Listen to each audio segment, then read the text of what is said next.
Good morning. Welcome to the Occupational Safety and Health Administration's informal rulemaking hearing for heat injury and illness prevention in outdoor and indoor work settings. My name is Miriam Carlone from Apt Global, contractor to OSHA. Before we begin, we'd like to go over some logistics for today's public hearing. As a reminder, all attendees are muted automatically. All WebEx attendees can access closed captioning and translated captioning by clicking on the CC icon in the lower left-hand corner of the application. You can individually select your caption language if translation is required. We will pause shortly as I share the same slide in Spanish. All YouTube viewers will have access to auto translation the day after the hearing. All WebEx attendees delivering testimony will have access to a countdown timer to ensure allotted time is adhered to. We will launch the timer for you, and it should be seen on the right-hand side of your screen. If you do not see the app launch in your WebEx window at the given time, please follow the instructions on the screen to manually launch this app. If you are speaking today, you'll receive a notification on your screen that you are being promoted to the panelist group a few minutes before it is your time to provide testimony. Once promoted to the panelist role, you'll be able to unmute and turn on your camera. We ask that you do not unmute or turn on your camera until your name has been called and you have been asked to start your testimony. Speakers connected by telephone should unmute their phones when called to testify. Dependent on timing, there may be opportunity to ask questions of other speakers giving testimony. You may press the raise hand button at the bottom of the WebEx application to indicate that you have a question. If there is time, you will be called on by name and promoted to the panelist group to unmute and ask your question. If you are having technical difficulties, please send an email with your name and phone number to public_hearing@abtassoc.com. I will now hand it over to Judge Stephen Bell to provide an opening statement and go over administrative matters. Thank you and good morning, everybody. We're on the record now. The hearing will come to order. This is an informal public hearing on the Occupational Safety and Health Administration's proposed rule for heat, illness, and injury prevention in outdoor and indoor work settings. The notice of proposed rulemaking was published in the Federal Register on August 30th, 2024, in volume 89 of the Federal Register, beginning at 70,698. I'm Stephen Bell, an administrative law judge for the U.S. Department of Labor, and I'll be presiding over the hearing today. The purpose of the hearing today is to receive from interested parties oral testimony, as well as other information pertinent to the proposed rule. After this hearing and the post-hearing comment period have closed, OSHA will review the entire record in determining the content of the final rule. My role as presiding judge today will be limited to conducting the hearing to assure that a complete and accurate record is made and that all interested parties receive a fair hearing and have had an opportunity to submit their information. The hearing schedule and OSHA's procedures governing this hearing are available on the website of this hearing, www.osha.gov/heat-exposure/rulemaking. These documents were sent to people and organizations who filed a timely notice of intention to appear at this hearing. A few words about the nature of this hearing. Despite the informal nature of the hearing, it is governed by rules. Both OSHA's rules governing hearings, which are at 29 CFR Part 1911, and the hearing procedures issued specific to this rulemaking.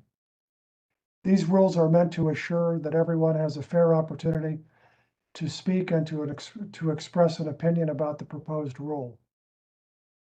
To that end, they also allow me to hold witnesses to their allotted times, to limit undue repetition or excessive argument, and generally to keep the hearing on schedule. Any written comments you have submitted to the docket are already part of the record of this rulemaking. In the rare case where witnesses wish to provide other documents that have not already been entered into the docket, They should provide those comments by email to OSHA-events_DSG@dol.gov before the witness begins their testimony so that they can be entered as exhibits in the record. Because all pre-submitted documents are already part of the record, your oral testimony here today should concentrate on presenting the highlights of your written comments or clarifying your written submission. Hearing participants may also submit additional evidence or statements for a period of 90 days from the close of this hearing, which will be September 30th, 2025.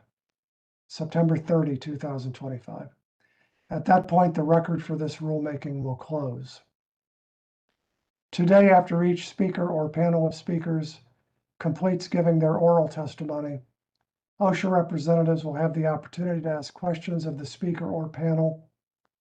When OSHA has finished asking their questions, there will be an opportunity, as time permits, for persons who filed a timely notice of intention to appear to question the witness or panel. Participants may only direct questions to the witnesses with whom they have no organizational affiliation. That's the process I intend to follow today. After OSHA has finished asking questions of a witness or panel, I will ask participants who wish to ask questions of the witness to identify themselves by pressing the raise hand button in WebEx or by pressing *3 on their phones for those who have called in by telephone. Based on the hearing schedule and the number of participants who wish to ask questions, I will determine the order in which participants will question the particular witness or panel and any time restrictions on that questioning. If there are more questions than we have time for today, it may be possible to ask additional questions at the conclusion of the testimony of today's final witness. Further, if witnesses are unable to answer a question during today's hearing or would like to expand the answers provided, they are welcome to use the post-hearing comment period to submit such information.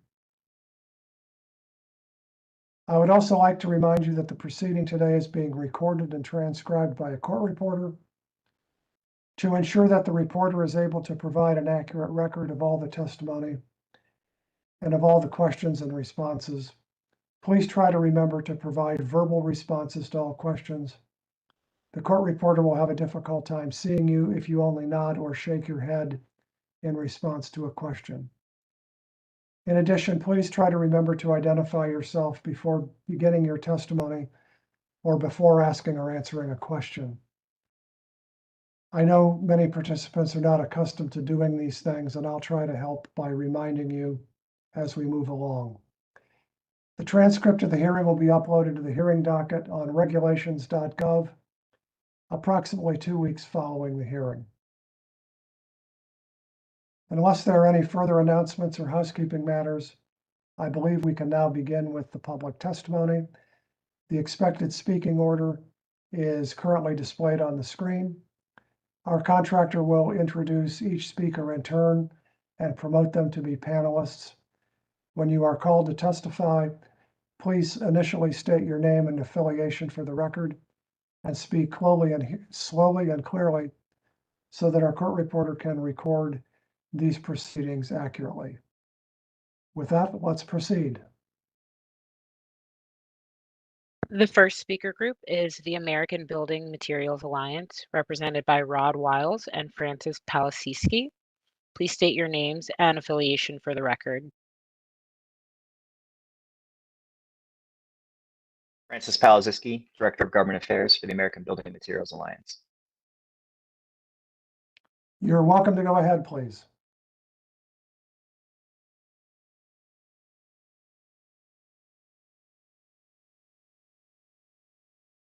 I'm sorry, were you able to hear me?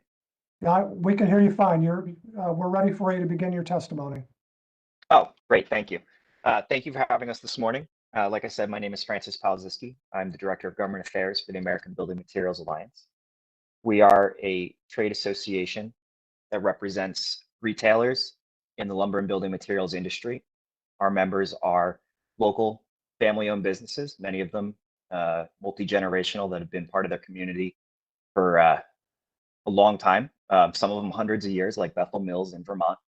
Their employees are their family, friends, and neighbors. The businesses are well known and recognized, and they supply homeowners, builders, and contractors with everyday materials like house loads of lumber, kitchen packages, doors, windows, hardwares, et cetera, et cetera. We take heat injury prevention seriously and safety overall. Our trade association has a safety committee that meets regularly that brings together industry leaders, safety experts, and the insurance industry to review and go over safety plans, incidents, and make suggestions for improvements. We have a proven track record of safety, particularly for heat illness prevention. And our chair, Rod Wiles, who's joining me, will go through that in more detail later on. But our core message is we hope that the proposed rule could consider plans that have proven effectiveness regarding heat illness and injury prevention, and are industry specific. And with that, I'll turn it over to Rod Wiles, our chair, to go into more detail about our concerns, and in particularly how the plans are proven effective.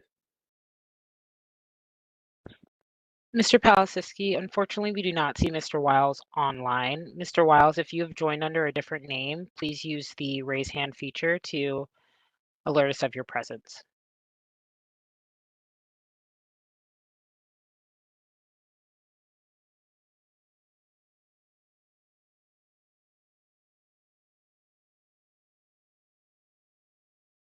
Well, I suppose in his absence, I can continue the testimony. So regarding proven and effective plans, we hope that OSHA's final rule on this could create an avenue where they could be considered compliant. We have strong concerns that the existing plans would no longer be compliant, even if they're proven effective. We checked with our endorsed insurer that our membership covers 1,100 retail store locations with over 100,000 employees across various businesses. And about 50% of them are enrolled in this risk group, and there were 0 reported heat injury claims in the risk group in the last 4 years. Additionally, we checked in New York. We have a group 531, their local affiliate, the Northeastern Retail Lumber Association. It's the New York Workers' Compensation Insurance Safety Group program exclusively for our members. They also reported 0 heat injury claims in the last 4 years in our industry. And we also checked in Massachusetts with the Silva program, same results.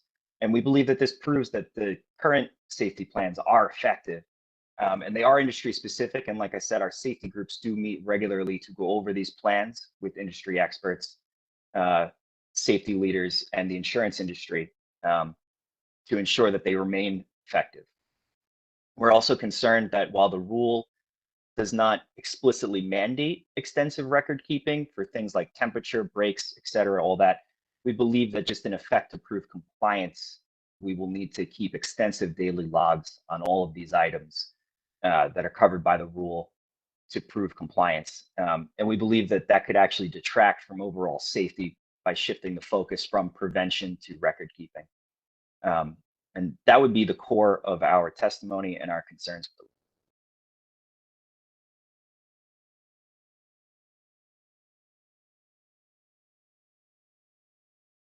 Thank you very much, sir. Are there questions from the OSHA room? Yes, Your Honor. This is Stephen Scherer from OSHA, Directorate of Standards and Guidance. We do have some questions. First, thank you, Mr. Palasiski, for your testimony today.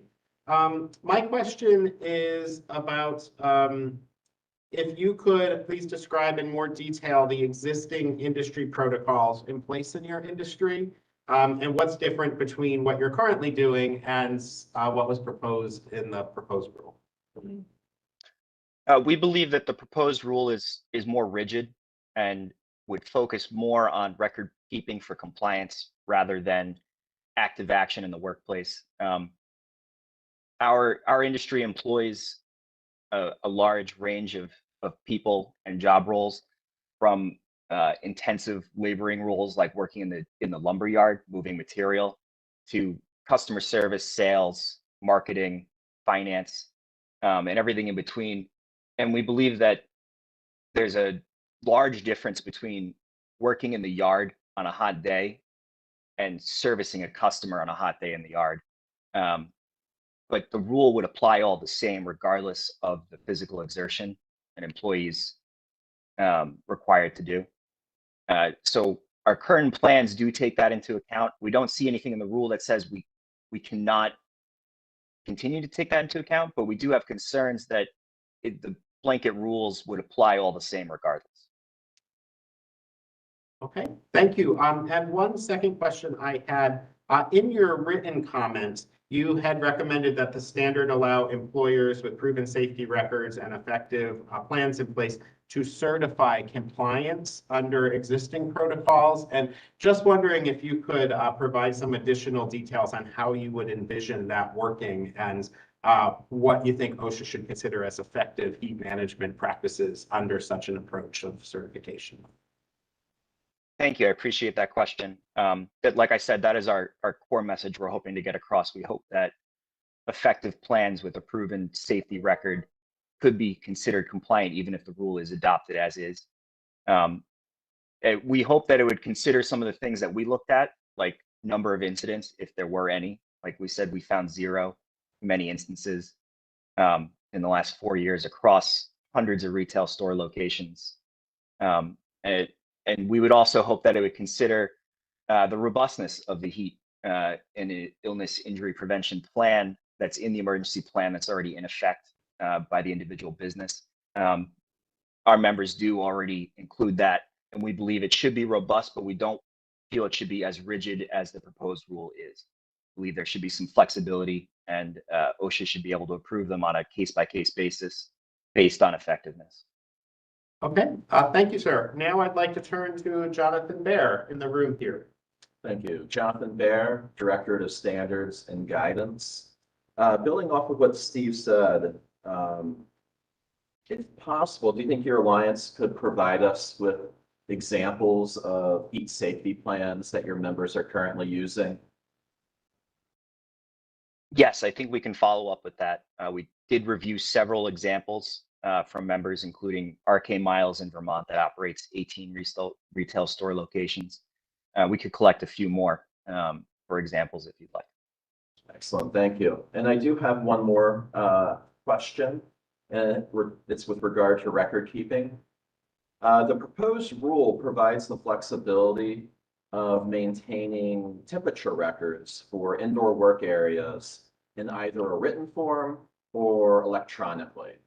It was found that electronic monitoring devices are readily available. They're easy to use, and they often have a storage capacity for 6 months or more. And the proposed rule establishes keeping those records for 6 months. Do you think using electronic monitoring devices would make it easier for your members to comply with the proposed record-keeping requirements? Yes, we appreciate that provision of the rule. Thank you. Thank you. This is Stephen Shayer again. Finally, we have some questions from Varun Patel on the panel here. Hi, I'm Varun Patel from OSHA. Thank you for being here today. My question is regarding, you just mentioned about insurance claims that you said you had 0 incidents. So I was wondering that what are the current mechanisms your members have where employees can report incidents or heat-related hazards, and they can report without any fear of retaliation or anything like that? If you can provide any information at your best knowledge right now or in your comment, written comment. In the plans we reviewed, there were specific ways to report and established procedures. I think it would be best if I shared those plans rather than getting into the exact details of that. Okay, thank you.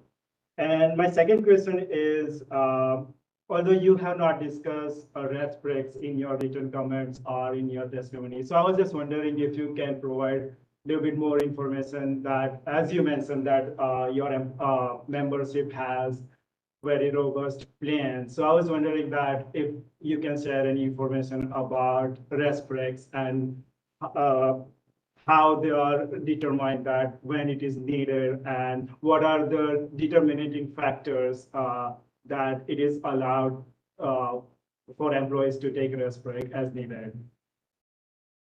Yes, we'll share that. And like I said, I believe that's included in the safety plans. We did review quite a number of them.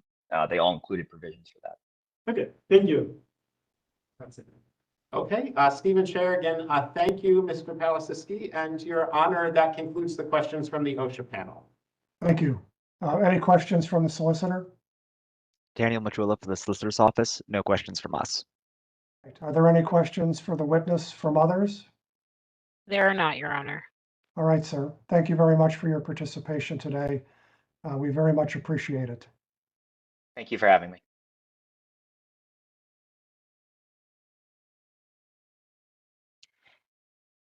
The next speaker group is the United for Respect, represented by Mona Apari, Nicole Sami, Nancy Regimable, Daryl Pruitt. Please state your name and affiliation for the record.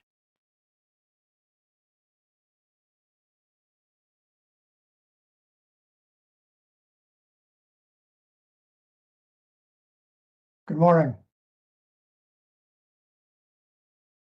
You're welcome to begin. State your name and your affiliation, please.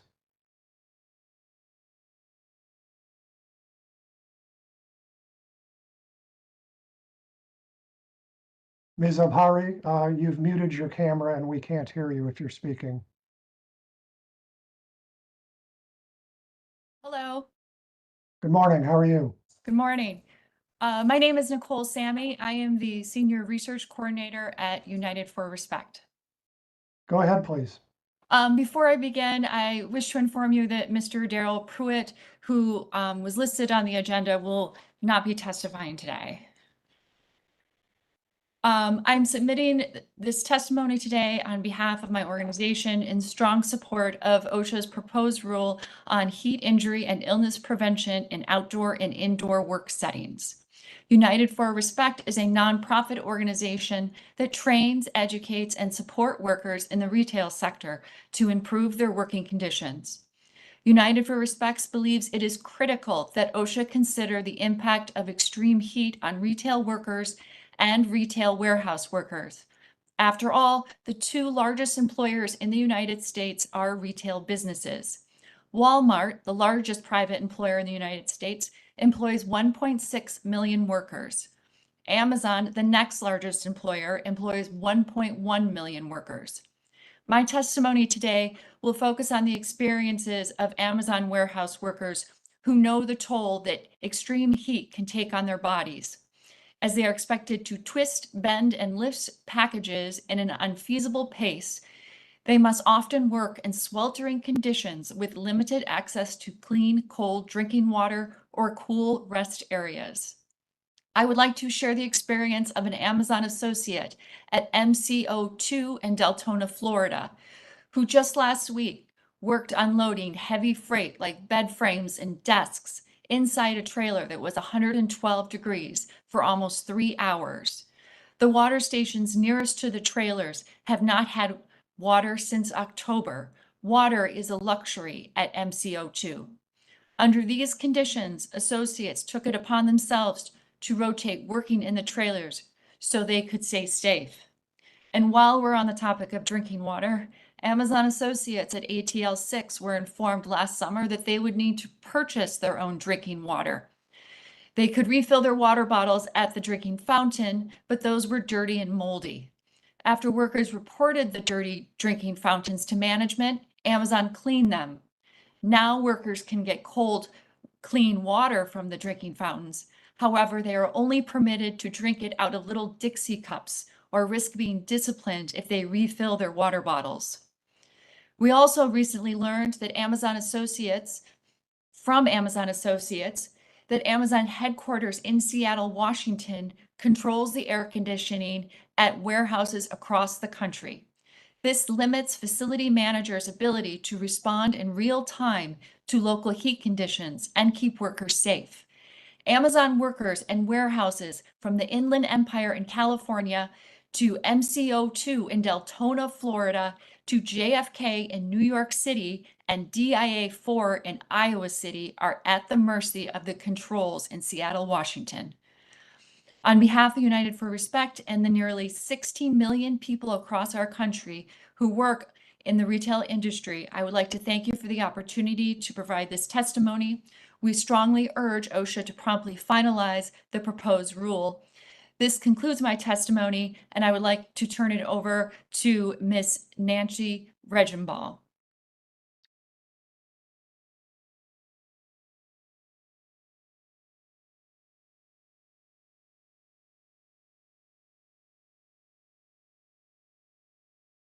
Mr. Regenbaugh, go ahead, please.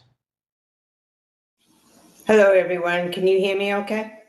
Oh, I'm sorry, Ms. Yes, the bottom of your head is kind of cut off for us, but go ahead. Hang on one second. There you go. Sorry about that. Go ahead, please. Hello, everyone. My name is Nancy. I started to work for a billion-dollar company 7 years ago. My first 2 years, I worked inside the Amazon warehouse by applying the Amazon principles of be curious. And I learned many different positions. Then over the next 5 years, I went outside, where you quickly adapt to another Amazon principle of applying the highest standard, because the cameras are always on you, no one else but you. During this time, I found my voice again, speaking out on safety issues, helping my coworkers inside with safety issues such as clean water and heat issues, especially when you are a truck driver and you're in a tractor moving around a 53-foot trailer and you lose AC while the temperatures are near 100, plus the humidity down here in Atlanta, Georgia. Over the years, my voice has gotten louder to the point where I received my very first write-up, but not just any coaching write-up. This was a final write-up, meaning if I do any simple wrong move, I will get fired. After a while, I used my voice to where I learned and leaned on United for Respect as guidance. I then took my case to the National Labor Relation Board. I stood my ground. My voice got louder. I pushed and pushed to where Amazon settled on interrogation, surveillance, and retaliation. This is a huge win for us. But we're not done. My voice is getting louder because I have coworkers who have fear of retaliation, of losing their job. Amazon will give one version of what happens in the warehouses and outside, but the workers will give another version of the issues. I will challenge Amazon. How can we apply the Amazon principle of earning trust when so many safety issues are not being treated with respect? The great Maya Angelou once said, when you know better, you do better. Amazon just needs to do better. Thank you all for letting me speak today. Thank you.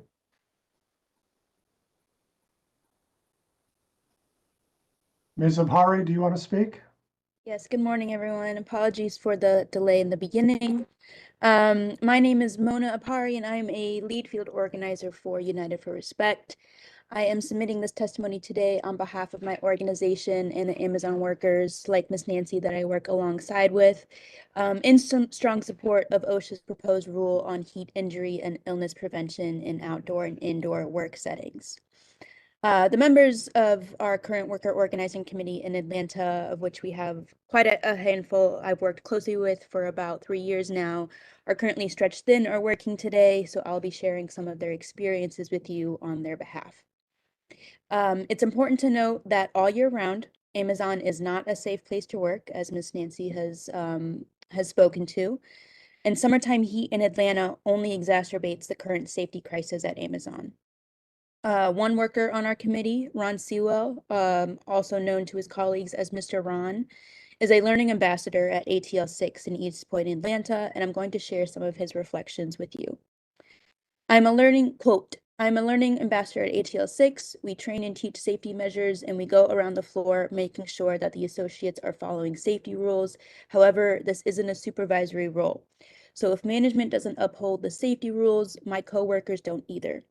I see it being the safety rules not being followed, happening a lot because management is more concerned with speed and getting the packages out than safety. Making rate is the number one priority in the warehouse, which leads management and workers to bypass safety rules and work in the danger zone, end quote. Mr. Ron has also worked with associates in previous summers who have passed out from extreme heat and hit their heads so hard against the concrete floor that they had to be sent to the hospital. It's Amazon's responsibility to prevent these heat-related injuries and to keep workers safe on the job. We need OSHA to set a heat standard across the industry to keep workers like Mr. Ron safe. Every passing summer, with increasing intensity, workers find themselves passing out from heat exhaustion, working with no AC and poor ventilation, working in humid, above 100-degree weather in the trailers, having little time to rest and cool down, and having limited access to water. Clean drinking water at that, which my colleague Nicole spoke to a little bit. Amazon facilities in Atlanta are notorious for having mold and mildew in their drinking fountains and ice machines. And when workers have tried to speak up against the lack of heat protections, as Ms. Nancy was speaking to, they are retaliated against. Instead of listening to workers' concerns and solutions, local management has consistently responded with anti-union rhetoric and still has not provided viable solutions to the workers' safety concerns over the years. In October of last year, Amazon was forced to settle unfair labor practice complaints, known as ULPs, filed on behalf of 2 associates at the ATL 6 East Point warehouse in Georgia. Following the company's violation of federal labor law by disciplining workers for engaging in concerted activity, of which heat protections was a central demand. Workers and drivers alike desperately need a federal heat OSHA standard to keep them safe on the job, as the grueling summer heat will only intensify in the coming months and years, putting more workers in danger.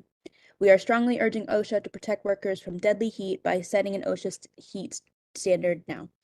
On behalf of United for Respect and the nearly 16 million people across our country who work in the retail industry, thank you for the opportunity to provide this testimony, and that concludes our testimony. Thank you very much. Questions from the OSHA room?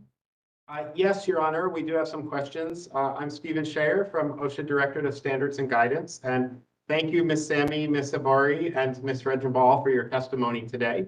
My question is about performance-oriented standards. During the course of the hearing, we've heard from several groups who've testified that the proposed standard is too prescriptive and that OSHA should adopt a more flexible performance-oriented standard.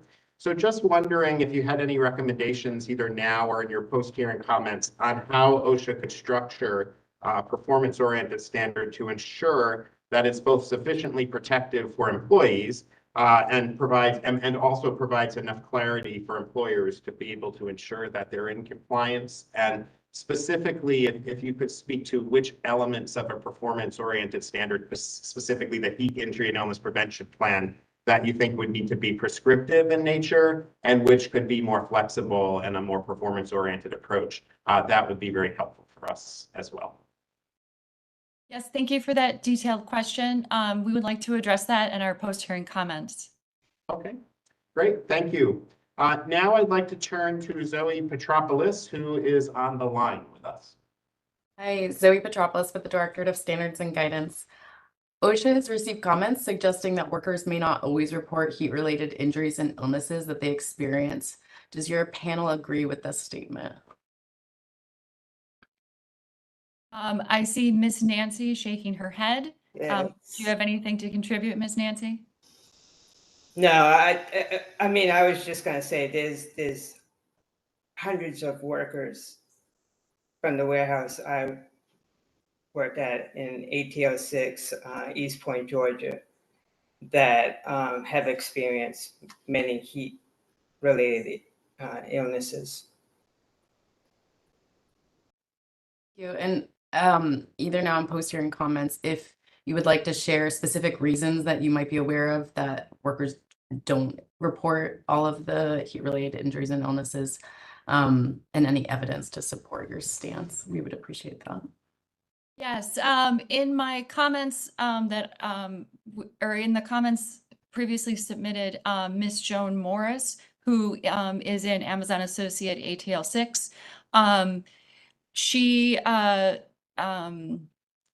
fainted in the summer of 2023. She quickly, almost immediately returned to work after fainting because she feared losing her job.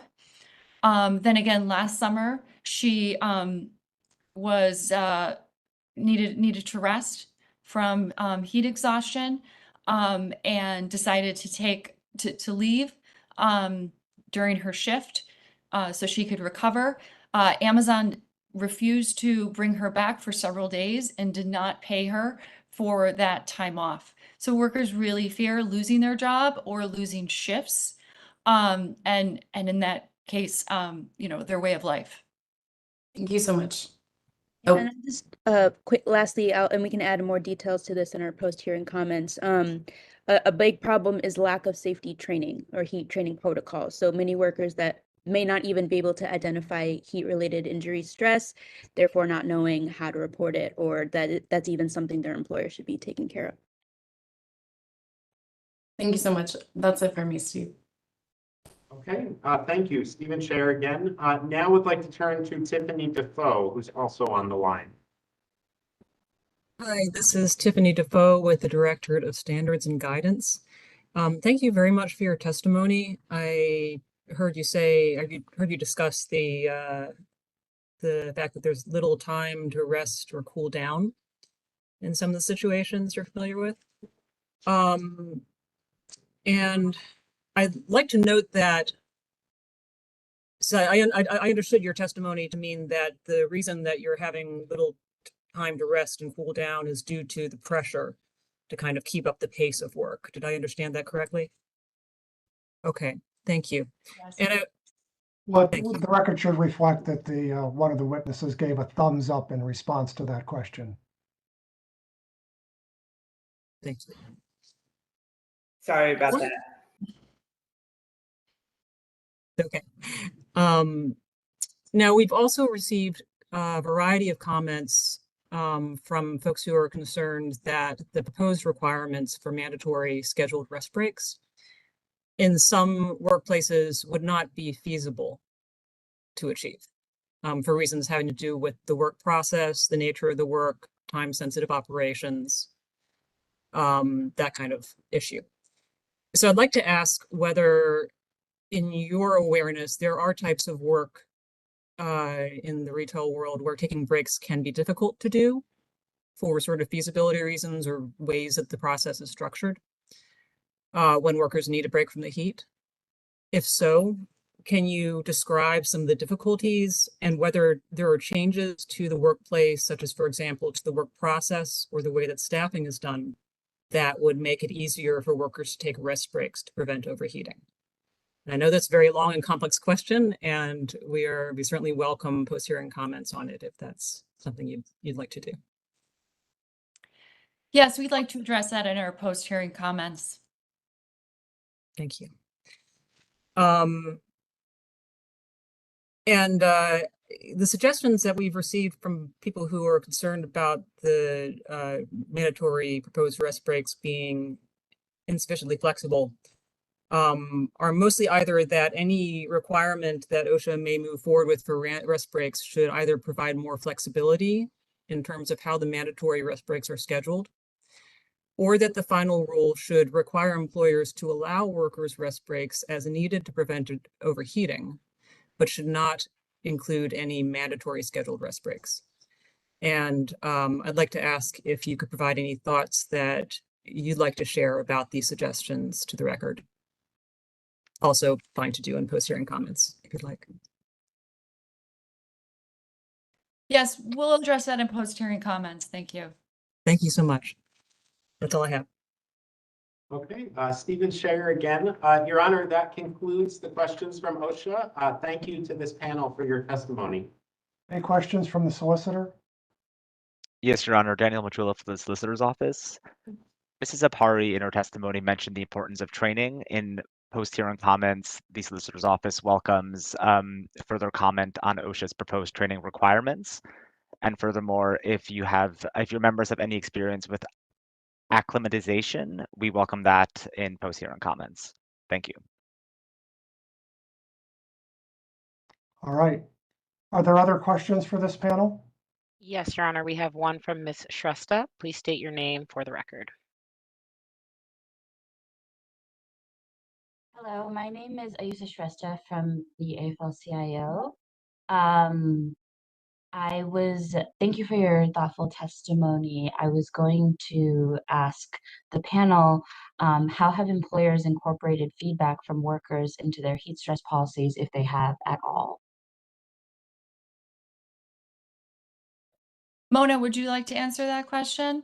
Yeah, we can definitely follow up with more details in our post-hearing comments. I can name an overall pattern at the ATL6 facility is these issues being brought up to management through either direct communication with management, posting on what's called the VOA board. It's a worker board that they can kind of submit comments to or issues to. There's also another application called Dragonfly that workers can submit health and safety issues, but time and time again, the issues are actually ignored or workers are told it will be taken into consideration and no substantial changes is actually made around the heat issues or any of the other plethora of health and safety issues that workers bring to management's attention. And then workers also name that it is very, especially in the moment, it is sometimes very difficult to track down a manager on the floor when they need help with a heat illness or any other health and safety issue. But we can definitely follow up with a few more details and examples in our post-hearing comments. Thank you so much. All right. Thank you all. We appreciate your testimony. Thank you. The next speaker is Jordan Helixer. Please state your name and affiliation for the record. Jordan Helixer with the National Restaurant Association. Welcome. You may begin. Thank you. Good morning, and thank you for the opportunity to share our perspective on OSHA's proposed heat illness and injury prevention standard. Restaurant operators are deeply committed to worker safety.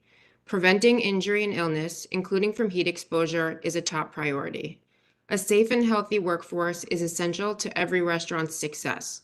That said, we have serious concerns with the proposed rule and do not believe it is the right approach. Heat is not new to restaurants. It is and always has been a part of daily kitchen life, regardless of season or region. Operators take steps to manage heat based on what works in their restaurant.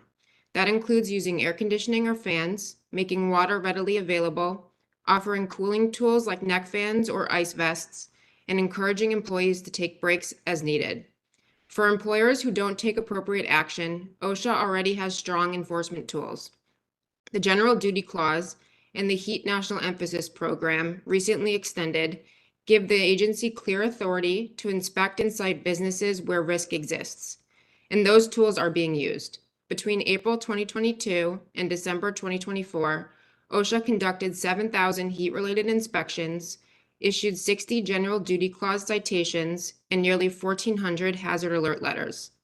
Unlike the proposed rule, these tools allow for a more targeted approach, addressing serious risk without applying sweeping, prescriptive mandates to every workplace.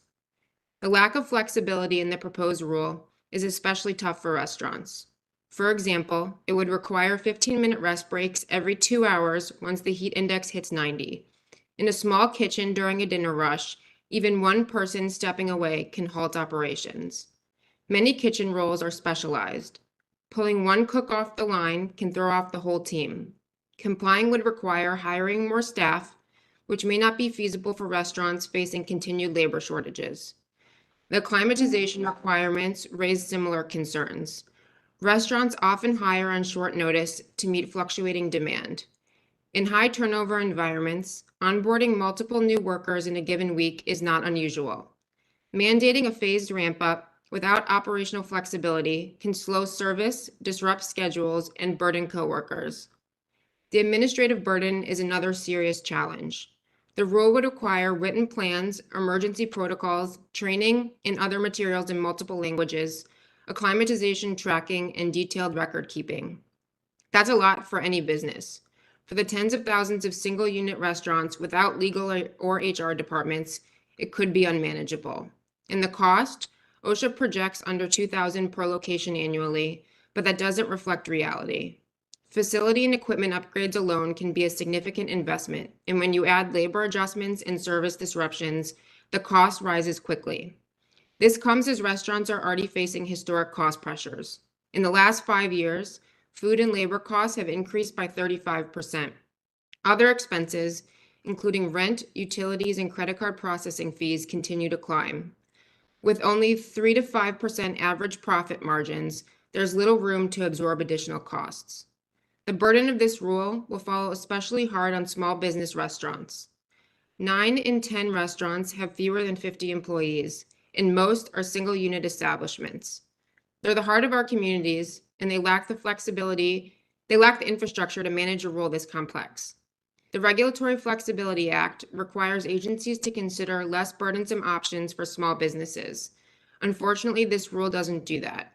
We agree with the SBA Office of Advocacy, which urged OSHA to rethink this approach and pursue simpler alternatives. There's a better path forward. OSHA already has enforcement tools it's using to address heat risks. In addition to those tools, the Heat Illness Prevention Campaign offers strong educational resources that help employers and workers recognize and reduce risks. We urge OSHA to build on what's working, expand the campaign's reach, work with industry to develop sector-specific materials and training, and engage employers not just through enforcement, but through partnership. The National Restaurant Association has worked with DOL before on safety and compliance. We're ready to do so again. Restaurants are committed to keeping their employees safe. However, this proposed rule imposes rigid requirements that don't reflect how restaurants operate, underestimates the cost and complexity of compliance, and places a disproportionate burden on small businesses already under pressure.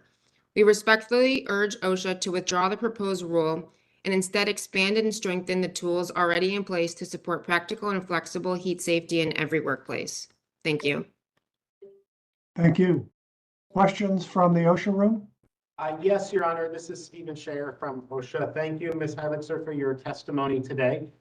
Just a quick question. Could you speak to what your members are currently doing to manage heat in restaurants? And either if you wanted to speak now or in post-hearing comments, I think that information would be helpful for us. Yeah, I'm happy to address that mostly in hearing comments, but in talking to members, I mean, it depends on the restaurant and the location. Access to cool drinking water is readily available across the board, encouraging employees to take breaks as needed. Certainly acclimatization for new employees is something that is, universally understood in many restaurants. But happy to address that more specifically in post-hearing comments. Okay, thank you. Appreciate that. Now I'd like to turn to Varun Patel on the panel in the room. Thank you. Varun Patel from OSHA. So I want to ask a little bit what just Steve asked, but related to training. So what are the current methods of educating employees in terms of heat hazard? You mentioned about education resources. So I was wondering how your members are providing trainings to employees. Great question. We definitely share OSHA's materials quite frequently. I've pushed that out to our members a number of times, but happy to address that more specifically in post-hearing comments as well. But I definitely appreciate all the resources that OSHA has on heat illness and injury education. And like I said in my comments, we'd love to work with OSHA on more specific training and signs to recognize specific to restaurants. Yeah, and if you can also add the recommendations, any that is how it is aligned or like what OSHA can do other than what proposed in the training section. Sure. Thank you. Thanks, Mr. Patel. Okay, thank you, Stephen Chair. Again, now turning to Tiffany Defoe on the line. Hi, this is Tiffany Defoe, Director of Standards and Guidance, OSHA. Ms. Halixer, you mentioned how the rigidity of the proposed requirements for mandatory scheduled rest breaks could disrupt the workflows in restaurant operations, particularly during peak service periods, in your written comments to the record. And I'm wondering if either now or in post-hearing comments, you could give your organization's thoughts on how OSHA could modify the proposed rest break timing requirements to allow flexibility sufficient to avoid significant workflow disruption during rushes or other time-sensitive periods, while still providing workers relief from high heat environments to avoid overheating. Sure. Happy to address that in post-hearing comments. Thanks, Tiffany. Thank you very much. That's all for me. Okay, thank you. This is Stephen Chair. We do have just a couple more questions. First from Brenda Finter in the room here. Hi, Brenda Finter, OSHA Director of Standards and Guidance. I have 3 questions. First, where do employees typically take breaks, and are these areas usually cooled? That's a great question. Happy to address more specifically in post-hearing comments. Every restaurant is different. I mean, so happy to address more specifically in post-hearing comments. That would be great. Thank you. Also, could you please discuss your members' experiences with the feasibility of using air conditioning and any alternatives that you've used? And a backup to another part of that question is, what is currently being used to keep employees in work areas that are hot and humid cool? Yeah, I mean, it depends on the location. A number of restaurants that I've talked to have, installed air conditioning, fans, personal, cooling devices like ice vests, or just those personal fans that you can put around your neck. Depends on the restaurant, but happy to address more specifically in post-hearing comments. Okay, the next one is probably one you're going to want to address post-hearing as well, but I'll ask you anyway here. Do any of your members use methods to isolate radiant heat from heat generating processes and equipment? And if so, what have they tried that has been successful and unsuccessful? Happy to talk with restaurants and address that in post-hearing comments. Thank you. That's all I have, Steve. Okay, thank you, Stephen Chair. Again, our final question from the panel this morning is from Yasmin Daniels. Hi, good morning. Thank you for your testimony, Ms. Heiligser. Dr. Yasmin Daniels from the Directorate of Enforcement Programs with OSHA. In your written comments, you stated that the proposed rule mandated extensive record keeping and that these requirements present a substantial logistical challenge for operators, particularly those managing multiple locations. You touched a little bit on the burden that it placed on small businesses in your testimony today. And I was wondering if you could explain any of the logistical challenges that operators that manage multiple locations would have in your industry due to the proposed rulemaking requirements for indoor work areas. Happy to address that in post-hearing comments. Thank you. And I do have a follow-up to that. Do you think that using electronic monitoring devices with logging capabilities would make the proposed record-keeping requirements less challenging in your industry? I'm happy to take that question back to restaurants and address it in post-hearing comments. Thank you so much. That's all. Okay, Stephen Chair, again, thank you, Ms. Heiligser, for your testimony. Your Honor, that concludes the questions from OSHA. Thank you. Any questions from the solicitor? No questions from the solicitor's office. This is Daniel Machula. Thank you very much for your time and testimony. Are there other questions for this witness? There are not, Your Honor. Thank you so much for your testimony, and we'll look forward to getting your post-hearing comments. Thank you. The next speaker is Felicia Watson. Please state your name and affiliation for the record.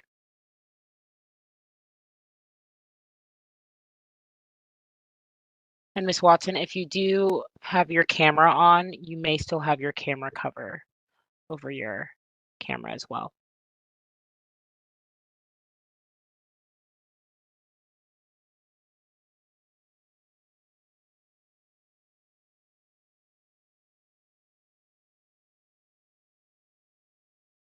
Ms. Watson, if you're speaking, we're not able to hear you.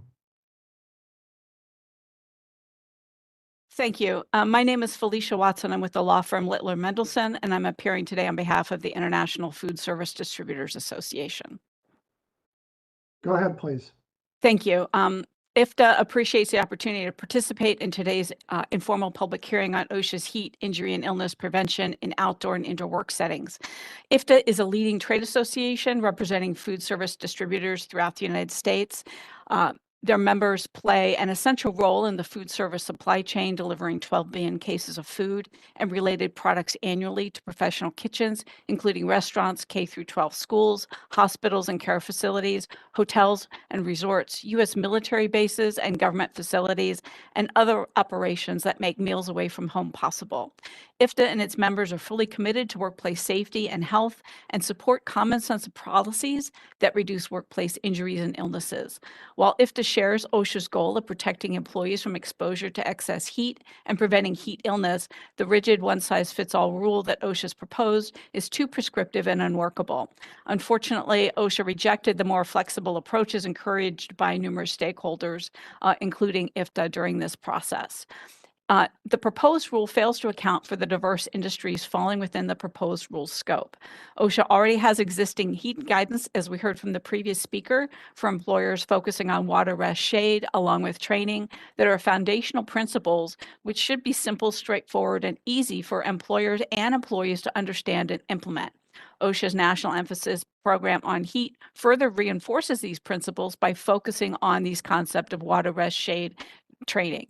Rather than focusing on these key principles, OSHA has developed a regulation that's focused on burdensome paperwork requiring employers to have written plans, update those plans, keep records of indoor temperatures, provide 2 separate levels of training depending on the employee trained, employee versus supervisor and heat safety coordinator, identify a heat safety coordinator, and update the plans and training when that person changes. It leaves employers with much less time to focus on actual workplace safety. Accordingly, IFTA requests that the agency withdraw the rule as currently proposed. And if OSHA decides to move forward with another proposed rule, the agency should develop a proposal that allows greater flexibility and is performance-based, allowing employers to identify what is needed in their workplaces, tailor their heat production procedures based on the hazards in their particular workplace, the job functions performed, and the specific needs of their own employees. The one-size-fits-all approach in the current proposal does not adequately address the variety of industry sectors and geographic regions impacted by this proposed rule. Any reproposal must be more streamlined, flexible, and feasible for employers to implement successfully. It should not be so focused on paperwork obligations that it devolves into a paperwork rule, which is essentially how the current proposal is written. Another thing that IFTA has concerns about are the heat triggers. OSHA treats the heat triggers as universal measurement regardless of geographic location, which fails to account for regional weather conditions, variability among different climates in the U.S., including humid and arid locales. Such a broad approach creates inefficiencies for food service distributors who will likely have to reimagine their distribution schedules and work practices. During the comment period, IFTA expressed concerns with the heat triggers for several reasons. Many times, IFTA member employees may regularly work in climate-controlled environments, such as air-conditioned vehicles, with no reasonable expectation of reaching the heat trigger. But should the heat trigger be reached when delivering products to customer warehouses, the short duration exposure exception, which is limited to 15 minutes in any or less in any 60-minute period, may create some compliance challenges. That's because deliveries may take longer than 15 minutes to unload due to the setup in a delivery location or the amount of product being delivered at a particular site. As a result, these employees would be covered in full under the current proposed rule, even if the number of exposures of 15 minutes or more is occasional or intermittent during that 60 minutes. Therefore, having a mandatory duration-specific rest break in the middle of unloading a delivery, when possibly unnecessary for the employee, could create challenges such as causing a degradation to product quality, adding additional time to subsequent deliveries scheduled for the day, and risking scheduling delays with those deliveries. It's the unpredictability of these circumstances that create compliance challenges. In essence, IFTA members would have to approach compliance as if there's no exception for short duration exposure. Such inflexibility creates additional burdens on these food service distributors. Another concern is with the provision of drinking water for several reasons. The proposed rule requires employers to provide a prescriptive amount of drinking water to employees each hour, 1 quart per employee per hour. That's readily accessible and suitably cool. OSHA never defines what readily accessible means. This is problematic, particularly for those IFTA members, employees who are making a delivery to another employer's work site. Drivers likely have access to water hydration at customer locations, but since IFTA member employers do not control those delivery locations, it's hard to determine whether that water is readily accessible. IFTA members already provide employees with access to water coolers, water bottles, and or electrolyte containing fluids, or otherwise provide unlimited water depending on each of their work sites. Given that IFTA members already remind their employees of the need to stay hydrated, especially during warmer temperatures, the amount required by the rule is too prescriptive. Another concern IFTA has is the acclimatization procedures. They need to be more flexible and simplified. While IFTA recognizes acclimatization may help to combat the effects of extreme heat, any acclimatization requirements must be more flexible. They must be revised to be more straightforward for IFTA members and their employees to follow and implement based on their particular circumstance, work sites, and job tasks, for example. Even if IFTA members, employees are subject to the initial and high heat triggers, it may not be continuous, and the rule should account for such situations. Moreover, IFTA members may not always know in advance or be able to predict and or control the length of employee exposure, as more often than not, it's dependent on delivery circumstances and or work sites that are not within the employer's control. Relatedly, the mandatory rest breaks in the proposed rule may create these compliance challenges. I've already addressed how this could affect IFTA member employees when they're delivering food products to customers, but using a buddy system, as OSHA suggests, is usually not an option for field employees working solo and not under the direct observation of their supervisor or the heat safety coordinator. Further, to require contact every 2 hours with employees working solo would create extensive resource challenges. As just mentioned, IFTA members do not always control delivery locations, so requiring a 15-minute paid rest break at least every 2 hours when temperatures reach 90 degrees or more is unworkable. The point here is they don't know exactly how a delivery is set up for the recipient, and requiring a break could throw off the delivery schedule for the remaining customers on the delivery route.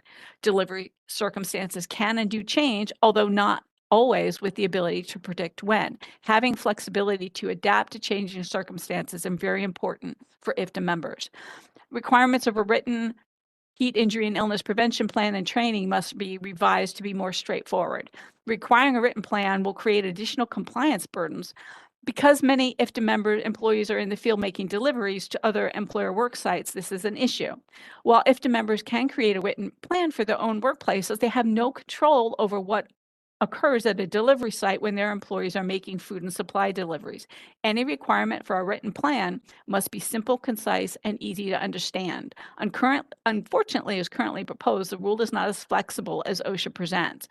IFTA members are required to identify and name the heat safety coordinator in the plan, and the training module will be challenging, as each of these would need to be updated and recommunicated each time that coordinator changes. Phased-in approach should also be considered for compliance once a final rule is developed. This is a significant rule that will affect approximately 36 million workers in the United States, targeting general industry, construction, maritime, and agricultural sectors. IFTA recommends that if OSHA does move forward with the rule, that it adopt a phased-in approach. There's precedence for this, which can be found in other standards promulgated by OSHA, including Hazard Communications and Silica, to name 2 significant rules. Food service distributors will have to work through the standards requirement and determine how to apply them across multiple sites involving multiple different job functions and different worksite conditions, which could involve the need to revise established delivery schedules and work processes. Because it affects all aspects of IFTA member businesses, a phased-in approach would allow IFTA members time to revise their procedures, assess delivery schedules and practices, and conduct training.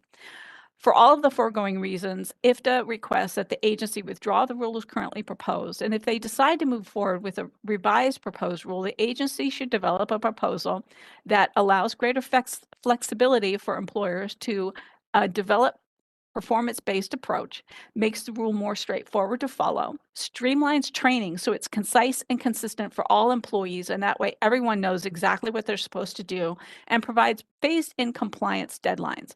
Thank you for the opportunity to speak on this important issue. Thank you. Questions from the OSHA room? Yes, Your Honor. This is Stephen Shayer from OSHA Directorate of Standards and Guidance. Thank you, Ms. Watson, for your testimony.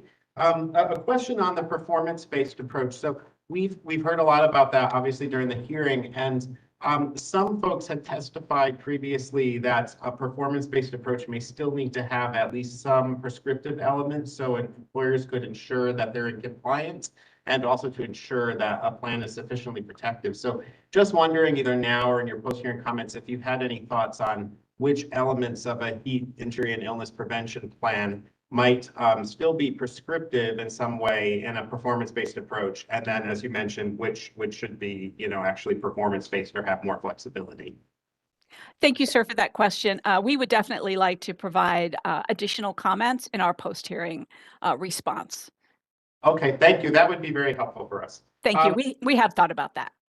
Perfect. Thank you. Now I'd like to turn to Jonathan Baer in the room here. Jonathan Baer, Director of Standards and Guidance. In your written comments, you recommended that employers develop acclimatization protocols that are tailored specific to their work sites. Can you provide examples of what these tailored acclimatization protocols might look like for a typical food service distribution employer? Yes, sir. We'll provide that in post-hearing comments. Something to think about, as I mentioned in my testimony today, is each work site might be a little bit different. And so that is something where that acclimatization needs to adjust for the different work processes and the different tasks that are being performed as well. So definitely provide additional information in post-hearing comments. Thank you. Thank you. Stephen Shayer again. Now I'd like to turn to Varun Patel in the room. Thank you. Varun Patel from OSHA. So I want to follow up on what Steve asked about prescriptive versus flexibility, but other way around. So you mentioned about water being radially accessible, and the radially accessibility is more vague. So do you think if OSHA specify what is radially accessible, then it would be too prescriptive for the standard? So we'll provide more information on that in our post-hearing comments. The concern with IFTA members is when you have an employee delivering to a work site that is not controlled by their employer, what does OSHA consider readily accessible? And I think definitely some guidance from the agency on that would be helpful in any final rule, but we'll provide more information in post-hearing comments. Thank you. Okay, thank you. And my other question is, you mentioned about that a supervisor or heat safety coordinator, it is infeasible to have oversight on employees who are working alone or delivering food alone.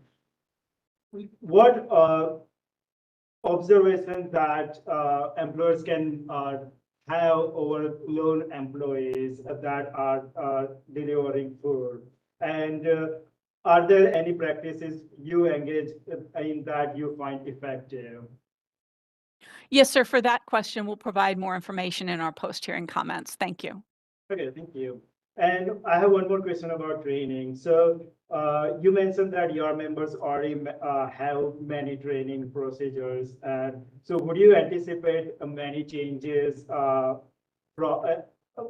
as having an existing training program that align with the training requirements is proposed in the NPRM? So in the NPRM, there are 16 points where employees need to be trained, plus additional training for supervisors, heat safety coordinators. And so our provision or our response would be taking a look at that and then going back to IFTA members and providing more information for you in post-hearing comments. We'd like to take a thoughtful approach to that, but everyone agrees that training is, certainly a part of this. Thank you. Hey, thank you, Stephen Shayer again. I'd now like to turn to Tiffany Defoe on the line with us. Hi, for the record, this is Tiffany Defoe with the Directorate of Standards and Guidance, OSHA. Ms. Watson, in IFTA's comments to the proposed rule, They referred to some of your members' concerns about the proposed requirement for mandatory scheduled rest breaks, and they specifically referred to a concern that meeting the proposed break frequency could result in a hazard depending on the tasks being performed.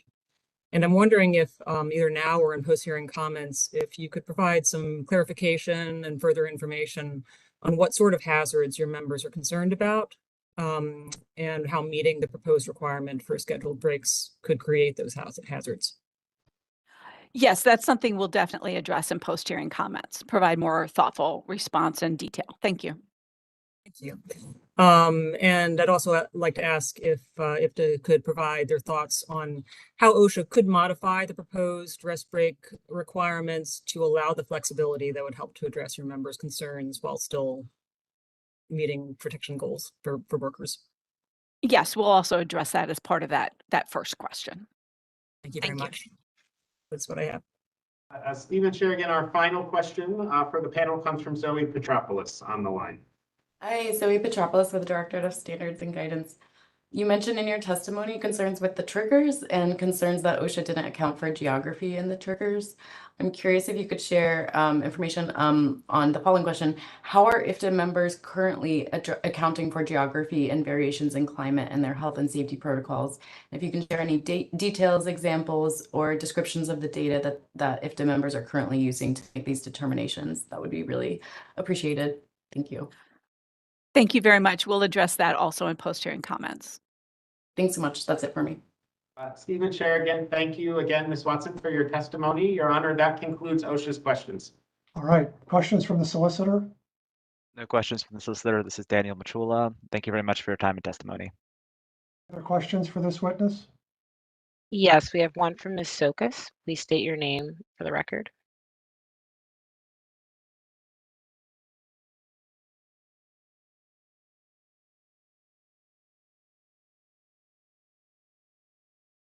Dr. Sokas, go ahead, please.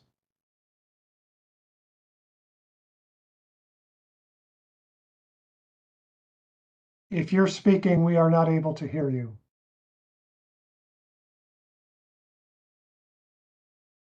I'm sorry, I can't. I can hear you now. Oh, great. Thank you. Thank you, Ms. Watson. I have a question which is about performance-based standards. Typically, they require some metrics to show that, in fact, the performance is occurring. And usually for, generic illness and injury prevention standards in some of the state plan states, that includes a lot of data on illness and injury. We know, for example, that there's a lot of underreporting for heat-related illness before you get to the heat stroke piece. And I was just curious about what kinds of data collection would your members be able to do in order to show that a performance standard was actually performing. Examples could be anonymous surveys that take place, that it can identify whether or not there's reported illness and injuries that are declining, for example, based on the standards performance. But that's the question for follow-up really is, what data would be available that would allow the performance standard to be evaluated? Thank you. Thank you. That is definitely a post-hearing comment response. I appreciate that. I'll go back to the client. Thank you. Any additional questions for Ms. Watson? None, Your Honor. All right, Ms. Watson, thanks very much for your testimony. Thank you. Next speaker group is the United Food and Commercial Workers Union, represented by Victoria Valentina and Rigoberto Lopez. Please state your names and your affiliation for the record.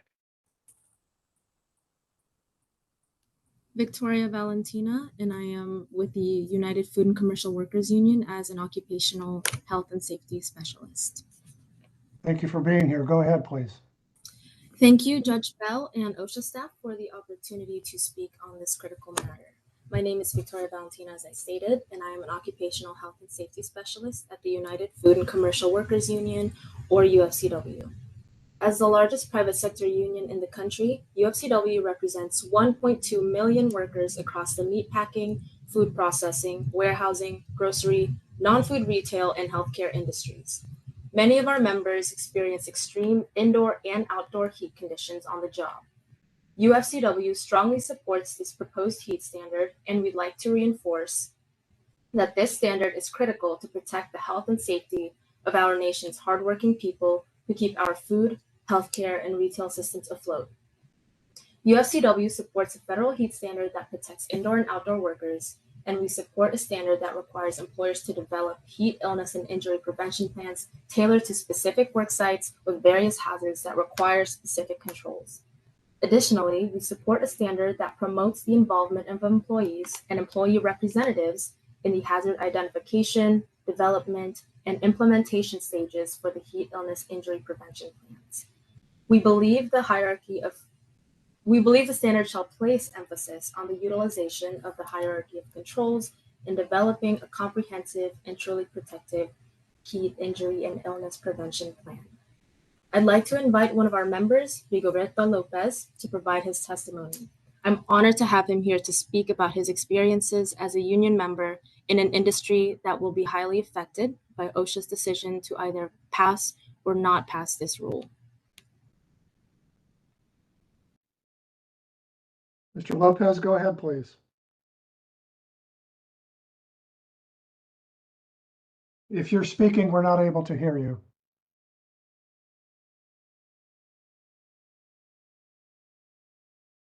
We're still not able to hear you. Yes, there you go. Okay.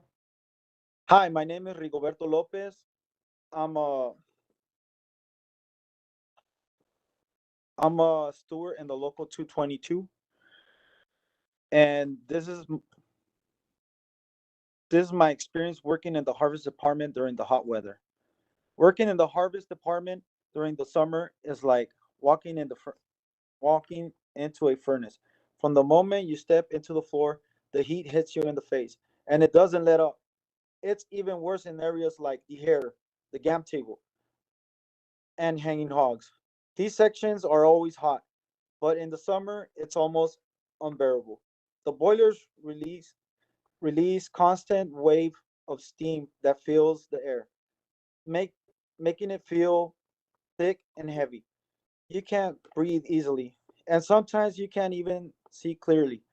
The steam mixes with the body heat, the blood and sweat. It creates foggy, suffocating environment. There aren't enough fans. A few we have don't do much. You might feel a small breeze if you stand direct in front of one, but otherwise you're just roasting. The air doesn't circulate. It just sits there, hot and damp. And the worst part, there's no cooling system in place to deal with any of it.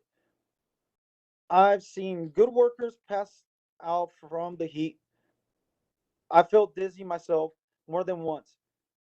You can be standing in the gap table or guiding carcasses, hanging hogs, and suddenly someone drops. It's scary sometimes. There's no warning. They just collapse. The deherring area is a pressure cooker.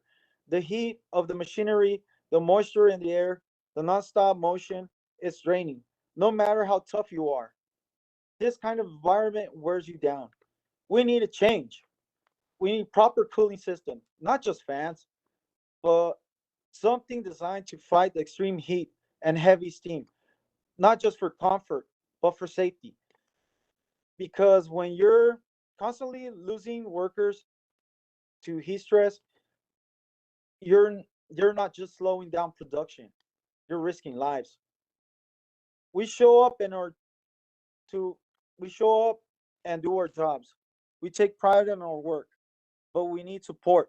We need leadership to recognize the dangers and make this a safer place to work, especially during those long hot summer months. Thank you for your time.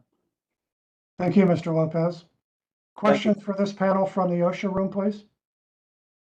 Yes, Your Honor, this is Stephen Shayer from OSHA. We do have some questions. First, thank you to Ms. Valentina and to Mr. Lopez for your testimony. I'd like to turn to Jonathan Baer on the panel here for the first question. Jonathan Baer, Directorate of Standards and Guidance.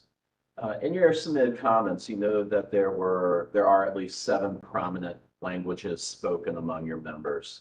And you did highlight that there was one UFCW represented meatpacking facility where there were over 20 languages spoken. I have 2 questions.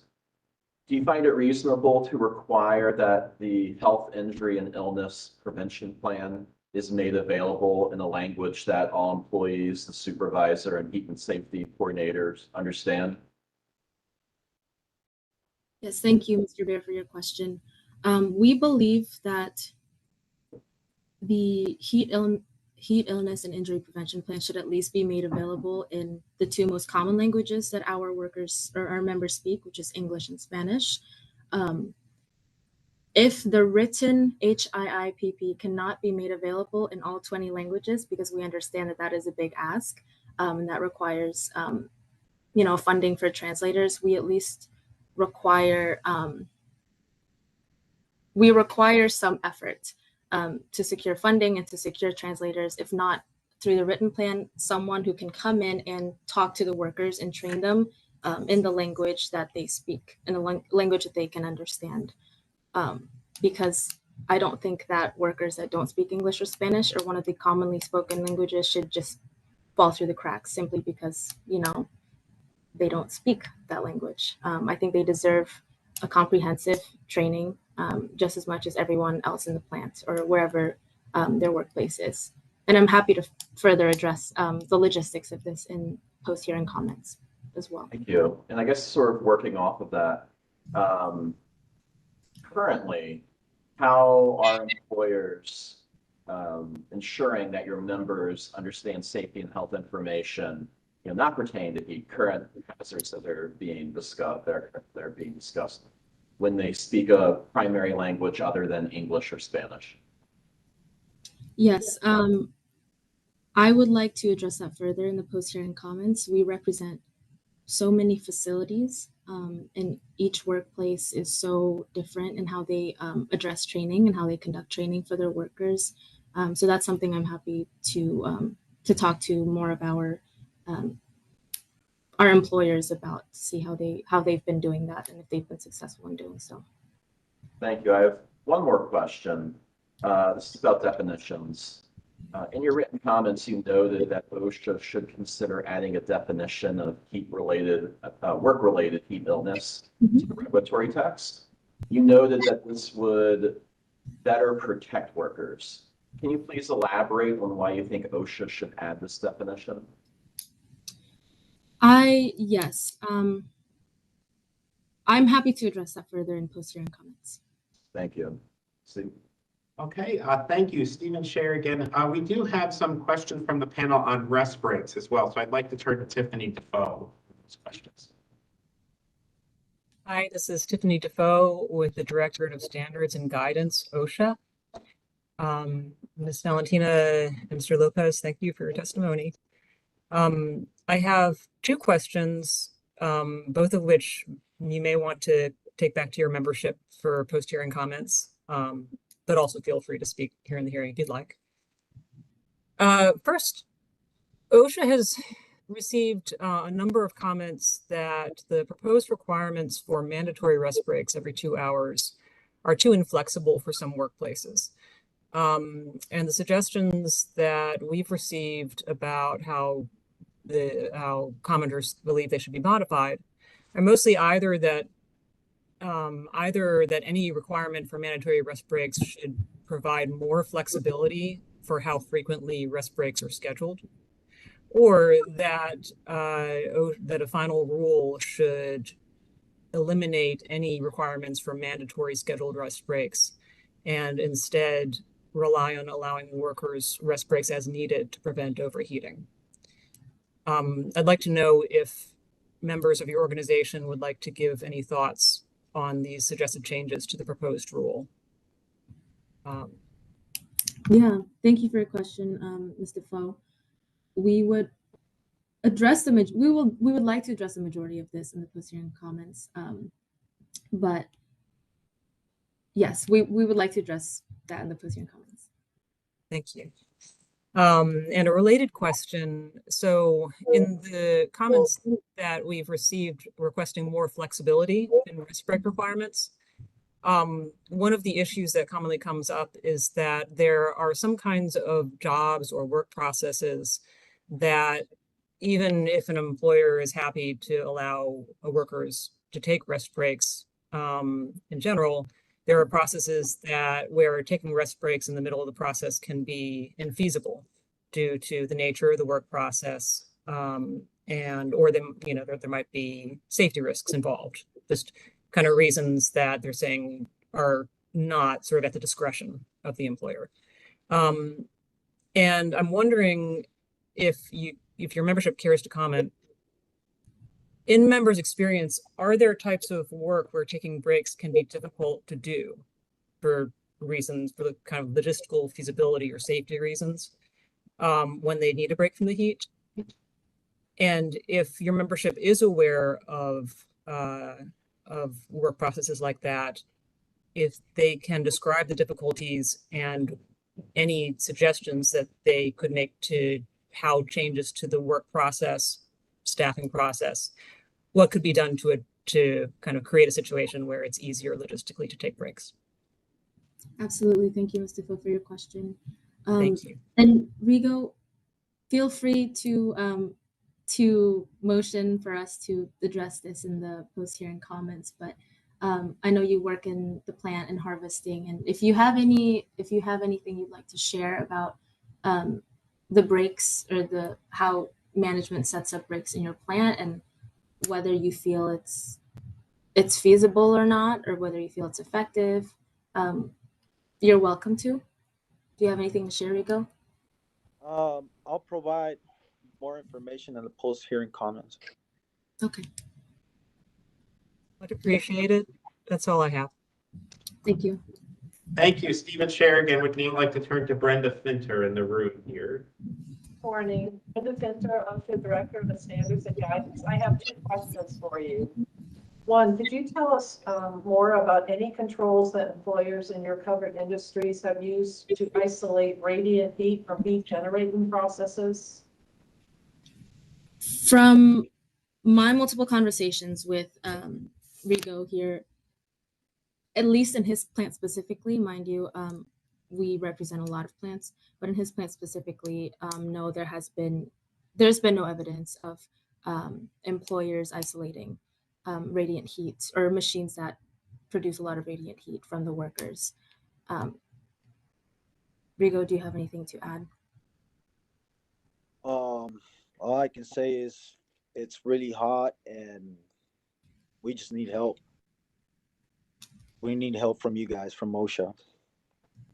If you would like to provide a post-hearing comment, if you're aware of anything other members are doing that has worked, we would love to get that information. Absolutely. Great.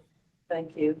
And my last question is, if the air conditioning malfunctions, how long should the system be allowed to be out of order before the scope exemption no longer applies? We will address it in the post-hearing comments. Thank you. Thank you. Thank you, Stephen Sherrigan. Just a few more questions, if you don't mind. The first is from Yasmin Daniels in the room. Thank you. Dr. Yasmin Daniels from the Directorate of Enforcement Programs, OSHA. Thank you again for your testimony, Ms. Valentina and Mr. Lopez. In your written comments, you stated that the standard should implement a requirement for employer reporting of heat-related incidents that occur at work, either now or in your post-hearing comments. Can you explain why you would like OSHA to require employers to develop a heat-related incident log, even if the incidents do not warrant a record on their OSHA injury and illness reporting forms? Yes, we'd be happy to talk more about that in detail in our post-hearing comments. Thank you. Okay, Stephen Sherrigan, and we do have a question from our economist, Rachel Parse, on the line.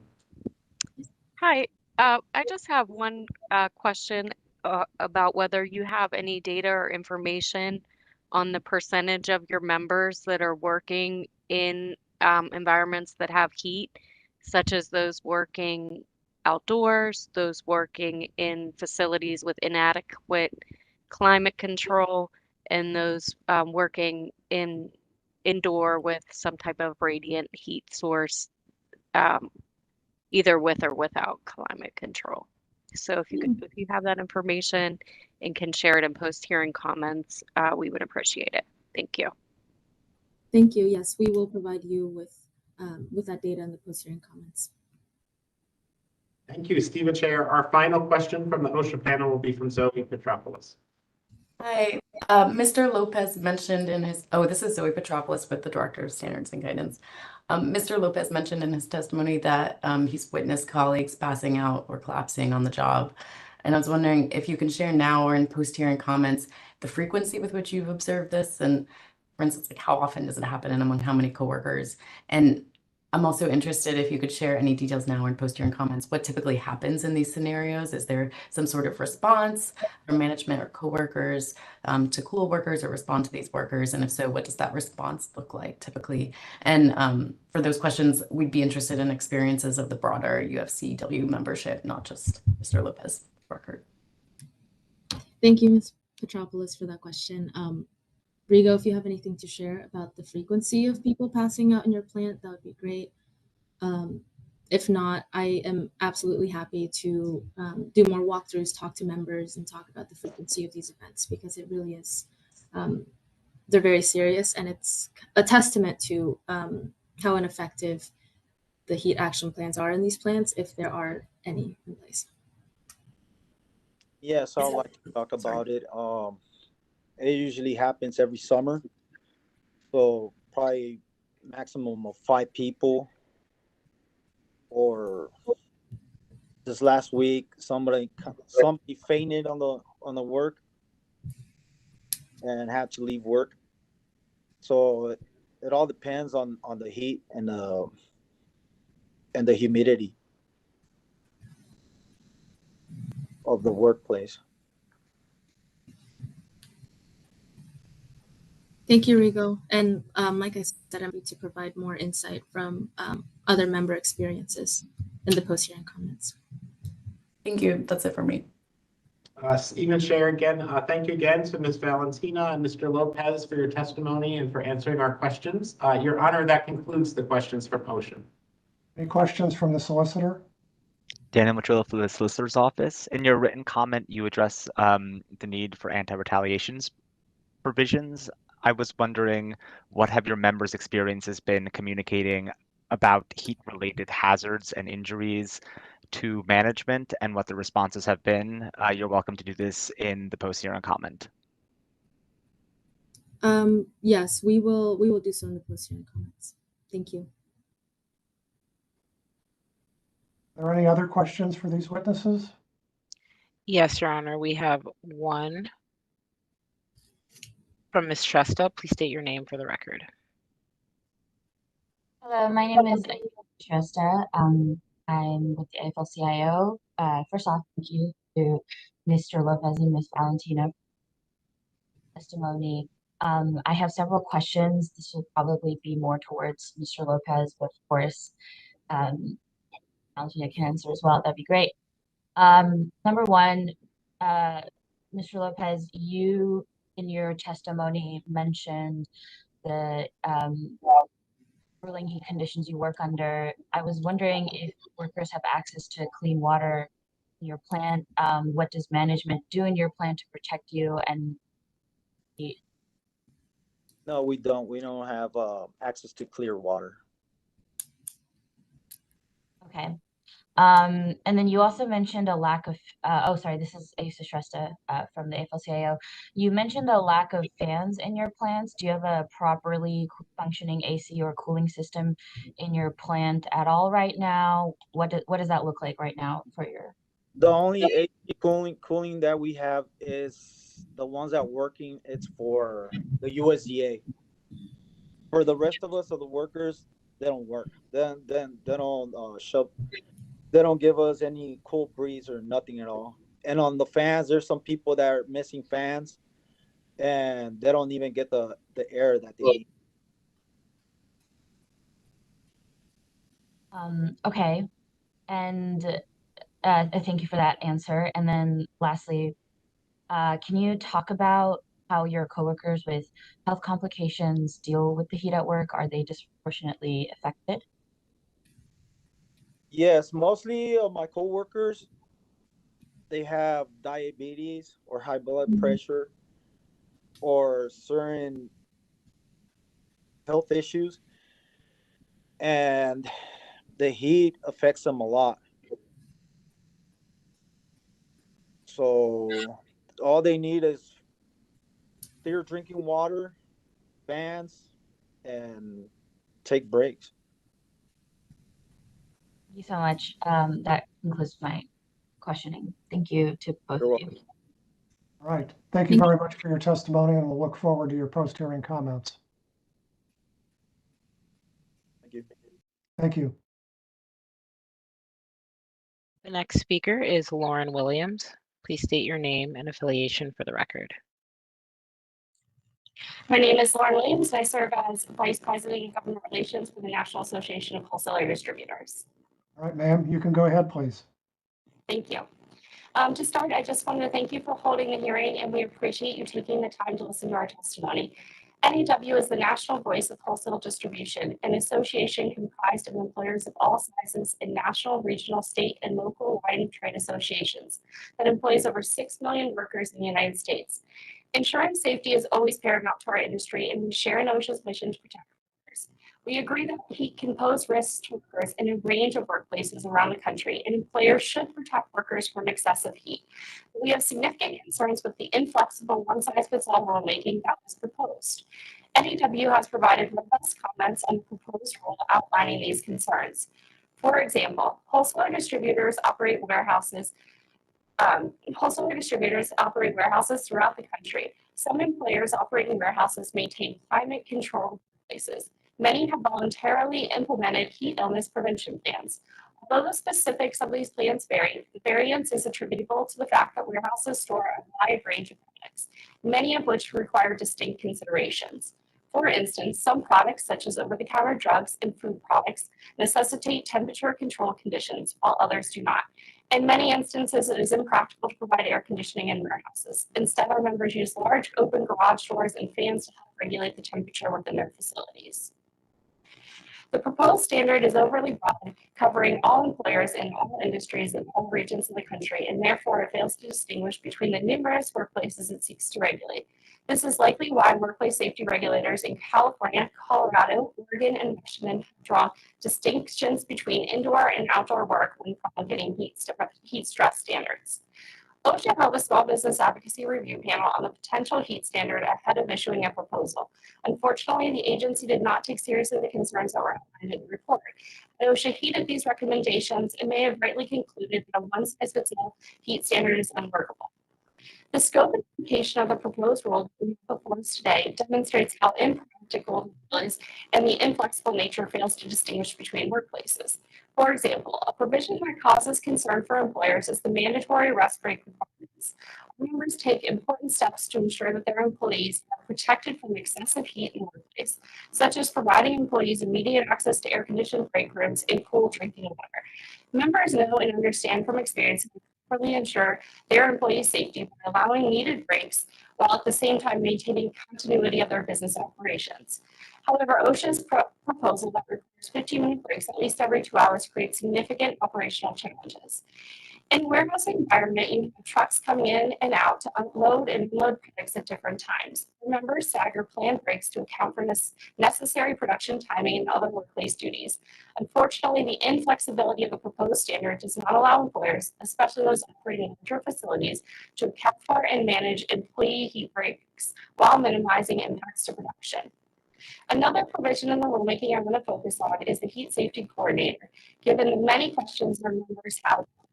The proposed rule would require employers to designate one or more heat safety coordinators to implement and monitor the HIP. As written, it is unclear whether the position would need to be staffed year-round or what other duties the coordinator can hold. Larger companies with safety teams could assign current staff if OSHA allows flexibility. But for smaller businesses, the vague mandate could mean hiring entirely new personnel, despite OSHA's assertion that the employers would not be required to hire for this role. The rule doesn't even spell out what the safety coordinator is actually supposed to do beyond vague compliance with the HIP.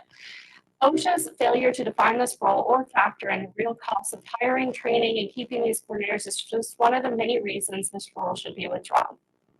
Lastly, OSHA has not demonstrated that excessive heat prevents a significant risk of material harm in all workplaces and circumstances the rule would regulate, and or that the proposed rule would substantially reduce or eliminate heat-related risk. We support OSHA's goal of protecting employees from excessive heat in the workplace, but OSHA must operate within the legal parameters of its statutory grant of authority. Our members have instituted procedures where appropriate to protect employees from excessive heat, and these plans are designed specifically for each particular location, type of work, and applicable employees. These uniquely tailored and voluntary programs stand in marked contrast to the enforceable one-size-fits-all approach that OSHA takes with this proposal. For the reasons outlined today and in our comments, we would urge the agency to withdraw the proposed rule. Thank you for the opportunity to provide testimony here today. Ms. Williams, thank you very much. We're going to defer any questions that we have until we've heard the next speaker. Are you able to stay with us for a few more minutes? Absolutely. Okay, thank you very much. The next speaker is Edwin Eggy. Please state your name and affiliation for the record.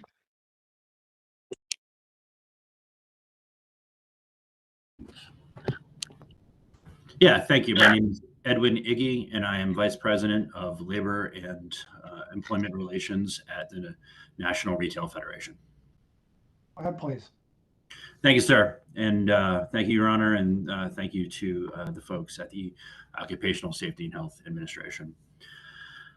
I'm proud to represent the National Retail Federation. Our members our members operate stores nationwide. We represent both the largest retailers in the country as well as mom and pop stores with only a few employees. Let me start by thanking the leadership of OSHA for this opportunity, and I'm pleased to share the views of the retail industry regarding the Occupational Safety and Health Administration's activities concerning excessive heat in the workplace, including the previous administration's proposed regulation. Retailers have long demonstrated a strong commitment to ensuring workplace safety. This includes the establishment of climate-controlled environments and the implementation of voluntary heat illness prevention plans. Last year, in 2024, NRF, in concert with our friends at the National Association of Warehousers, filed extensive comments with the Occupational Safety and Health Administration, arguing that the Biden rule exceeded OSHA's authority and was overly broad and essentially unworkable.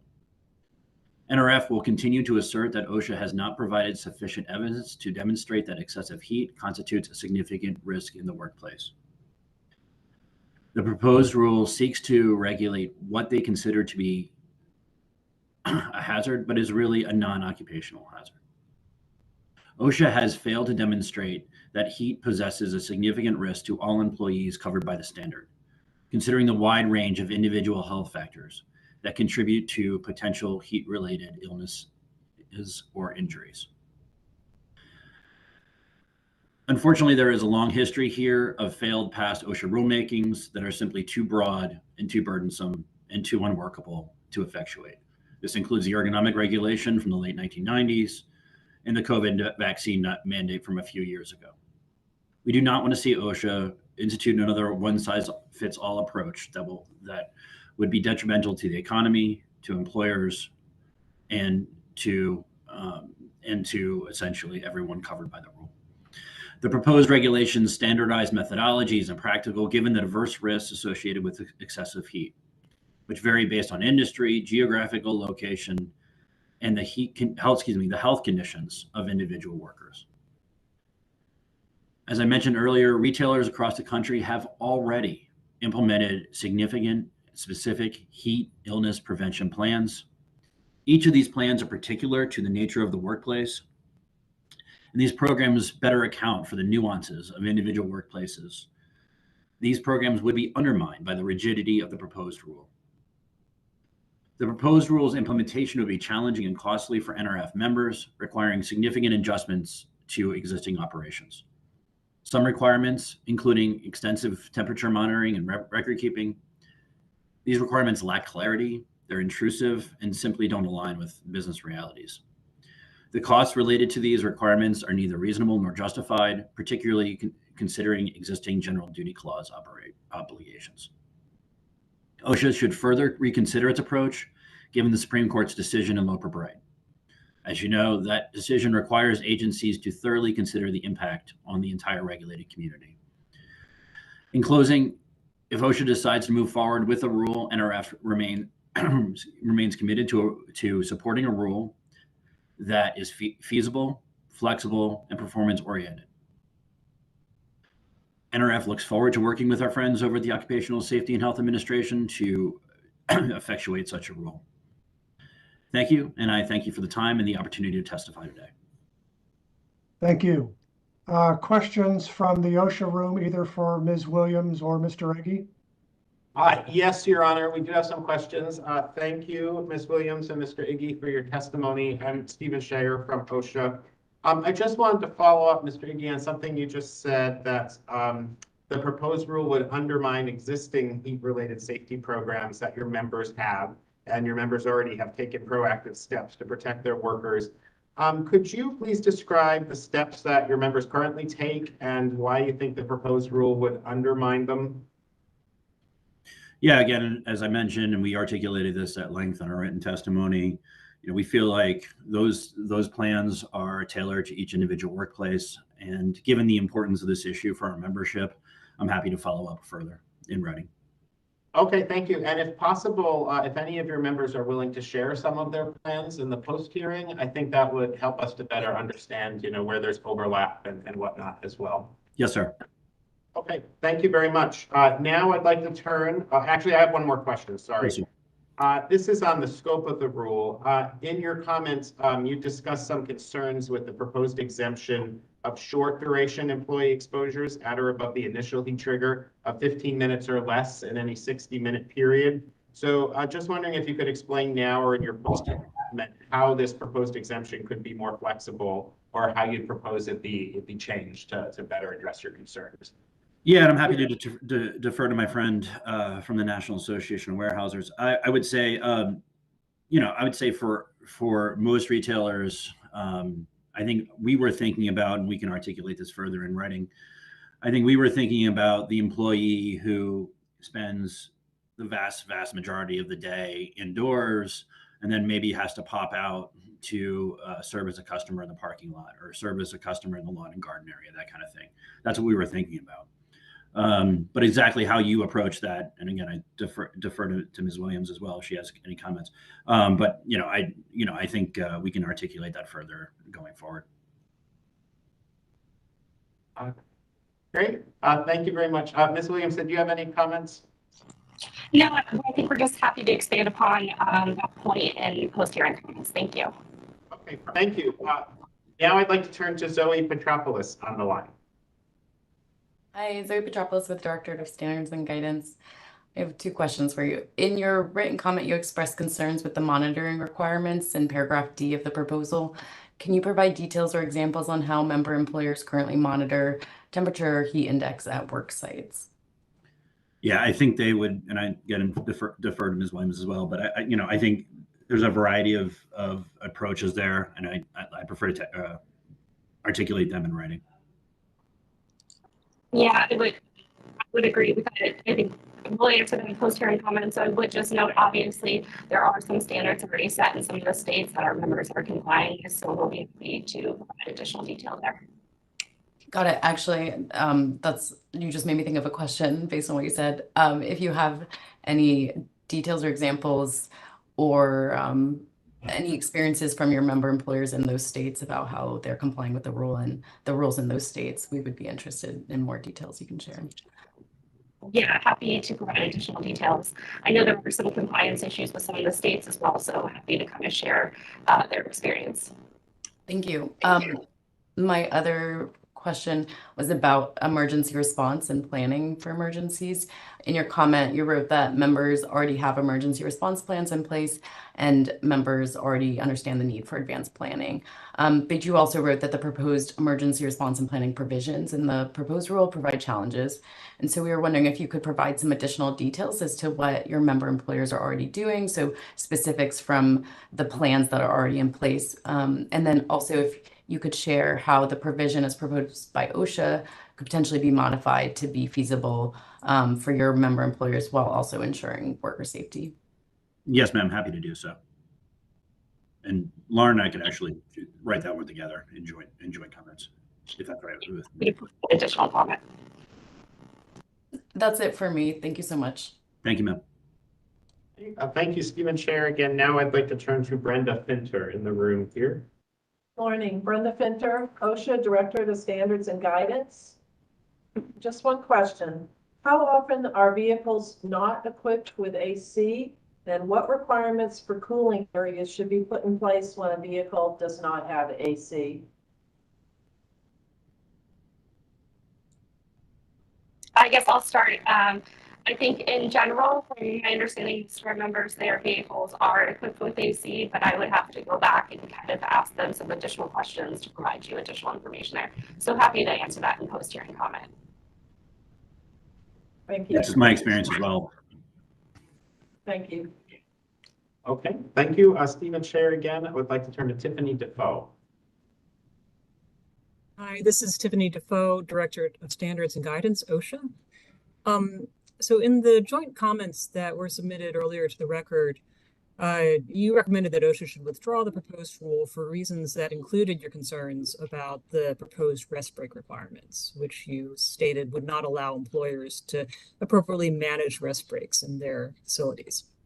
Now, if OSHA does move forward with a rule that includes mandatory or as-needed rest break requirements, could you provide your thoughts either now or in post-hearing comments on what changes OSHA could make to the proposed requirements that would help address your concerns while still being protective of workers? Absolutely. Yeah, no, I think that's a completely fair request. I think that's exactly something that we need to engage upon with you, and we're happy to do so in writing. Yeah, same. And I will just mention, I think I mentioned this in my testimony here today, my conversations with members, if people are asking for a break due to heat related, they are absolutely allowing them to take that break and to ensure their safety. But absolutely happy to go back and speak to our members about this and answer this in post-hearing comments. So much. And one more question. In the joint comments, there was also a concern expressed about the potential for as-needed breaks to be used excessively or inappropriately. And we had a similar concern raised by a couple of earlier commenters in the hearing. One of them had a suggestion that OSHA should provide guardrails in the form of non-mandatory guidance that would accompany a rule that would give more discussion about what typical rest break use would look like and just other kinds of corollary discussion to help sort of normalize what are the expectations around rest breaks for employers and employees. And I'm wondering if your organizations have thoughts they would like to share about whether such guidance could help address concerns about potential misuse of as-needed rest breaks. And if so, if there's any specific information that your organizations think it should include. Yeah, absolutely. We did articulate that concern in our written comments. And as far as recommendations going forward, we're happy to share some. That's all I have. Thank you so much. Thank you, ma'am. Thank you, Stephen Chair. Again, our final questions from the OSHA panel will be from Rachel Kars on the line. Hi, this is Rachel Kars from OSHA. I know we talked a little bit about sharing HIPs, and I just wanted to make clear to Ms. Williams, if you also have members' HIPs that you can share, we would appreciate that. I was also wondering if you had an idea what percentage of your membership has existing heat plans in place. If you have any estimates or information on how common it is within your industry, we would appreciate that information. I don't have that off the top of my head, but I'm happy to ask our members and try to provide that information to you and post your thanks. I'm sorry, I couldn't hear. You broke up a little bit for me. How common what is in our industry? A heat injury illness. Yeah. Oh, yeah, absolutely. Yeah. And secondly, you mentioned air conditioning in warehouses, and we're also interested in knowing what share of warehouses across your membership have temperatures maintained below 80 degrees. Yeah, I think we mentioned that in the comments. Lauren, did we not? Yeah. I think if we go into detail around the percentages, that's certainly something we can try to get more detail on to provide you with. Yeah, that would be great. I think the comment just mentioned that some, and if you have any more specific information, we would appreciate that. Thank you. Thank you. Okay, thank you. This is Stephen Scher again. Thank you, Ms. Williams and Mr. Iggy, for your testimony today. And that concludes the OSHA questions, Your Honor. All right. Any questions from the solicitor? Daniel Machula for the Solicitor's Office. Just one question. Mr. Iggy, you mentioned that there was a lack of clarity in some of the proposed requirements for this OSHA standard. If in your post-hearing comments you could highlight these provisions and make recommendations to further add clarity, we would much appreciate it. Thank you. Yeah, absolutely. We'd be happy to do so, sir. Right. Are there any other questions for these witnesses? Yes, Your Honor, we have three. The first is from Ms. Arbery. Please state your name for the record.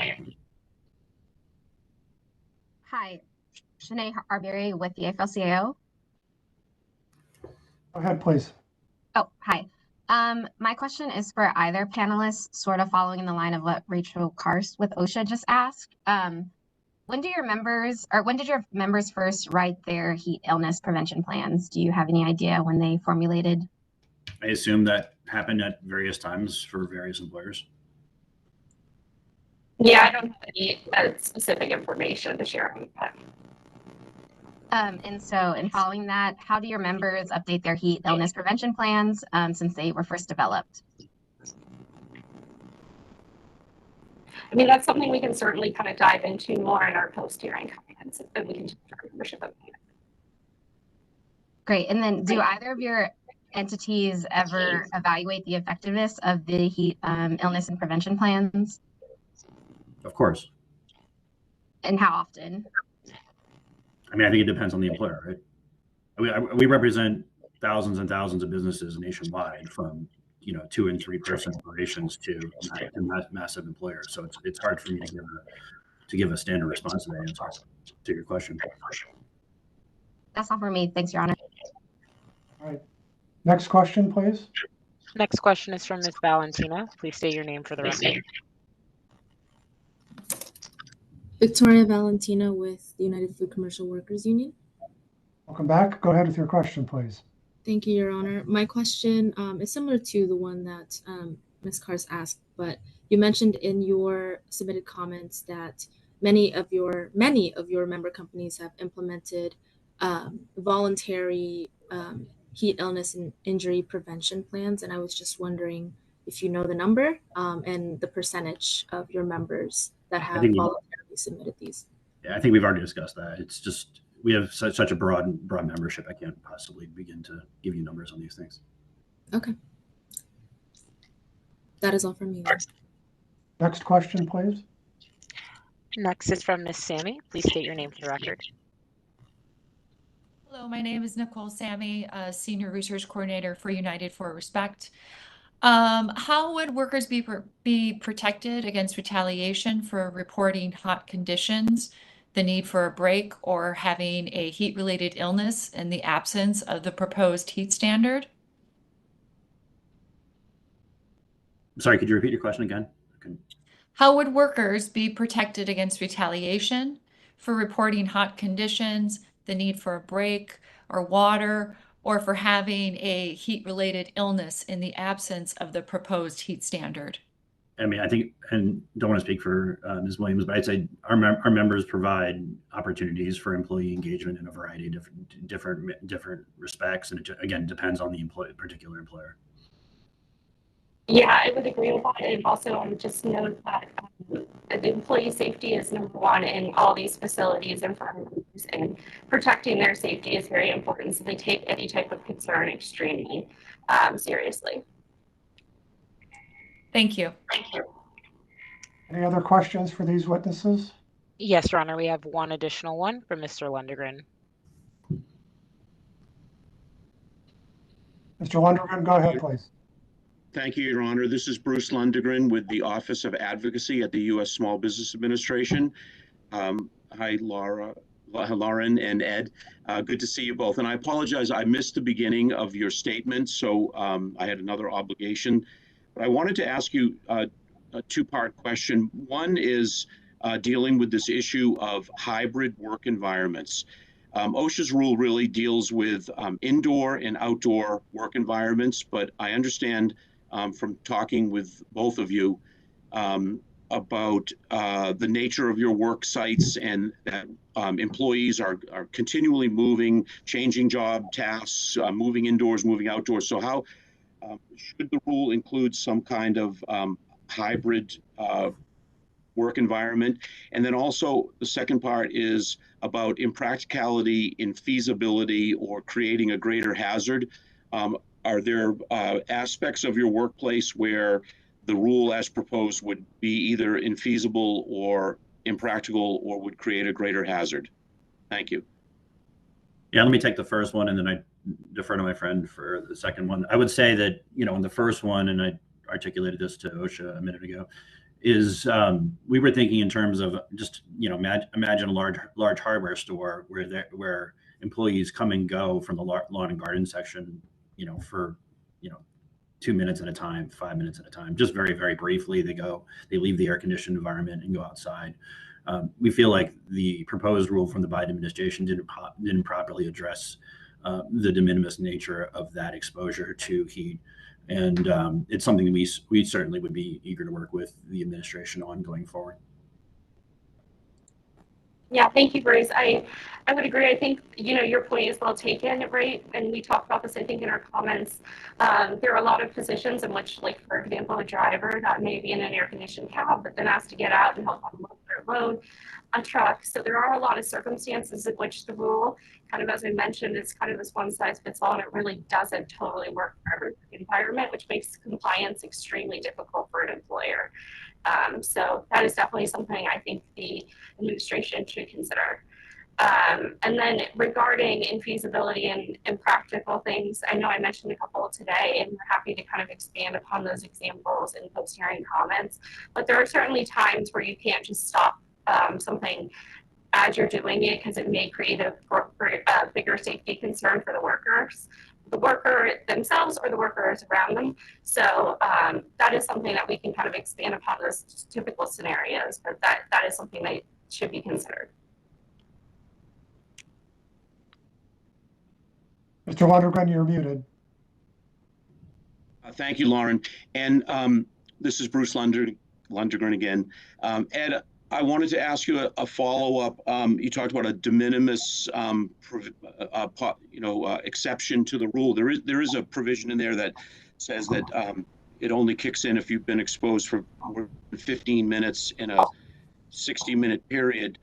Does that satisfy your concerns, or is that not adequate, or is it just too prescriptive in nature? Yeah, it's very prescriptive, and again, we don't want, similar to I'm thinking about the dual jobs rule that the past administration came out with, where you would essentially have to have, every employee equipped with a stopwatch recording their time, and that, in various scenarios.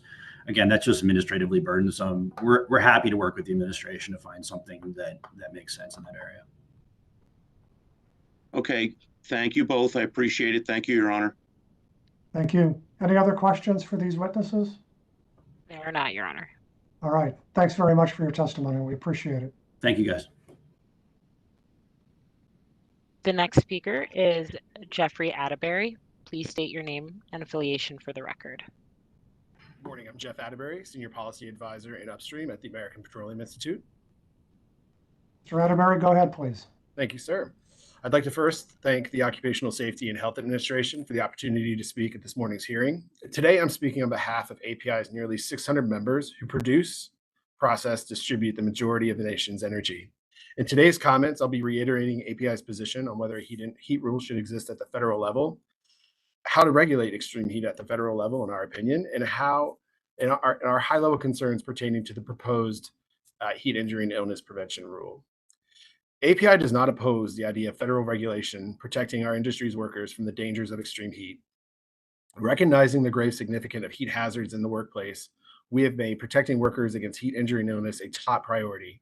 In fact, employers in the oil and gas industry have successfully managed the risk of heat for decades by incorporating tools such as the OSHA NIOSH Heat Safety Tool app or OSHA's Heat Stress Guide into their organization's own customized heat management programs. Our comments submitted in January of 2022 on the advanced notice of proposed rulemaking highlight the regulation of extreme heat at the federal level. API indicated our preference was a federal standard that was flexible, performance-based, and backed by research. A flexible standard should encourage employers and employees to use technologies that measure and mitigate heat stress, as well as monitor acclimatization in individual workers, because individual monitoring is more effective in detecting and preventing heat stress. In short, this rule is too expansive. It attempts to regulate numerous diverse industries with multiple operations, settings, and many geographic areas with a single rule. What works for the agricultural industry may not be what works for the oil and gas industry. Finally, unless the proposed heat rule is substantially changed, OSHA would create unnecessary burdens and stifle the creativity, innovation, individualized, performance-oriented solutions that the oil and gas industry seeks to foster. Next, I'd like to focus on API members' top 3 concerns with the current heat rule. These concerns include heat triggers, acclimatization, and breaks. Pertaining to heat triggers, in an effort to make the heat rule less prescriptive and less one-size-fits-all, the initial and high heat triggers could be eliminated. In the alternative, the triggers should be specific to a geographic region and consider local weather conditions and patterns. Furthermore, as proposed, these thresholds are arbitrary and overly broad because they do not consider the individualized factors that are important to heat illness risk evaluations. As OSHA has acknowledged, the risk of heat stress also depends on external factors such as relative humidity, ambient temperature, access to cool locations, medical services, personal protective equipment being worn, ventilation, relative workload, metabolic work rate, clothing, and more. Eliminating OSHA's proposed heat triggers would allow an employer to factor in these important considerations, such as the geographic region and recent weather conditions and patterns. Should OSHA retain the initial and high heat triggers in the final rule, it should do so in a way that is specific to the geographic region in question, as well as to recent weather conditions and patterns. For illustrative purposes, the low heat trigger could correspond to a location's P95 temperature, while the high heat trigger could correspond to a location's P98 temperature. These values, by definition, would represent statistically extreme heat values at a specific location. One final point on heat triggers. OSHA has examples of standards on heat that do not contain absolute thresholds. For instance, Nevada OSHA requires employers to conduct job hazard analyses instead of setting temperature thresholds. Under this approach, employers would assess working conditions when employees may be at risk of heat injury or illness and implement controls at their discretion to address those specific identified risks. OSHA should consider such workable alternatives that empower employers to assess working conditions and focus on exposures that present real risk to workers. The second concern, new and returning worker acclimatization. OSHA should eliminate its prescriptive acclimatization mandates. Instead, any acclimatization requirement should be specific to geography, industry, and individual risk factors. API members agree that employers should help ensure that employees are acclimatized to their work environment. However, the current provision is unjustified, inefficient, and will prove to be too challenging for numerous oil and gas companies to operationalize. As with the heat triggers, OSHA should provide greater flexibility for employers to tailor their heat management efforts on acclimatization to their particular workplace and employee populations. OSHA has significantly underestimated the impact of its acclimatization provisions on the oil and gas industry. The industry relies on a rotating workforce that works roughly 14 days on, followed by 14 days off. This schedule could vary such that a worker is regularly off for slightly more than 14 days at a time, thus subjecting that worker to a curtailed work schedule for the first several days upon their return.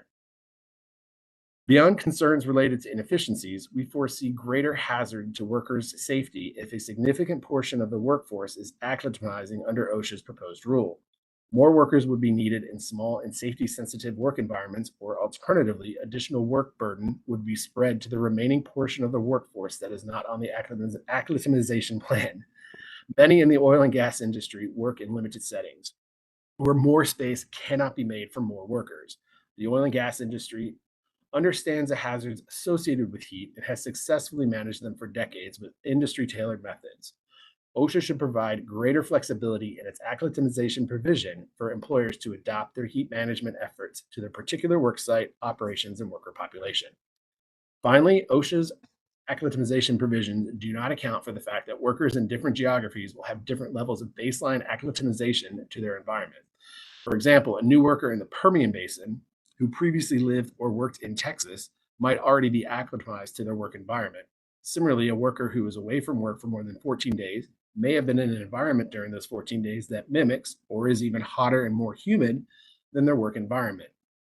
There are a myriad of reasons why a worker, new or existing, might already be acclimatized to their work environment. It would not need to gradually acclimatize again. These reasons need to be accounted for in a proposed rule. Finally, regarding cooling breaks, OSHA should amend its overly frequent break provisions to allow performance-oriented good faith use of breaks. Currently, the language of the heat rule appears to provide employees with significant access to breaks as needed.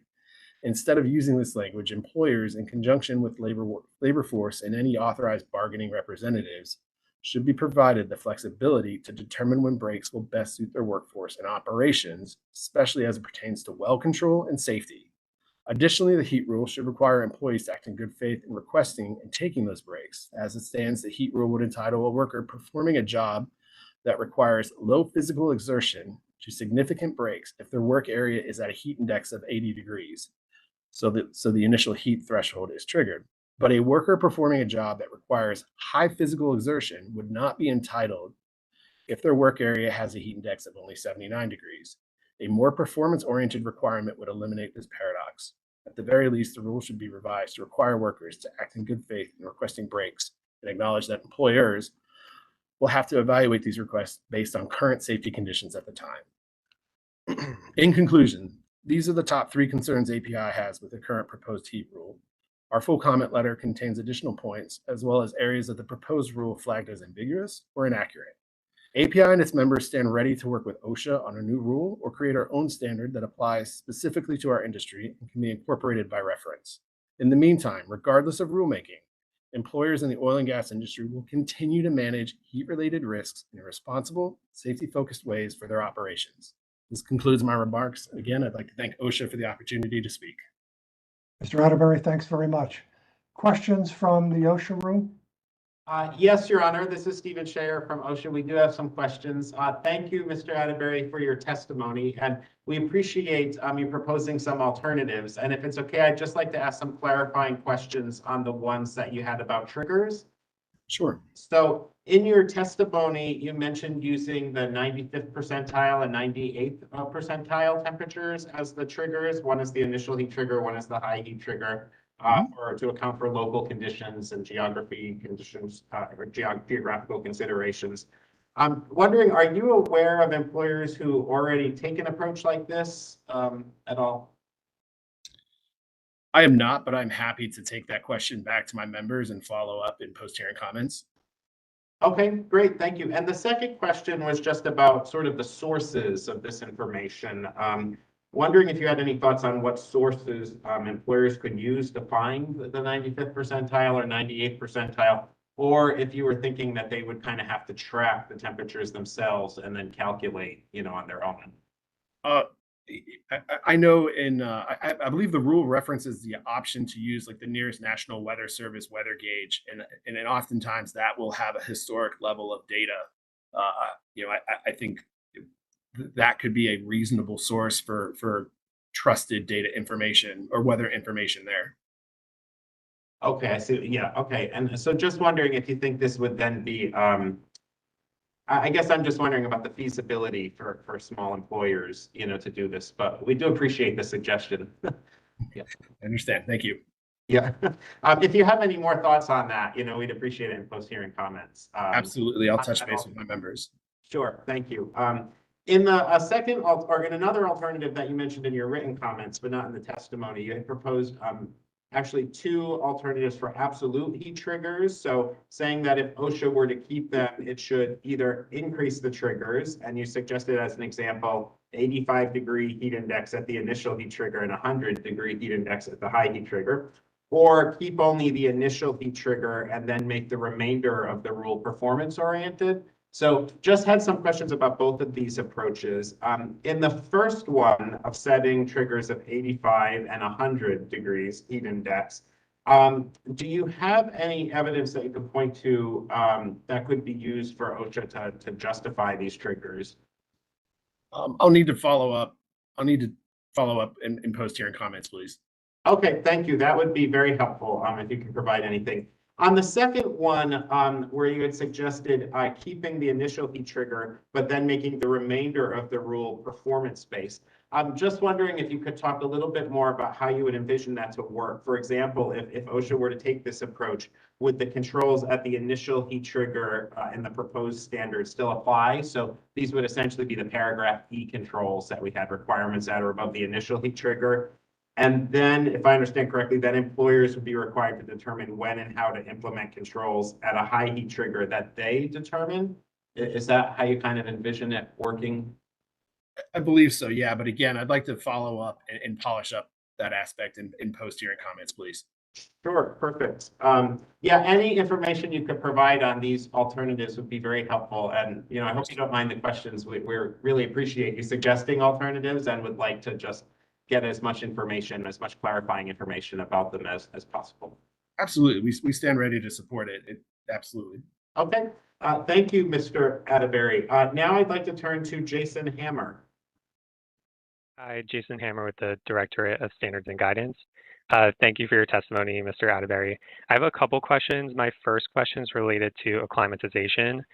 So in your written comment and in your testimony, you indicated that OSHA does not need to impose any specific measures to accomplish the goal of acclimatization and said OSHA should instead allow employers to conduct a job hazard analysis to identify real risk and tailor its response to the specific factors in play.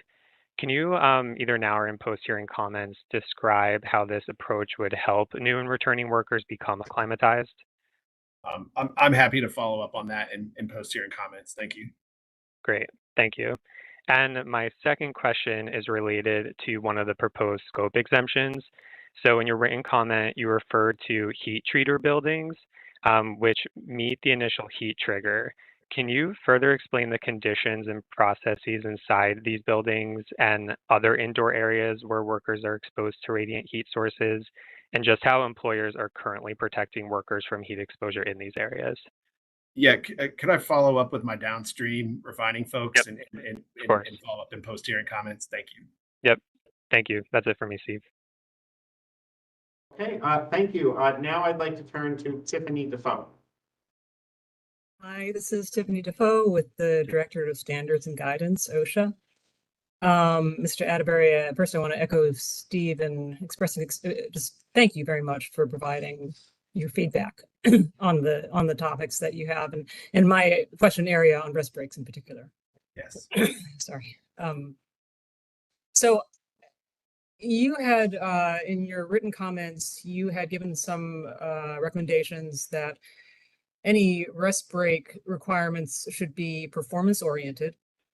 That proposed requirements should be revised to require workers to act in good faith in requesting breaks and to acknowledge that employers will have to evaluate requests based on the information available to them at the time.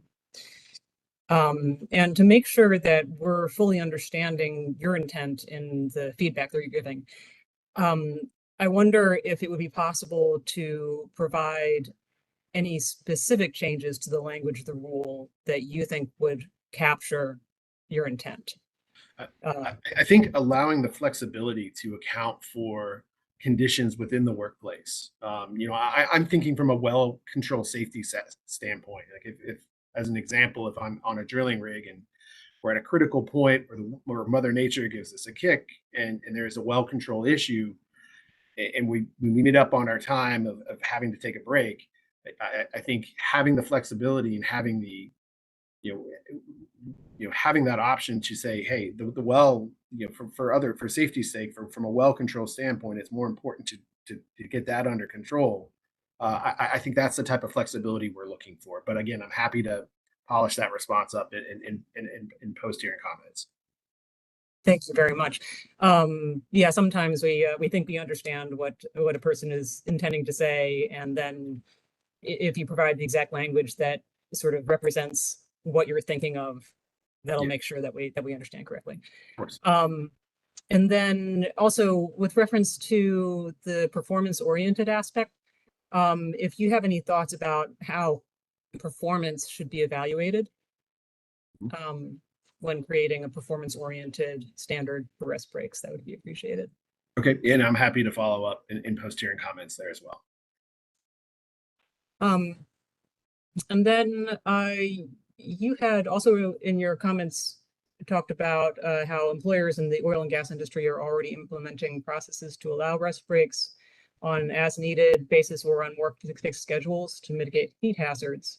And I'm wondering if there are any examples that that you or your members might be able to provide of rest break schedules, policies that represent successful mitigation of heat hazards in the industry. I'm happy to take that question to my members and provide some specific examples to you all in post-hearing comments. Yes. Thank you.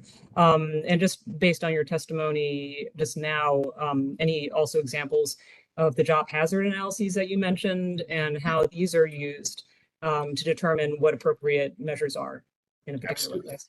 Absolutely happy to follow up. Thank you. Thank you very much. That's all I have. Okay, thank you, Stephen Chair. Again, I'd now like to turn to Brenda Finter in the room. Hey, good morning. Brenda Finter, OSHA Directorate of Standards and Guidance. In your written comments, you mentioned lack of flexibility for the break area requirements, specifically in areas like the North Slope of Alaska. What controls do employers in your industry currently use? For instance, can employers use portable shade sources such as pop-up canopies or tents? And if not, why not? Yes, employers can use that. And I think the specific aspect of the North Slope was really in referencing our heat triggers themselves and how infrequent the North Slope of Alaska meets those heat triggers. And I think our letter questioned the relevance of the application of a heat law up on the North Slope, given the infrequency. I believe it's 17 days in the past 26 years, or it was something extremely rare. And in fact, I know in the last 2 years, there has not been a heat index that has exceeded 80 degrees at a weather reporting station in the North Slope. So, but I'm happy to take that question and follow up more in post-hearing comments. And either now or in post-hearing comments, could you please discuss your experience with the feasibility of using shade or any alternatives you've used? I'm happy to touch on that in post-hearing comments, please. Thank you. And in addition, are there any other types of structures OSHA should consider for use as shade? I think my members have mentioned misters as well, in addition to artificial sources of shade, but I can follow up with them and polish that up in post-hearing comments. Okay, thank you. That's all I had. Thank you. Thank you, Stephen Chair. Our final question from the panel will be Zoe Petropoulos. I think my question was already answered in one of his previous answers, so I'm good. Thank you. Okay. Thank you. Mr. Atterbury, thank you for your testimony, and we look forward to any post-hearing comments you can provide. Your Honor, that completes the questions from the OSHA panel. Right, thank you. Any questions from the solicitor? Daniel Matrillo for the Solicitor's Office. No questions from us. Thank you for your testimony and time. Are there other questions for this witness? There are none, Your Honor. All right, Mr. Atterbury, thanks very much for your testimony. Oh, sorry, Your Honor. There is actually one that just was raised. Right. Mr. Barab, please state your name for the record.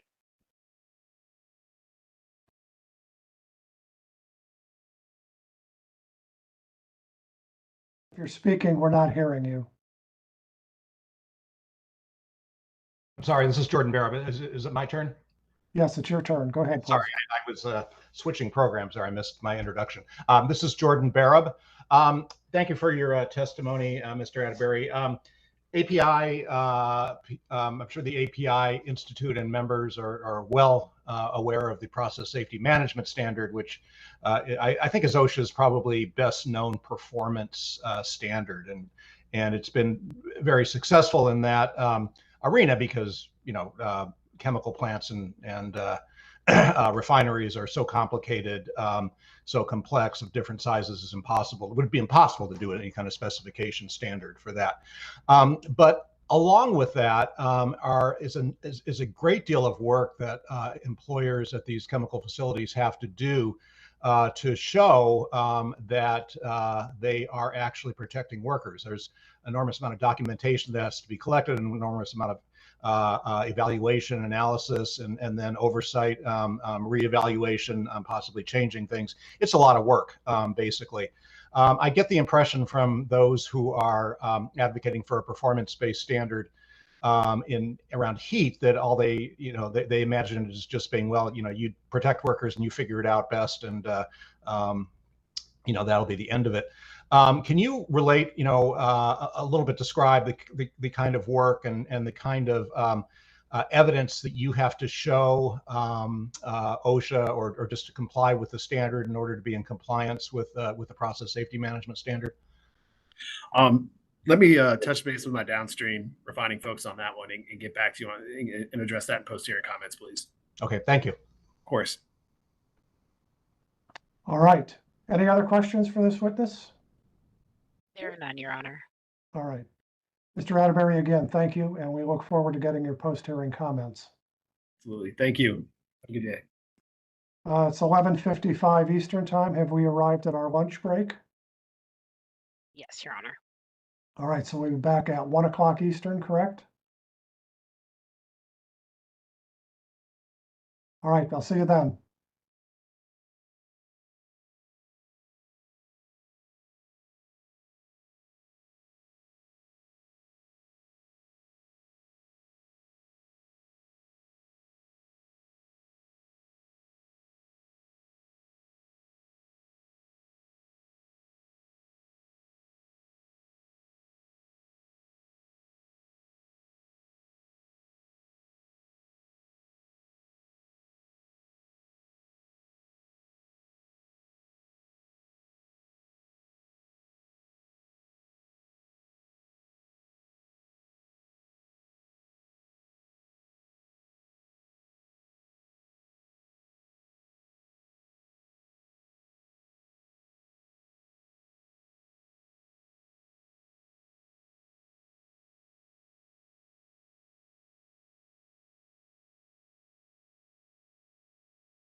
The OSHA room looks like a scaled down version of The Last Supper.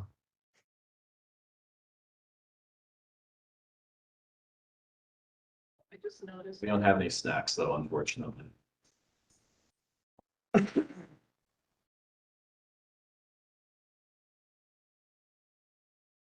This is Miriam Carlone from App Global, OSHA's contractor. It is 1:00 p.m. Eastern Time, and we are now rejoining OSHA's informal rulemaking hearing for heat injury and illness prevention in outdoor and indoor work settings.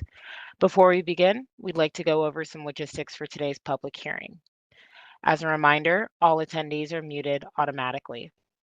All WebEx attendees can access closed captioning and translated captioning by clicking on the CC icon in the lower left-hand corner of the application. You can individually select your caption language if translation is required. I will now share the same slide in Spanish.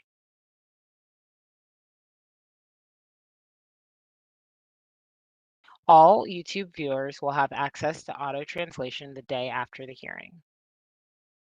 All WebEx attendees delivering testimony will have access to a countdown timer to ensure allotted time is adhered to. We will launch the timer for you, and it should be seen on the right-hand side of your screen. If you do not see this app launched in your WebEx window, please follow the instructions on the screen to manually launch this app. If you are speaking today, you will receive a notification on your screen that you are being promoted to the panelist group a few minutes before it is your time to provide testimony. Once promoted to the panelist role, you will be able to unmute and turn on your camera. We ask that you do not unmute or turn on your camera until your name has been called and you have been asked to start your testimony. Speakers connected by telephone should unmute their phones when called to testify. If you have submitted a presentation in advance, we will share the file and advance the slides. Please cue us verbally by saying next slide when you need us to advance.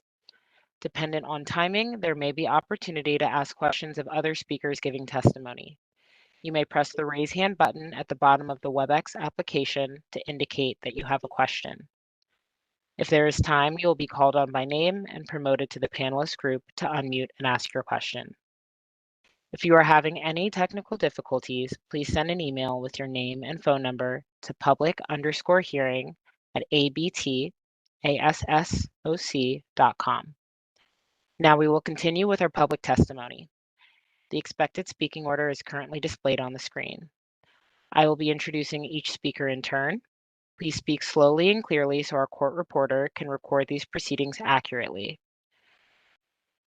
The first speaker will be Carla Segundo. Please state your name and affiliation for the record. Thank you. Good afternoon. Can you guys see me and hear me okay? We can both see you and hear you just fine. Go ahead, Thank you, please. Judge. Good afternoon, OSHA Representative and Judge Bell.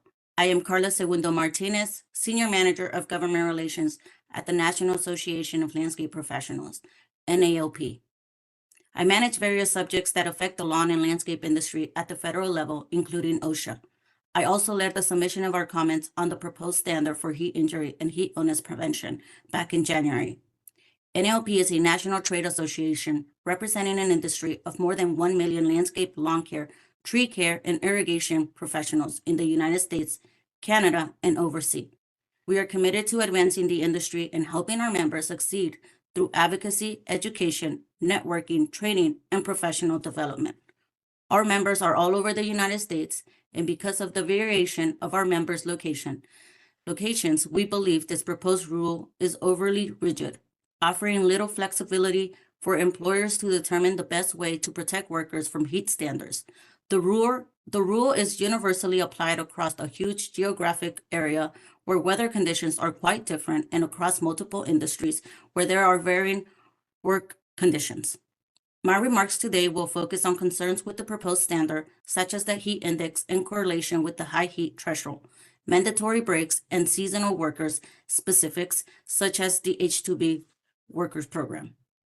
Let me begin by making it clear that NALP believes that employers should protect employees from heat-related injuries and illnesses in both indoor and outdoor work environments where there is extreme heat or extended exposure.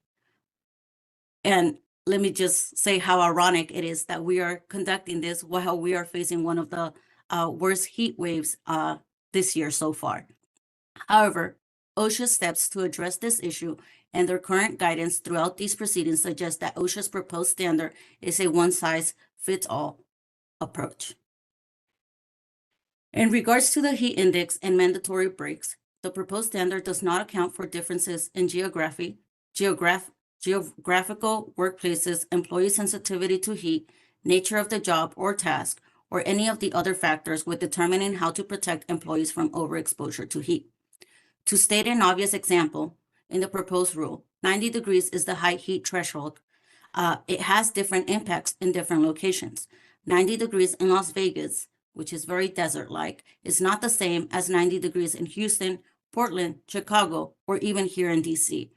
As we are all aware, in the West Coast, the heat is more dry, and out here in the East Coast, it's very humid, which makes it very different for workers. One of the most unworkable provisions is the mandatory 15-minute rest break every 2 hours if the high heat trigger is met. As the rule is currently written, it demands that every employer makes their employees take a 15-minute break every 2 hours, regardless of whether they are suffering symptoms or even if they would like to take such a break. Demanding this break would be highly disruptive to many folks that work in the lawn and landscape industry and could create a bigger hazard. The necessity of breaks depends on more than heat index. It is highly dependent on many factors. Some workers do not need or desire a break every 2 hours, as this disrupts the workflow. Others who have recently been sick or otherwise have a physical issue may need a break more frequently. The timing of these breaks should not be dictated by the rule. In addition, there are jobs, i.e. working from heights like tree care, where requiring a break may make the job more dangerous as it requires additional climbing up and down to the job site to take a break. The mandatory 15-minute break raises more questions than answers them. Here I have some potential questions and some more specific examples that we may encounter in the lawn and landscape industry. If the employees are by pure commission, the worker will not want to rest, since it could affect their commission. How are we as an industry supposed to enforce paid rest breaks if they are driven by commission? Another perfect example in my industry is a lot of these workers commute from one site to another. Does driving from one site to another in an AC vehicle consider a rest break if they only work 60 minutes and then are driving for 15 or 20 minutes to their next location to work an additional hour? Would that trigger the mandatory 15-minute break? Also, a lot of our workers work in very heavily shaded areas, some with tents, or constantly commuting back and forth to a trailer for their equipment. Would that also require a 15-minute break? Another one of our concerns is in regards to seasonal workers specific. Most of our members hire seasonal workers for their seasonal peak, which is during the summer season. It is common for employees to leave during the season and new ones to be hired. Maintaining acclimatization records for a constant rotation of employees would be a continual task. Awareness of work area temperatures is important. Assuming that workers are accustomed to their work environments is important. However, measuring, logging, storage, and maintenance of these record-keeping requirements is unnecessary and not beneficial. The green industry relies heavily on seasonal workers during their peak season. The H-2B visa allows foreign workers to work temporary non-agricultural jobs in the United States. If unemployed person capable of performing such service or labor cannot be found in this country. The landscape industry is seasonal and is the largest user of the H-2B program, accounting for nearly half of all H-2B guest workers that use the program annually. Several states or territories with small populations are the most dependent on H-2B workers because U.S. workers are least available there. H-2B mates typically service remote locations such as Cape Cod or national parks during the relatively brief and intense summer season. H-2B workers are also critical to traveling carnivals where the jobs move from county to county. In fiscal year 2022, the top 5 countries for H-2B visas were Mexico, Jamaica, Guatemala, Honduras, and El Salvador, all countries that remain warm year-long. Knowing that the landscape industry relies heavily on temporary workers, most of whom come from countries that have warm temperatures year-long, it raises additional questions about OSHA heat rule concerning acclimatization, record-keeping, and communication methods. Do H-2B guest workers returning to the same employer from the previous season and reside in a warmer climate require acclimatization? If so, how would that be determined or tested? Most times, employers receive new seasonal workers. How long do they have to keep seasonal workers' records? If unable to communicate with employees and translation is needed, are those records supposed to be kept as well? If so, how long should the records be kept for? On a final note, NALP believes more clarity is needed for what is considered a proper break, what destinations are categorized as approved break locations, and when the working time starts if walking to a destination and time to take off and put on PPE is not included. While excessive heat presents a hazard that must be addressed, employers have proven that they can provide safe workplace for employees during these times. Many of the steps that employers are taking are recommended by OSHA, including increased access to shade, water, and rest breaks. As many organizations have stated during these last few days, OSHA should allow more specific adjustments based on geographical, the nature of the jobs, and health status of individual employees. Such flexibilities would provide better protection for employees than a more rigid one-size-fits-all standard. Thank you very much, and I welcome your questions.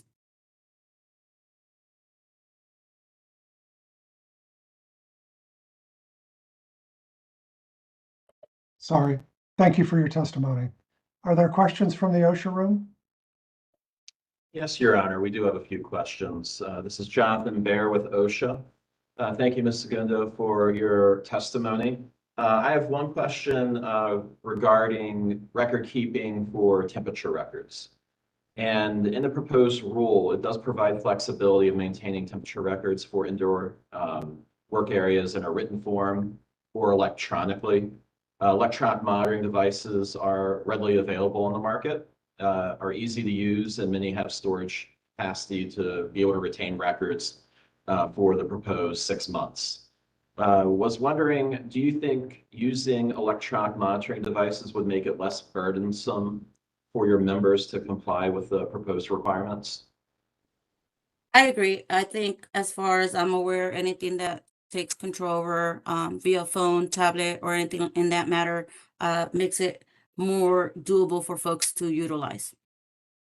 Thank you. I'm going to turn it over to, on the line, to Zoe Petropoulos. Hi, Zoe Petropoulos with the Directorate of Standards and Guidance. I have a couple questions about the triggers, which you mentioned in your testimony and your written comments. And I know you've stated that NALP believes that the heat trigger should be defined based on a regional basis and adjusted to reflect the normal heat exposure of employees. And I have a few follow-up questions about that. What geographic area would you propose OSHA consider for establishing any new triggers that would be based on geography? For example, at the county level, state level, or regional level? And what data would you propose OSHA rely on to establish those triggers? I think just based on my knowledge, a county would make sense, but we also see some counties that are very massive and take up like half of the state. That would be very different. I'm from California myself, and I know in California, the temperature that feels up in the Inland Empire is very different from closer to the beach or closer to the mountains area up north in California. Being here in the DMV area, I feel like Virginia was a lot more hotter, but Maryland is more humid. And that's just crossing over one simple border. So I think looking at counties and regional areas, just kind of where you see a trend of the temperature remaining the same would be a good guidance. Thank you. Are you aware of any member employers who are already taking this sort of approach? And if so, what data do they rely on? Yes, we have a lot of members up in the West Coast where they have their own heat standards implemented, Oregon, Washington, and California, as well as other states that have recently created their state standards to address the heat waves, like Colorado, We have some here in Maryland as well, which that is one of the newest ones. And they just follow the guidance as specific as they can. And they try to remain the same crew in similar proximity than someone that would be up north or east or west of that state. Thank you. And I have one more question based on your testimony. You mentioned at one point that 90 degrees Fahrenheit would have different impacts in different locations across the country. And I believe you mentioned that part of that is because there are varying levels of humidity across the country. And please correct me if I'm misstating that. I'm wondering if you believe OSHA's use of heat index and wet bulb globe temperature in the proposal instead of dry bulb temperature accounts for this, and why or why not? I'm not very aware of the system that it's currently being proposed, but we can definitely look into it and submit further comments on this. I know that, for example, being from California, it's very dry heat. Where here in the East Coast, here in the DMV area, it's very humid. I wouldn't be an expert in saying which one is worse or which one is better. I hate being out there because dry heat, it feels like it's burning your skin, but out here, the humidity, you feel so sticky and sweaty. But I think we can do further research on this aspect. Thank you so much. That's it for me. Thank you. Jonathan Bear, OSHA. For our next question, I'm going to hand it over to Ryan Tremaine. Hi, Ryan Tremaine with OSHA Standards and Guidance. You touched on the topic of H-2B workers and seasonal workers. And in your written comments, you stated that you believe that consideration should be given to workers who are coming from predominantly warmer climates and may already be acclimatized.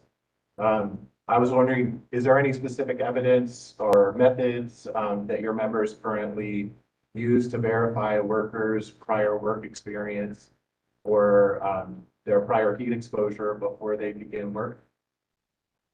That's Sorry. Either today or something you could probably follow up with members with. Sure. Yeah, of course. I mean, just a quick response would be a lot of the workers that we recruit are coming straight from their home countries, and they have to verify that as well as their work experience. We're also aware that a lot of these workers that we bring in, year out, called returning workers, work in the landscape industry back home as well, which exposes them to the same temperature year round, where here it would only be for the summer season, but we can provide more information in additional comments. Great, thank you. That's all I have. Jonathan Bear, OSHA. Our next question will come from Eduardo Hernandez. Hi, Mr. Gundo. Thank you for your testimony. Eduardo Hernandez, Director of Standards and Guidance. I have one question on the effective communication requirement. So in your written comments, you raised some issues for OSHA to consider. One of those highlighted communication practices with workers. And we would really like to hear from you and your members, and really what are the methods of communicating with the team leader and the employee, and what's working well?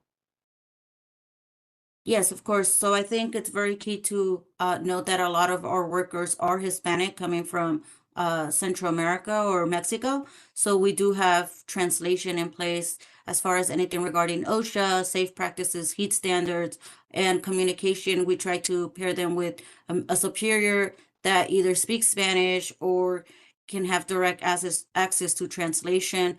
And, most of these individuals can communicate just via phone calls or text messages if they have someone that directly speaks the language that they speak themselves. Thank you. Next question is going to come from the line, Tiffany Defoe. Hi, this is Tiffany Defoe with the Directorate of Standards and Guidance, OSHA. First, I want to thank you for the various questions and examples that you provided in your written testimony and that you touched on in your testimony here today too. That's really helped give a feel for some of the challenges that apply to your industry. And the questions that I have are for rest breaks. I wanted to first make sure that I understand clearly. You said in your testimony that the rest breaks should not be, the timing of rest breaks should not be dictated by the rule. And that came up in your written comments as well. And I want to should I understand that statement? Are you recommending essentially that if OSHA moves forward with the final rule, that the rest breaks provision should be limited to as needed rest breaks, and there should be no mandatory scheduled rest breaks? Is that a recommendation that you're making, or is there something different that you had in mind? I think you read that well. Just advising OSHA to do it as needed, especially if somebody is experiencing any heat symptoms. We would want them to take a break immediately, whether that was an hour from now or 3 hours from now. I think we need a little bit more flexibility, knowing that a lot of our workers do work in shaded areas and are commuting from location to location instead of walking over to their next location. A lot of these residential contracts are not immediate neighbors, but rather quite a drive to the next location, which allows them to be indoors in an AC vehicle during that commute. Thank you. And then also in your comments, so you noted that your industry currently uses work breaks as a part of the normal work practice, and that the frequency and length of these breaks vary depending on the level of heat exposure, type of work, the individual's acclimatization, and other factors. First, can you clarify, so when you said that, are you referring to breaks that are primarily planned breaks, scheduled based on an understanding of those factors by the employer or supervisor? Or were you talking about the sort of as needed breaks? Or was it a combination that's prevalent in your industry? There's definitely a combination of both, just kind of depending on how many workers are working on a site. If we have a larger group, we will rotate taking breaks, right? Whether they are planned or as needed. I think another perfect example would be like if someone needs to use the restroom, we're not going to deny them the usage of going to the restroom just because they're not on a break, right? We would want to find some either on site or somewhere nearby for them to do what they need to do, stay hydrated, especially if they're consuming large portions of liquids to stay hydrated, whether it's water or electrolytes. They will probably need to use the restroom more often than not. Thank you. And last question, so when you're discussing what you're discussing right now about the use of breaks currently in your industry, are you talking about sort of a customary practice, or are there sort of formal policies that your organization has and promulgates to its members for its rest break policies? As an organization, we do not have anything in place, but we do work closely with a lot of employers who kind of write out their employees' rights, including breaks, right? Depending on how many hours they're working, where they're working. Some areas may be more burdensome than others, right? Just depending on whether it's commercial landscape or residential landscape, how large the property is. They might need a larger break or more breaks in between the project just because they're technically doing more work in the sun exposure. Thank you. And I know I said last, but this is actually the last. If there are employers whose policies or how explanation of how they schedule breaks, if there are any employers you're talking to that are willing to share examples with OSHA, yeah, of course, I can definitely look into that and submit that further. That'd be terrific. Thank you very much. That's all I have. Thank you so much. And we have a couple more questions coming from Adriana Lopez. Hello, thank you for your testimony. I'm Adriana Lopez, OSHA. Thank you for your testimony, Ms. Segundo. On average, how many jobs do your members perform annually, would you say? It would be a little, I don't have a exact number, but it would all depend on the locations of the jobs of the state they're working in. For example, a lot of our workers are seasonal across the country, but there's no such thing as a summer season when you think about Florida, California, Texas, Arizona, those warmer climates. But I can definitely look into this and respond in my additional comments. Sure, we would appreciate that. Thank you. And in your industry, what types of work make respirators more difficult? Like you mentioned, for example, for performing tree care. And what percentage of those annual jobs are performing this type of work, would you say? A lot of our members do mostly landscaping, which is mowing the lawn, shaping the bushes and stuff. But we do represent also tree care workers and irrigation. So those would be heavily focused on, right, for example, Davy Tree Care. They operate throughout all 50 states of the country, and they focus on maintaining the trees and planting new trees and additional projects like that. Another project that as an association we work every year is called Renew and Remembers, which we operate here in the DC area at the Arlington Cemetery and sometimes the Lincoln Memorial or another one of the monuments where we have volunteers, members come into DC and they help maintain the green spaces of the DC area, kind of just to give back to our country and provide our services for free. We also do planting trees where they're needed. And this is something that we have a lot of volunteers come from all over the country to the DC area to help out. And that would be something good to look into, just to see the positive impact that we're doing for our environment. As we talk about heat, we also know that planting more trees and taking care of our green spaces reduces the heat temperature that some may feel if they are shaded by trees. Thank you very much. And then just a question about how often is it the case that the work that you do is done on multiple work sites across different regions with different typical local temperatures, meaning like across different regions? Yes, I think a perfect example would be just here in the DMV area. Most times we try to put it all as a one, but when we see the storms come, you see them coming from Virginia, moving forward to DC and then Maryland, and that impacts the temperature that you feel in those areas. And that's not, you're talking about probably like a 2-hour drive in between from point A to point B. And that's how a lot of our companies, or a lot of our employees and employers work across, it could just be something small, where another example would be like the OC area in California that feels very persistent temperature wise, except if you're closer to the beach. So I think it just varies depending on the weather. I think that's something we can't predict, what it will target on a given day or time. And so in your comments, you expressed concern regarding the incentive of your commission on workers' desire to take rest breaks. So I have two questions. What occupations in the landscaping industry are paid by commission? I don't have a perfect example right now, but I can look into it. I do know that that was one of the concerns that we did hear from a lot of our members prior to submitting our comments. Sure, that would be appreciated. Thank you. And what percentage of workers in those occupations would you say are paid by commission?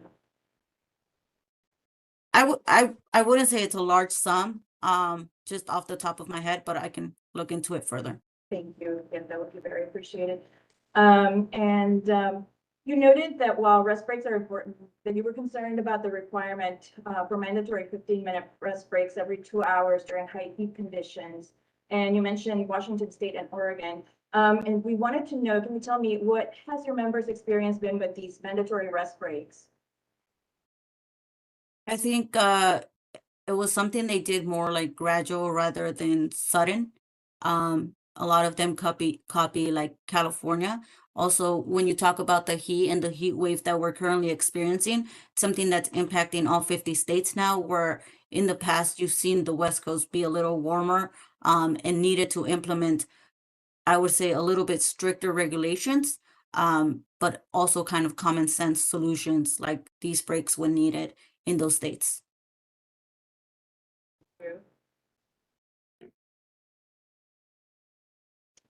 Okay, thank you for your testimony. That concludes my questions. Your Honor, that concludes OSHA's questions. All right, great. Anything from the solicitor? Daniel Machula for the Office of the Solicitor. No questions from us.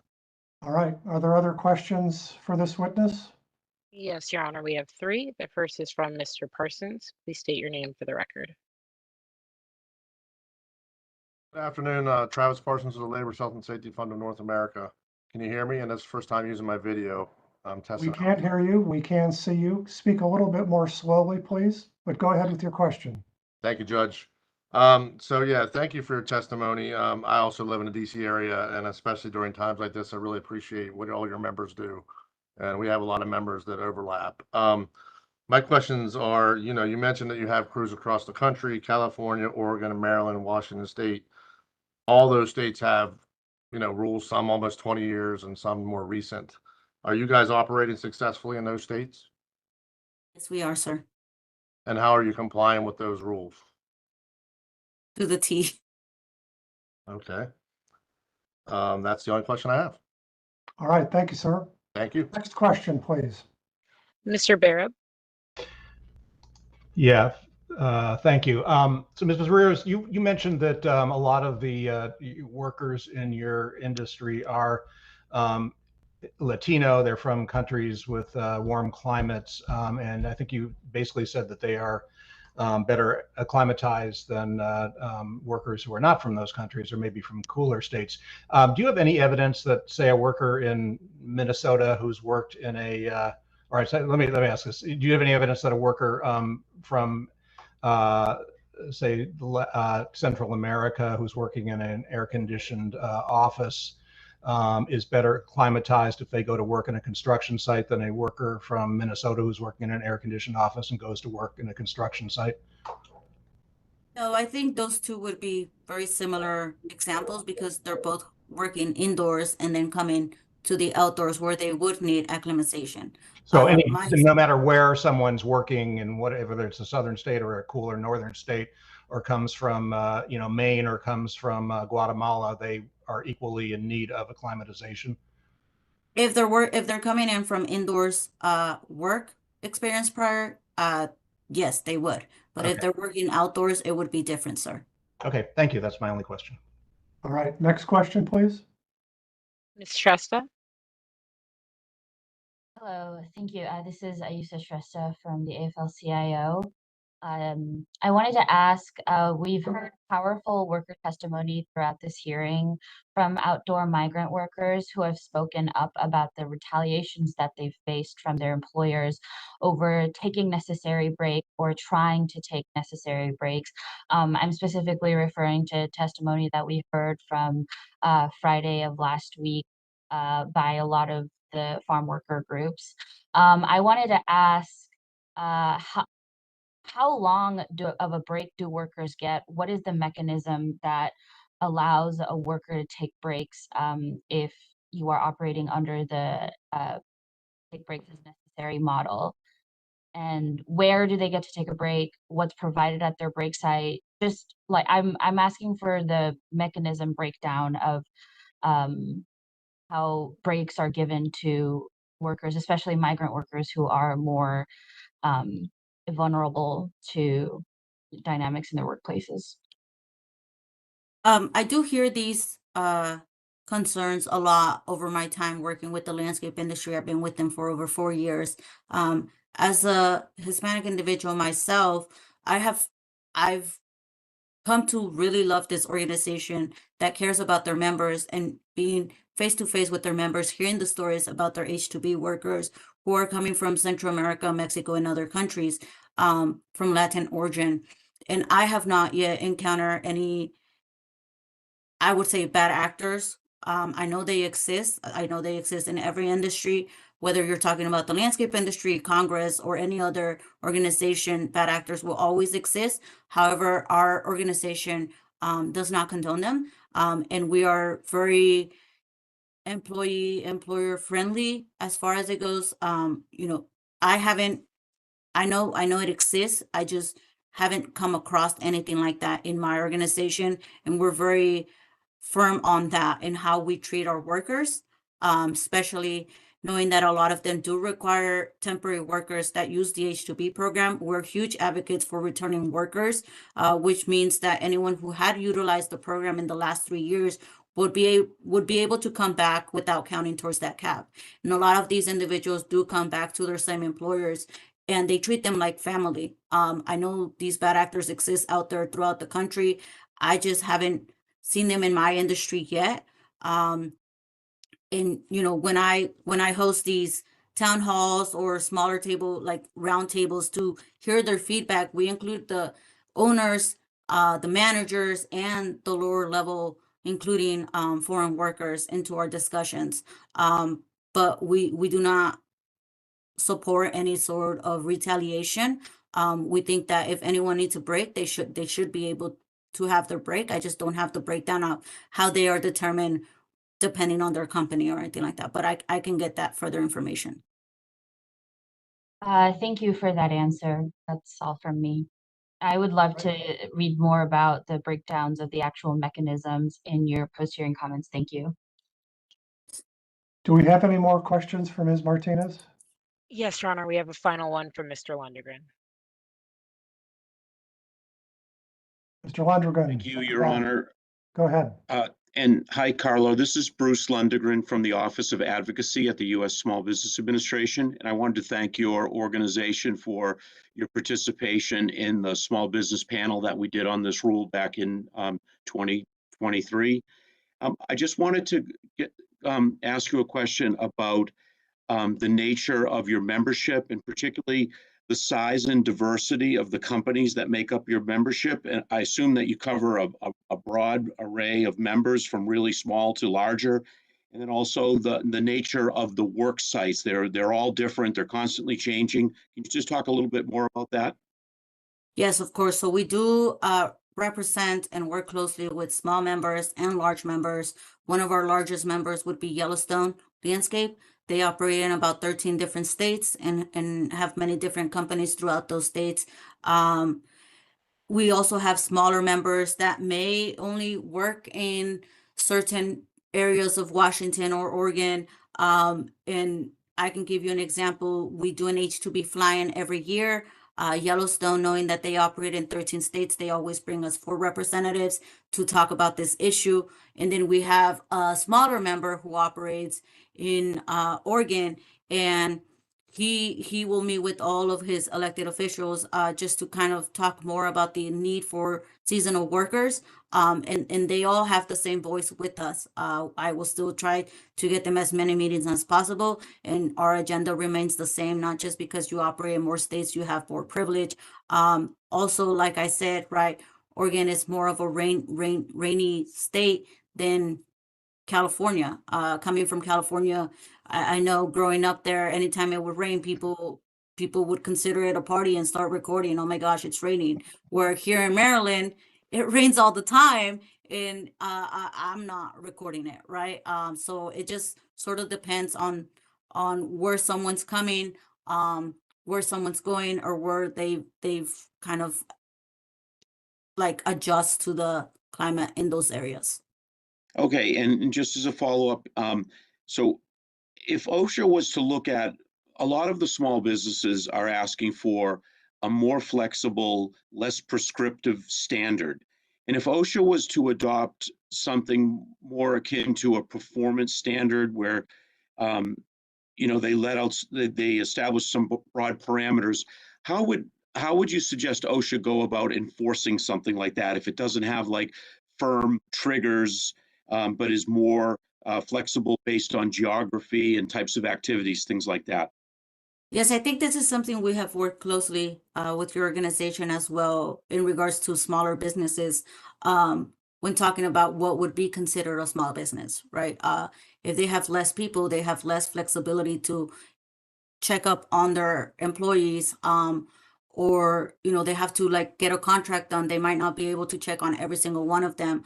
I don't have those answers with me right now, but I can definitely look further into how it would impact specifically to our smaller members versus our largest members, and submit further comments on that. Great, thank you very much. Thank you, Your Honor. Thank you. Any other questions for Ms. Martinez? There are not, Your Honor. All right, ma'am, thank you so much for your testimony. It's been very helpful. Thank you, Judge, and thank you, OSHA representatives, and everyone who asked me a question.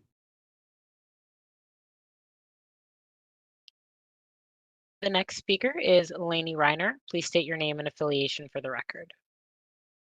Good afternoon, and thank you for the opportunity to testify. My name is Lainey Reiner. I'm the Executive Director of the Georgia Green Industry Association. Ms. Reiner, thanks very much for being here today. Go ahead with your testimony, please. Again, thank you for the opportunity to testify. GGIA represents Georgia's ornamental, I'm so sorry, my video. Sorry about that. GGIA represents Georgia's ornamental and environmental horticulture sector, including farms that produce field-grown and container-grown plants, greenhouse operations, cut flower producers, and turfgrass sod growers. In addition to these farms, our membership includes landscape contractors, retail garden centers, irrigation professionals, and a range of allied businesses. Collectively, we are known as the green industry. According to the University of Georgia's 2024 Ag Impact Report, ornamental horticulture contributed $11.1 billion to Georgia's economy and supported 73,801 jobs across Georgia. While we share OSHA's commitment to protecting worker health, the proposed heat rules standard proposes significant and disproportionate harm to our industry. As part of our official comment submission, we were provided a report by Dr. Ben Campbell, the Extension Economist for Ornamental Specialty Crops at the University of Georgia. He works closely with industry members to evaluate economic impacts in real-world settings. His report illustrates the extensive financial and operational burdens this rule would impose on Georgia employers, particularly those in agriculture and specialty crop production. According to his findings, the estimated annual compliance cost per manager is $2,280, primarily for time spent monitoring employees, documenting breaks, and traveling between work sites. For an average worker, the time lost simply walking to and from designated break areas equates to $499 per employee per year. These costs multiply quickly across seasonal crews and businesses with numerous locations. It's important to note they are not one-time expenses. These are ongoing and recurring, and they will continue to rise year after year as wages increase and labor pressures intensify. For small and mid-sized businesses already operating on tight margins, this kind of compounding cost burden is not sustainable. For a greenhouse with just 20 employees and 2 field managers, this rule could cost over $13,000 per year. That does not include the added burden of translation services, revised staffing schedules, or compliance documentation. These costs hit small businesses the hardest, and in our industry, small businesses are the majority of the businesses. Dr. Campbell's report also highlights serious regional disparities in how this rule would affect Georgia employers using real weather data, real temperatures. From state monitoring stations, he found that in Blue Ridge, just 20 miles south of the Georgia-North Carolina line, only 33% of hours in July exceed 80 degrees Fahrenheit. In contrast, in Attapulgos, located about 40 miles north of the Georgia-Florida state line, 59% of hours in July and August exceed that same threshold, with elevated temperatures continuing well into October. It's important to note this data reflects actual air temperatures, not the more restrictive wet bulb globe temperature or heat index proposed in this rule. We know Georgia is hot, but this rule treats Georgia the same as New Hampshire. Even within our own state, the burden is uneven. If implemented as written, many green industry businesses and operations in Georgia would be subject to compliance triggers nearly 90% of the time during the summer. This is not an equal standard. It's a geographic penalty on states with warm climates. What's more, this rule assumes that a compliance structure designed for warehouse settings or construction zones can seamlessly transfer to open-air agriculture, but it cannot. Our members work in dynamic environments, moving plants, locations, and crews. A nursery may have workers tending to plants in nursery beds or greenhouses, unloading trucks, and staffing a retail area all in the same day. The idea of implementing a separate heat injury and illness prevention plan for each activity or site isn't just inefficient, it's unworkable. In practice, these layers of compliance don't lead to safer work. They lead to confusion, gaps in execution, and unintended risk. The rule also introduces new safety hazards for both growers and for those working in the service-based sectors of the green industry. In an effort to reduce exposure during the hottest part of the day, many employers may be forced to shift work to the early morning hours. But heavy equipment is not designed for low light operation. Operating tractors, mowers, and other machinery in the darkness increases the risk of accidents, equipment damage, and worker injury. The Georgia Governor's Office of Highway Safety actively discourages the use of slow-moving vehicles during dark hours for exactly these reasons. Ironically, this rule, intended to protect workers, would create conditions that put them in greater danger. Meanwhile, local noise ordinances prevent many crews, especially landscape and tree services, from starting work before 7 a.m. That leaves employers stuck. They can't begin earlier, they can't shift operations later, and midday is now a regulatory minefield. Retail garden centers face a different dilemma. These operations require continuous staffing to serve customers, restock inventory, and care for live plants throughout the day. Mandatory breaks every 2 hours would disrupt that continuity, potentially leading to complex scheduling challenges and staffing gaps during peak business hours. Hiring additional staff to fill those gaps is not always feasible, financially or logistically. Meanwhile, on farms that rely on piece rate labor, mandatory breaks don't just disrupt workflow, they reduce take-home pay. These workers are paid by what they produce, and forced downtime means fewer earnings, even when they're willing and able to keep working. It's a policy that penalizes productivity, and it ignores how agricultural labor actually functions. In both farm and retail settings, rigid break requirements create disruption without delivering meaningful improvements in safety. The administrative burden is also extreme.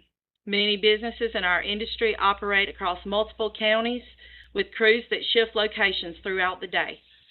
Managing site-specific heat plans, keeping accurate records, and ensuring multilingual compliance in real time is more than a tall order. It's an obstacle to doing business. Our members aren't looking to cut corners. We already provide water, shade, rest breaks, and training on heat-related illness. The vast majority also encourage the use of protective sun gear like hats, long sleeves, sunglasses. They're not resisting safety. They're resisting a one-size-fits-all regulation that doesn't fit our climate, our workforce, or the nature of our work. And that matters because these businesses don't just grow plants. They install, care for, and maintain them across homes, cities, parks, and public spaces. They don't just operate equipment, they operate with purpose, experience, and pride. Many are family run. Many operate on land that's been worked for generations. This rule, as written, threatens their ability to survive. In short, this rule will not produce better outcomes. It will produce higher costs, greater safety risk, and serious regional inequity. It will strain small businesses, confuse workers, and make compliance harder, not easier. We urge OSHA to consider the full weight of the data we've submitted, including Dr. Campbell's analysis, and to listen closely to those who live and work in these conditions every day. The proposed rule in its current form would do more harm than good. Thank you for your time and your attention.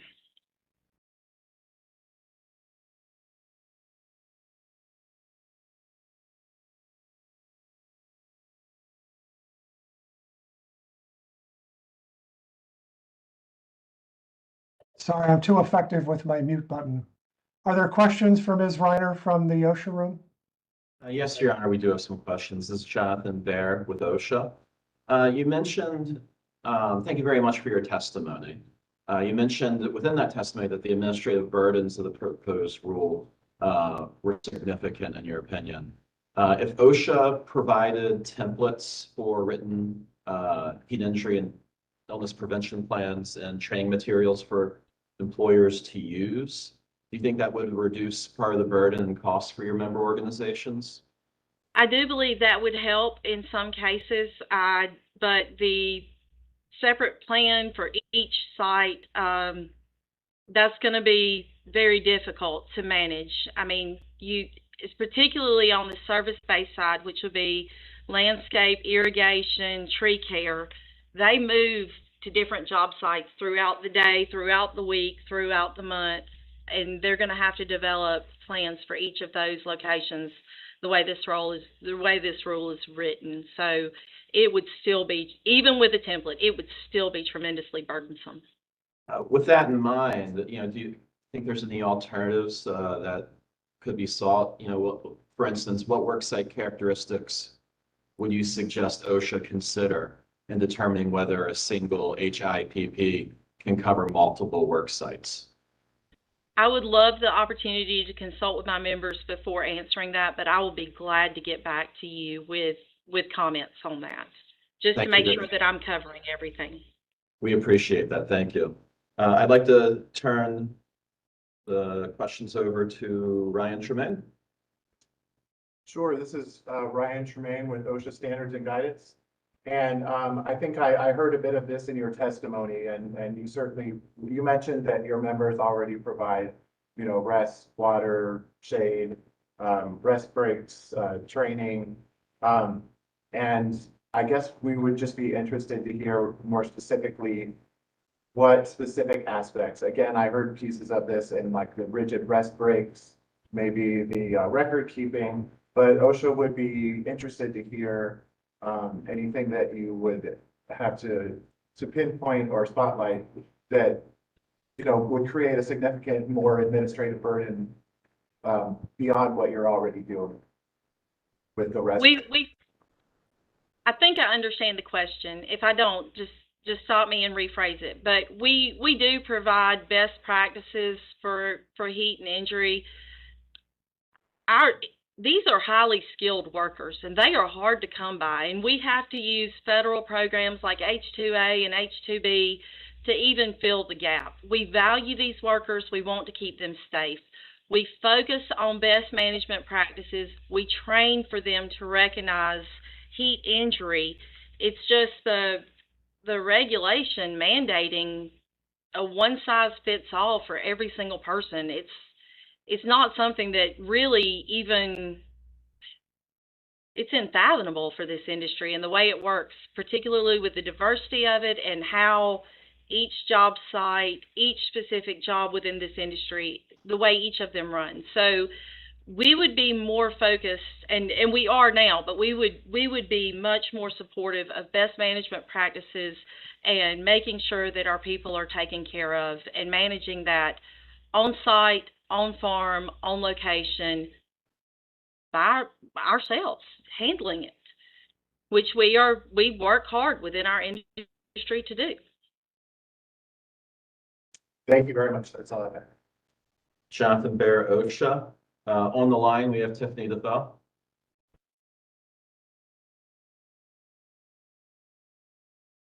Hi, this is Tiffany Defoe with the Directorate of Standards and Guidance, OSHA. First, I'd like to follow up on what you just said about your organization providing best practices and distributing those to your membership. I'm wondering if it would be possible to share your best practices with OSHA as an example. We'll be glad to. Yes, and actually they are based heavily on y'all's own recommendations for best practices. So hear it. Thank you. And then in your written comments, so you explained that the proposed requirements for mandatory rest breaks, and you talked about that today as well, are impractical for some employers and that alternative options are needed. And I just wanted to ask, either now or in comments following the hearing, if there are any specific changes to the proposed requirements that your organization would like to suggest that OSHA could make to make it more practical. I really would like to get with my members to make sure that I'm touching on all aspects of that, because that is a broad question. There are so many landmines for our industry specifically. I think that would be best if I could circle back on comments at the end. Of course, and I realized that I maybe was the way I framed the question wasn't ideal. I'm asking specifically about the rest break provisions, but any similar sort of recommendations that you want to make for other specific aspects of the rule are certainly welcome. We provide breaks as needed, and we trust our employees to tell us when they need those breaks. And so is your recommendation then that for the rest break provisions that they be limited to as needed, and that the mandatory ones, is that what you're that would be a much better outcome, is allowing businesses to manage it themselves rather than a one size fits all rule that you're trying to shove everybody into the same box and it just does not fit. Thanks. And again, when you speak with your members, if there are any other specific ideas that you want to bring back about the rest break provisions, feel free to submit those in post-hearing. Thank you. Thank you, ma'am. Thank you. That's all I have. Jonathan Bear, OSHA. Our next questions will come from Rachel Parse on the line. Hi. My first question is about, actually, it's probably better now. Much better, thank you. You mentioned that proposals for mandatory rest breaks every 2 hours are impractical for piece rate workers and create payroll complexities. I was just curious, in your experience, how prevalent piece rate pay is in the landscaping industry, and what occupations in landscaping are typically paid by piece rate? I'm going to correct you here on this. Piece rate is generally handled on production farms, and it is heavily utilized. Okay. We estimated in our preliminary economic analysis that 7% of workers are paid by piece rate for an industry. Is this estimate reasonable for your industry? I do not think so. We would need to get the economists involved on this, and there are plenty of experts like Dr. Campbell and several others across the country who focus specifically on specialty and ornamental crops.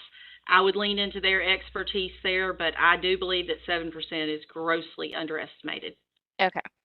In written comments, or in the written testimony, you noted that employers need alternative options for managing acclimatization. Can you provide more specific examples of what these alternatives for acclimatization would be that would be feasible for your members? I'm sorry, was this in my testimony or the original comments that I submitted back in December? Their original comments. I will need to circle back on with my members for that, and I'll circle back in the end comments. Okay. And the last question I'm going to read into the record because they are specific to Dr. Campbell's economic impact analysis, and I imagine you'll have to confer with him about it. And there are several parts, so bear with me. Dr. Campbell assumes that workers are already receiving 15-minute breaks every 2 hours as the industry norm. Is this an accurate representation of your industry? In greenhouse production, yes. In other sectors, maybe not. Okay. And can you elaborate on why you believe supervisor observation of employees is necessary to comply with the proposed rule? I don't. Okay, that was an assumption in the economic analysis. It was something within the rule that we read. Maybe we read that wrong, but it said that it was required that they had to be supervised during that time, and that was from the original rule language. Okay, 346 pages. I'm not sure. Maybe we missed something. Well, but if we'll there's be glad to something circle back on it. that's not clear, and that's helpful for us to know. So if you can point to that, that would be helpful. Absolutely. And the estimate that Dr. Campbell provided had an estimate of travel time to and from the work area of 5 minutes each way for a total of 10 minutes per break. Dr. Campbell's baseline assumption is that employees are taking breaks but are not being paid for travel to and from shaded break areas. Is that consistent within your That's industry? a Dr. Campbell question, and I'm not sure that I read that the same way you did. Okay. If you could get back to us with that. Absolutely. I'll be glad to. And sure. Are you able to provide the estimates for the cost for San Diego? Dr. Campbell mentioned that they were higher, but it was blank on the table that was submitted. I live in Georgia. Our membership is in Georgia, and I have no idea what happens in San Diego. Okay, well, it was in his economic analysis, so if you could just ask him. I will be for glad those to. numbers. I will be glad to get him to respond to that. Okay.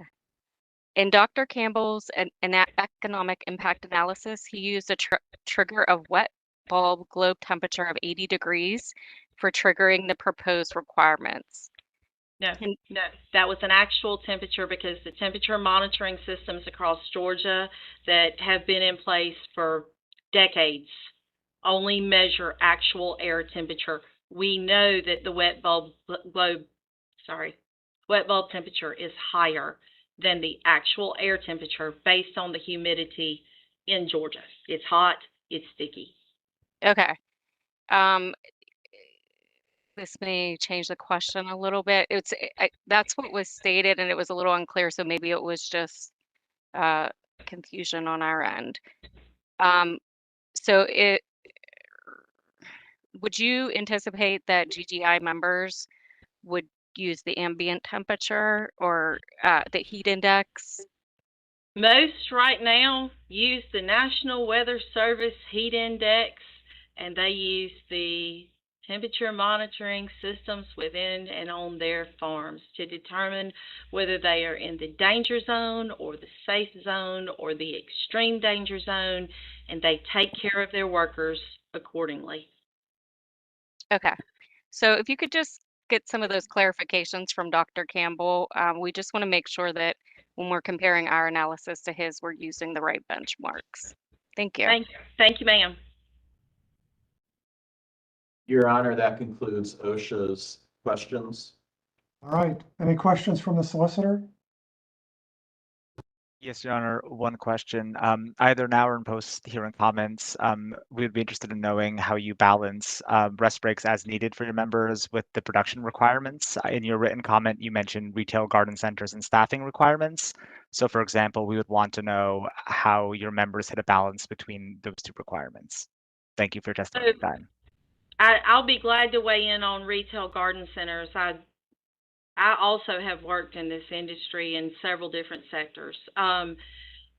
Everyone comes in when it opens, and just like you would shift your lunch breaks, breaks are also shifted throughout there. No one is expected to work the entire day with no breaks. That's unreasonable, and honestly, I don't know that anyone could ever be so acclimatized to do that. But it's the rigidness of every 2 hours, because if everyone comes to work at the same time, shutting down your garden center for 15 minutes 2 hours later is not a reasonable expectation.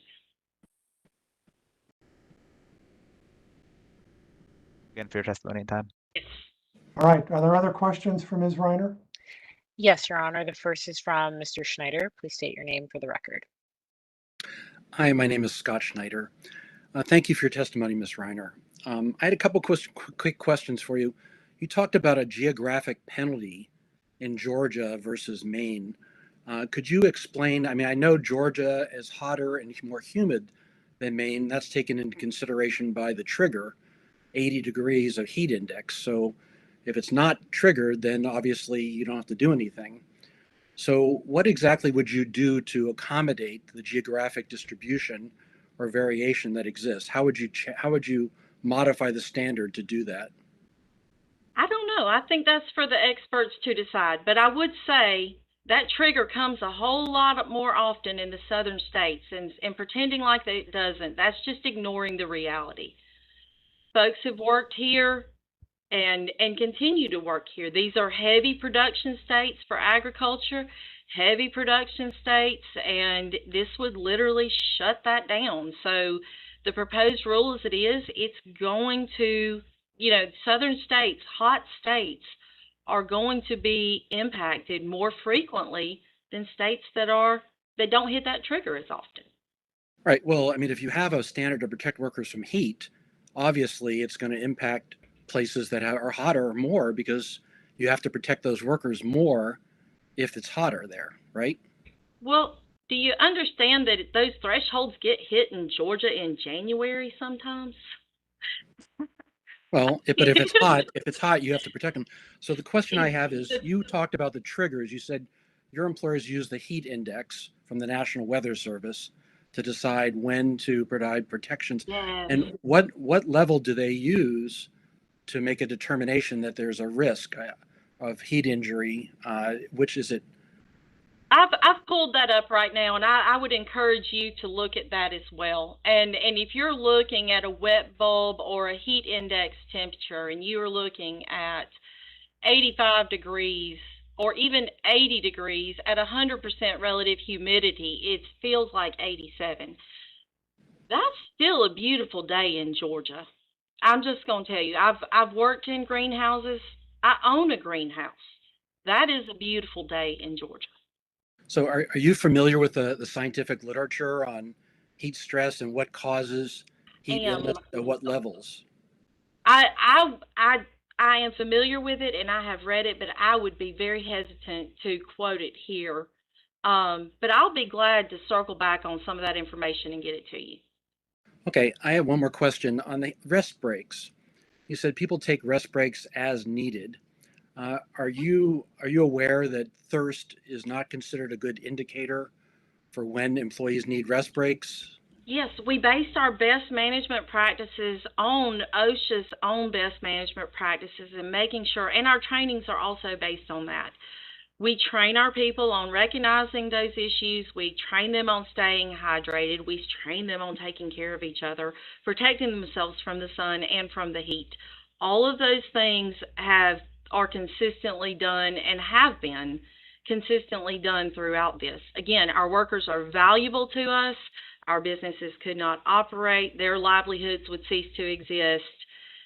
This is just overburdensome regulation that is going to make it very difficult for any of our folks to make a living, business owners and workers alike. And when you talked about a number of people working piece rate, and so if people are working piece rate, there probably is an incentive for them not to take a rest break because they're not getting paid. So how do you get them to take rest breaks? Most of those areas are set up in shade or in cooler areas. We do everything that we can to protect our workers and allow them to earn the best livings that they can. Well, what I'm asking is if they're not getting paid for the rest breaks, if they're working piece rate, there's a disincentive for them. There's an incentive for them to continue working even though they might be at risk. We train and teach them. We train and teach them. They have managers. I feel like you're picking at it now. This is standard practice across all of agriculture. We protect our workers and we value them. And even our piece rate workers, they are incredibly valuable to us and we want them to earn an excellent living. This regulation is going to limit their ability to do that. Okay, thanks very much. Thank you. Any other questions for Ms. Reiner? Yes, Your Honor, there is one more from Mr. Lundgren. Welcome back. Your Honor. Hi, Lanny. This is Bruce Lundgren from the Office of Advocacy at the U.S. Small Business Administration. And I wanted to thank you and your trade association for your participation in the Heat, Injury, and Illness SBREFA panel in 2023 and your member that participated on the panel. I have a question to ask you. A lot of the talk during the SBREFA panel was about the need for a flexible, to avoid a one size inflexible approach to have flexibility and a performance-based standard. And I think I surmise your answer would be that no new rule is the one that you'd like best. But one of the problems OSHA is confronting is if they were to develop a performance-oriented standard, how would they enforce it? Or maybe I should ask you, are there elements that OSHA could include in a very simple, straightforward, flexible rule that would provide for a safe workplace? So what elements would that have in it, and how would OSHA enforce it? Best management practices, training, opportunities to ensure, especially with the language barriers that are there, those are going to be very burdensome pieces for our folks economically. And then just flexibility, because our industry is so diverse across every single sector. Like the prescribed every 2 hours must go to designated break area, must be monitored by manager. Those are very, very difficult components. So just considering the nature of the work and removing those barriers so that our folks can comply, take care of their workers, make sure that they're operating safely, those would be the things that, if there were a rule, we would want to see. Okay, and this is Bruce Lundgren again. Your members, they have programs in place now that you feel are highly effective? They have best management practices that they train in-house in place. Yes, sir. Okay, thank you very much. Thank you, Lanny, and thank you, Your Honor. Yes, sir. You're welcome. Any other questions for Ms. Reiner? There are not, Your Honor. Ma'am, thank you very much for your testimony. It's been very helpful. Thank you, sir. Have a wonderful day. You too. The next speaker group is the Communication Workers of America, represented by Mickey Siegel de Hernandez, Danny Sally, Randy Rodriguez, and Ted Maple. Please state your name and affiliation as you all transition throughout your testimony.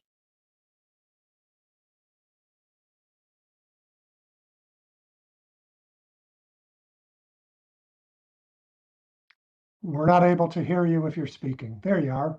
There I am. Just had to get everything all set. Go ahead, please.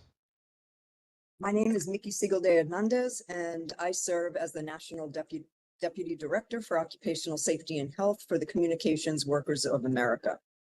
I want to say good afternoon and thank you to OSHA for the opportunity to testify.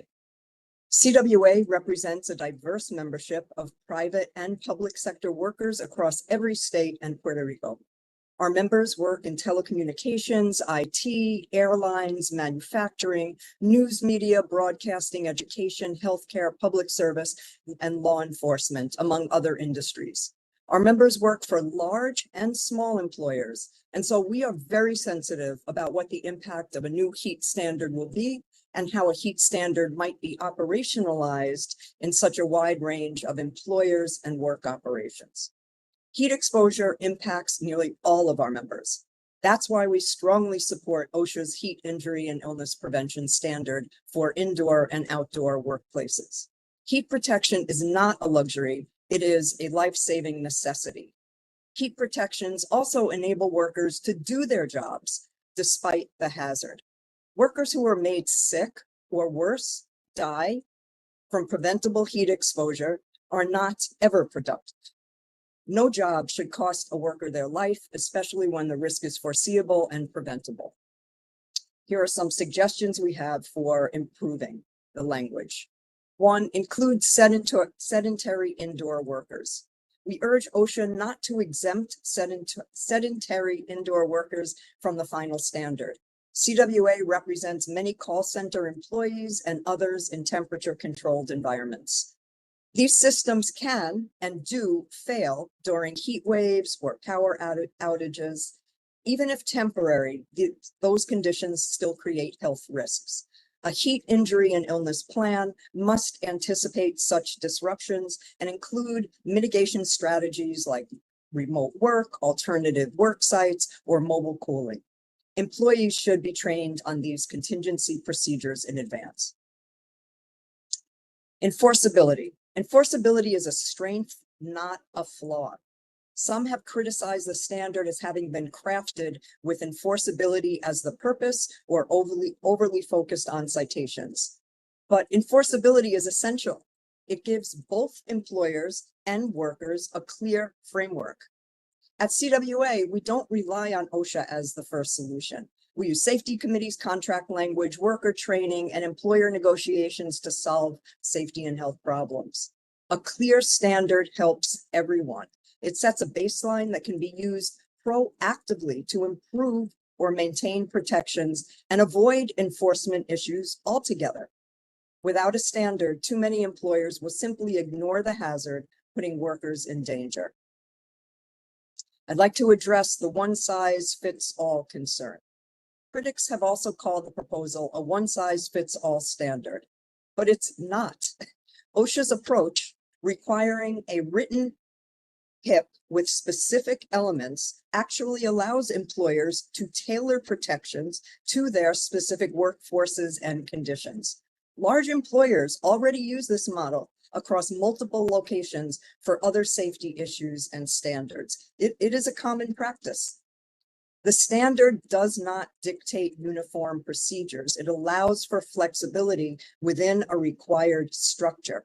This is not one size fits all. It's targeted hazard prevention. We would also like to strengthen worker involvement. We recommend OSHA strengthen the requirement for involving non-managerial employees and their representatives in all stages of the HIP development, implementation, and review. Workers bring essential knowledge of the conditions they face and should help shape the solutions. Heat waves and acclimatization. Another gap in the current proposal is how to handle sudden heat waves, especially early in the season. As another presenter pointed out, we're experiencing that right now. During such events, even experienced workers may not be acclimated to the abrupt change. The 2018 MMWR study evaluating occupational exposure limits for heat stress in outdoor workers in the United States from 2011 to 2016 highlighted this very concern. Employers must recognize the risks of these short-term, high-impact events. The HIP should include specific measures for unexpected heat waves. Modified work schedules, increased cooling breaks, changes to productivity expectations, and enhanced communication are some options. And workers should be trained on these protocols in advance. Emergency response in heat conditions. Some CWA members respond to emergencies during extreme heat, such as restoring critical telecommunication services during storms or other crises. These situations involve extended hours, more than an 8-hour workday, unfamiliar environments, logistical challenges like securing water or shade, and other health and safety hazards. Heat is an additional hazard that makes work in dangerous conditions during an emergency even more hazardous. We recommend the standard require employers with emergency response roles to include heat-specific protocols for those situations in their HIPs and training programs. And I am not referring to first responder operations. Mobile and transient work sites. Many of our members' work is mobile and they conduct work in the field in temporary settings. It could be on rooftops, poles, manholes, construction sites, customer premises, and businesses of all types. These sites are often not under the employer's control, making traditional controls harder to implement. OSHA should adapt the standards language to address transient and mobile work sites and clarify how employers can meet requirements for monitoring conditions and ensuring access to breaks and cooling in those environments. Personal risk factors. Some have expressed concern that employers can't account for workers' personal risk factors. But OSHA isn't asking employers to do that and should not. And OSHA does not hold employers accountable for employees' personal risk factors and their personal susceptibility to heat illness. Instead, the standard rightly requires training workers about individual risk factors and encouraging them to seek medical guidance for concerns they may have about their health. Training should also stress that workers can and should request relief if they feel symptoms related to heat, even during some critical operations, something that requires adequate staffing and pre-planning on the part of the employer. In conclusion, CWA thanks OSHA for moving forward on this crucial standard. The time for action is now. Each year, preventable heat-related illnesses and deaths continue to occur. A strong, enforceable, and adaptable OSHA heat standard will save lives and provide the clear guidance employers and workers need.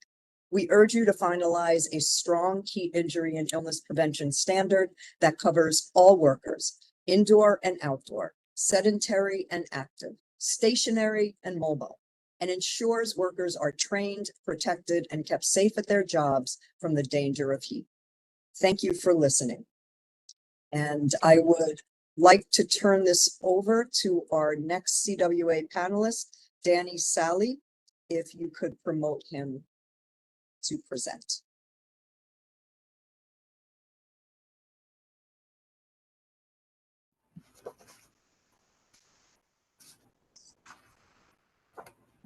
Mr. Sally, are you with us?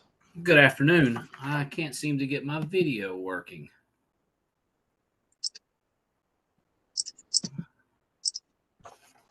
See what that does.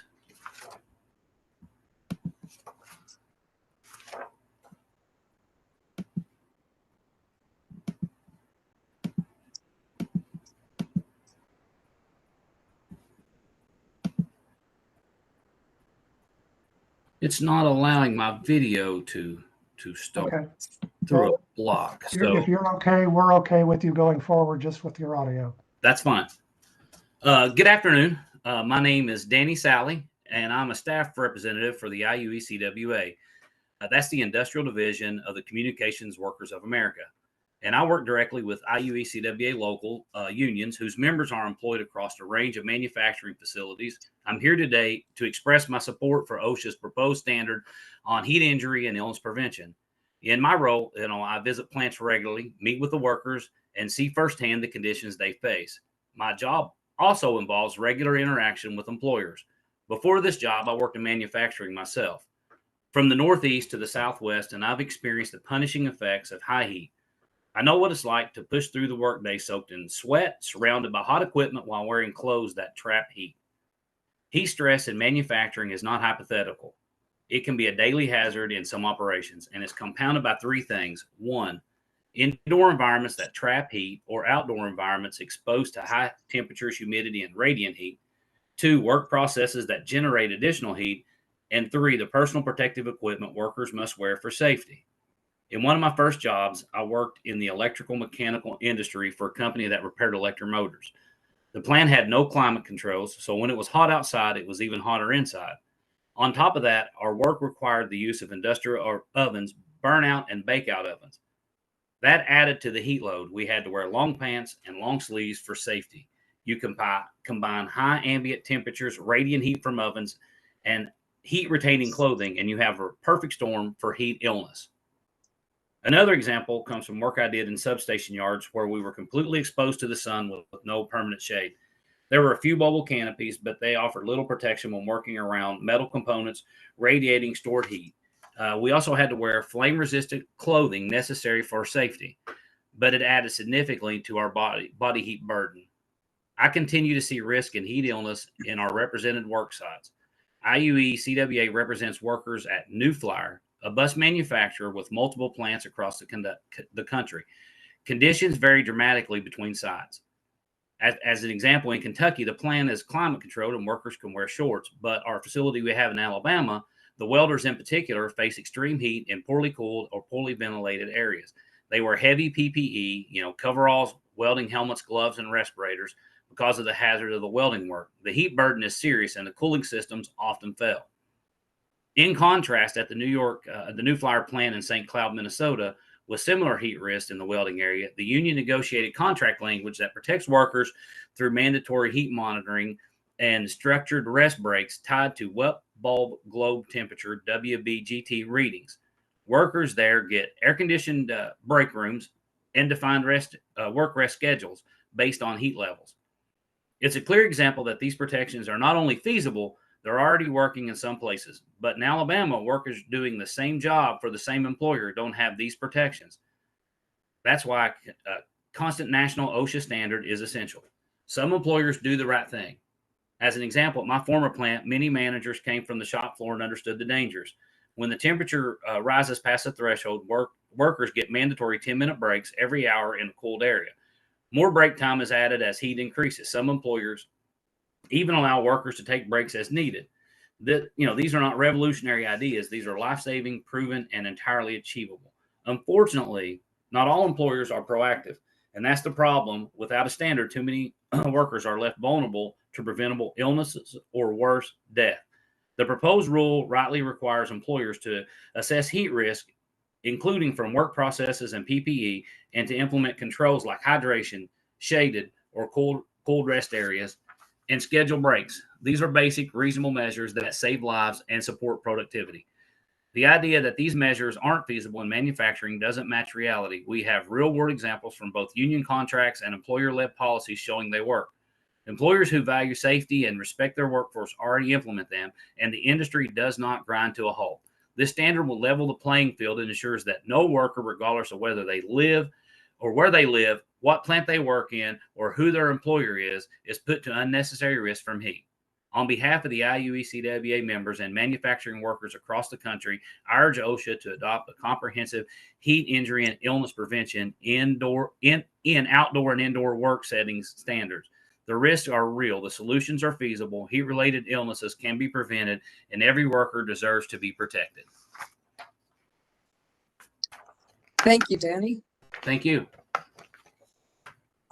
Randy, are you ready to go? Yes. Good afternoon, and thank you for the opportunity to testify. My name is Randy Rodriguez. I'm a communications technician with the Houston, Texas Power Team at AT&T and an active member of the company's 5-state Power Team Safety Committee. I also serve as a local union steward for the Communication Workers of America, Local 6222 in Houston, Texas, where I chair our Safety and Health Committee, and I serve as a District 6 Safety and Health Trainer. I've spent years working in extreme heat and teaching others how to prevent heat-related illness. Today, I strongly urge OSHA to adopt a robust heat injury and illness prevention standard that includes protections for both indoor and outdoor workers. I'll be covering the importance of comprehensive training, the need for protections during emergency response operations and telecommunications, and the feasibility of a heat standard. I want to begin by emphasizing the critical importance of training. For the past 16 years, CWA has developed and delivered in-person heat safety training for members, above and beyond what most employers provide. Our class, which is one that I teach, covers the physical and mental effects of heat illness, how to recognize signs and symptoms, respond to emergencies, report incidents, and identify unsafe work practices. The training is worker-led and highly interactive. Unlike many employer-provided courses, our sessions allow coworkers to share real-life experiences, ask questions, and walk away empowered to speak up and take action. We also teach members how to evaluate company procedures and address any safety gaps. This training has saved lives. After one class in particular, a local steward recognized signs of heat illness in a coworker and intervened immediately. That worker was later hospitalized but made a full recovery thanks to the training the steward received from the union. All employers should provide comprehensive training to both employees and supervisors. A well-informed workforce is essential for preventing heat-related illness. We support OSHA's proposed training requirements and urge their adoption. I also want to address the need for protections during emergency response work for non-traditional responders. It is somewhat unclear in the current draft of the standard whether certain emergency operations, such as those carried out by communication employees like me, would be exempted from the protective measures in the heat standard during response activities. A complete exemption would be a mistake. Communication workers aren't first responders, we are critical to restoring infrastructure during disasters when risks are often highest. High heat conditions compound the safety risk. Just recently, our power team responded to Hurricane Beryl, working in high heat and dangerous conditions for extended hours each day. And while AT&T provides us with water, ice, and rest breaks, resources can quickly run low during prolonged emergencies. Local stores may be closed or out of supplies, and infrastructure may be down due to power outages. The standard should require employers to develop emergency response specific procedures for heat protections for non-traditional responders like myself, including reliable access to water, rest breaks, shaded areas during response activities. Emergency shouldn't mean unprotected. Finally, I want to speak to those that claim that implementing a heat standard is too costly or burdensome. I work for a large, successful company that already provides many of the protections proposed. Water, ice, cooling towels, electrolyte powders, adjusted work schedules when possible, hydration breaks, and encouragement to seek medical care if needed. We also have formal safety committees made up of both management and workers to raise and resolve issues proactively. These programs are not only feasible, they're effective. They allow us to keep working safely even in high heat conditions, and they don't break the bank. Protecting workers and running a successful business are not mutually exclusive. But too many workers across the country don't have these protections. They face dangerous temperatures without access to water, rest, or training. Heat is a serious hazard, one that leads to countless preventable injuries and deaths each year. OSHA has a responsibility to act, and a strong heat standard would save lives, improve working conditions, and give all workers the basic protections they deserve, whether they're in a factory, on a farm, or restoring power lines after a storm. Please help protect the American worker. Let's stop preventable suffering and ensure that no family loses a loved one to a heat-related incident that could have been avoided. Thank you. Thank you. Thank you, Randy. Next on our CWA panel is Ted Maple. Take it away, Ted. Good afternoon. Thank you for the opportunity to speak.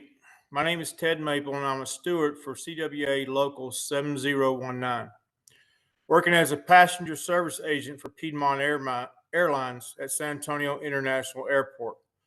One of our groups of agents I represent are cabin appearance agents.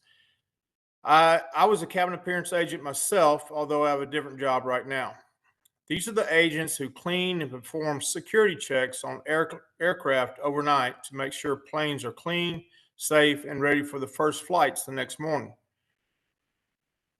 They work the night shift from 9:30 p.m. to 3 a.m. The job includes cleaning the seats, the tray tables, galleys, lavatories, mopping floors, securing seat belts, and doing a full security search of the entire plane. Now, you wouldn't think that heat would be much of a problem working at night, but trust me, it is. All this work is done inside the planes that may have been sitting on for hours in the Texas heat. These aircrafts are moved from gates to remote parking lot, and they are not powered on. That means we're cleaning and doing security checks inside sealed metal tubes with no ventilation and no air conditioning. Windows cannot be opened. And in San Antonio, we regularly see outside temperatures of 95 degrees Fahrenheit or higher. Last year alone, we had 26 days of 100 plus degrees. But inside those planes, it's significantly worse. As one of our agents put it, 89 degrees outside doesn't feel anything like 89 degrees inside a metal tube with no airflow. OSHA's proposed standard uses a heat trigger when the heat index goes above 80 degrees. That happens almost every night in San Antonio for months on end. So we are at risk. And when it gets above 90 degrees, it's dangerous. And I've seen what the danger looks like firsthand. We recently had a serious heat-related incident at our station. One of our cabin appearance agents collapsed during the shift. We believe it was heat exhaustion or worse. He had to be rushed to the hospital emergency room. He was severely dehydrated and needed at least 2 bags of fluid by IV. Luckily, he was able to be released. After this incident, 2 of the other coworkers said they just quit. They said it's not worth it. OSHA proposed rule says employees must have heat injury and illness prevention plan. At our work site, there is no real plan. That's one of the reasons we need OSHA heat standards. At our site, there are 2 mobile air conditioning units, but they frequently break down and there's no backup. Planes used to be powered on to run their AC systems while we performed our jobs, but now that's not done. And the management hasn't stepped up to make sure the aircraft can be safely cooled before we enter to do our work. That kind of engineering control would remove the heat hazard. Access to water is another problem. Yes, there's water provided in the break room inside the terminal, but once we leave the break room to work, we rarely come back. We just move from plane to plane, get our 10 to 12 planes done before our shift ends. If we leave our post to hydrate or cool down, we risk disciplinary action. We're told to bring our water bottles, but there's no structured system to ensure safe hydration on site where our work is performed. Supervision is inconsistent. Sometimes there's a supervisor on the plane, sometimes not. But what really matters isn't just being present, it's being trained and empowered to support safe working conditions. Supervisors also need to understand the signs of heat-related illness to encourage workers to speak up and create an environment where people feel safe asking for help or taking a break. Too often there's pressure to finish quickly, even when we're told we could ask for more time. Most of us don't.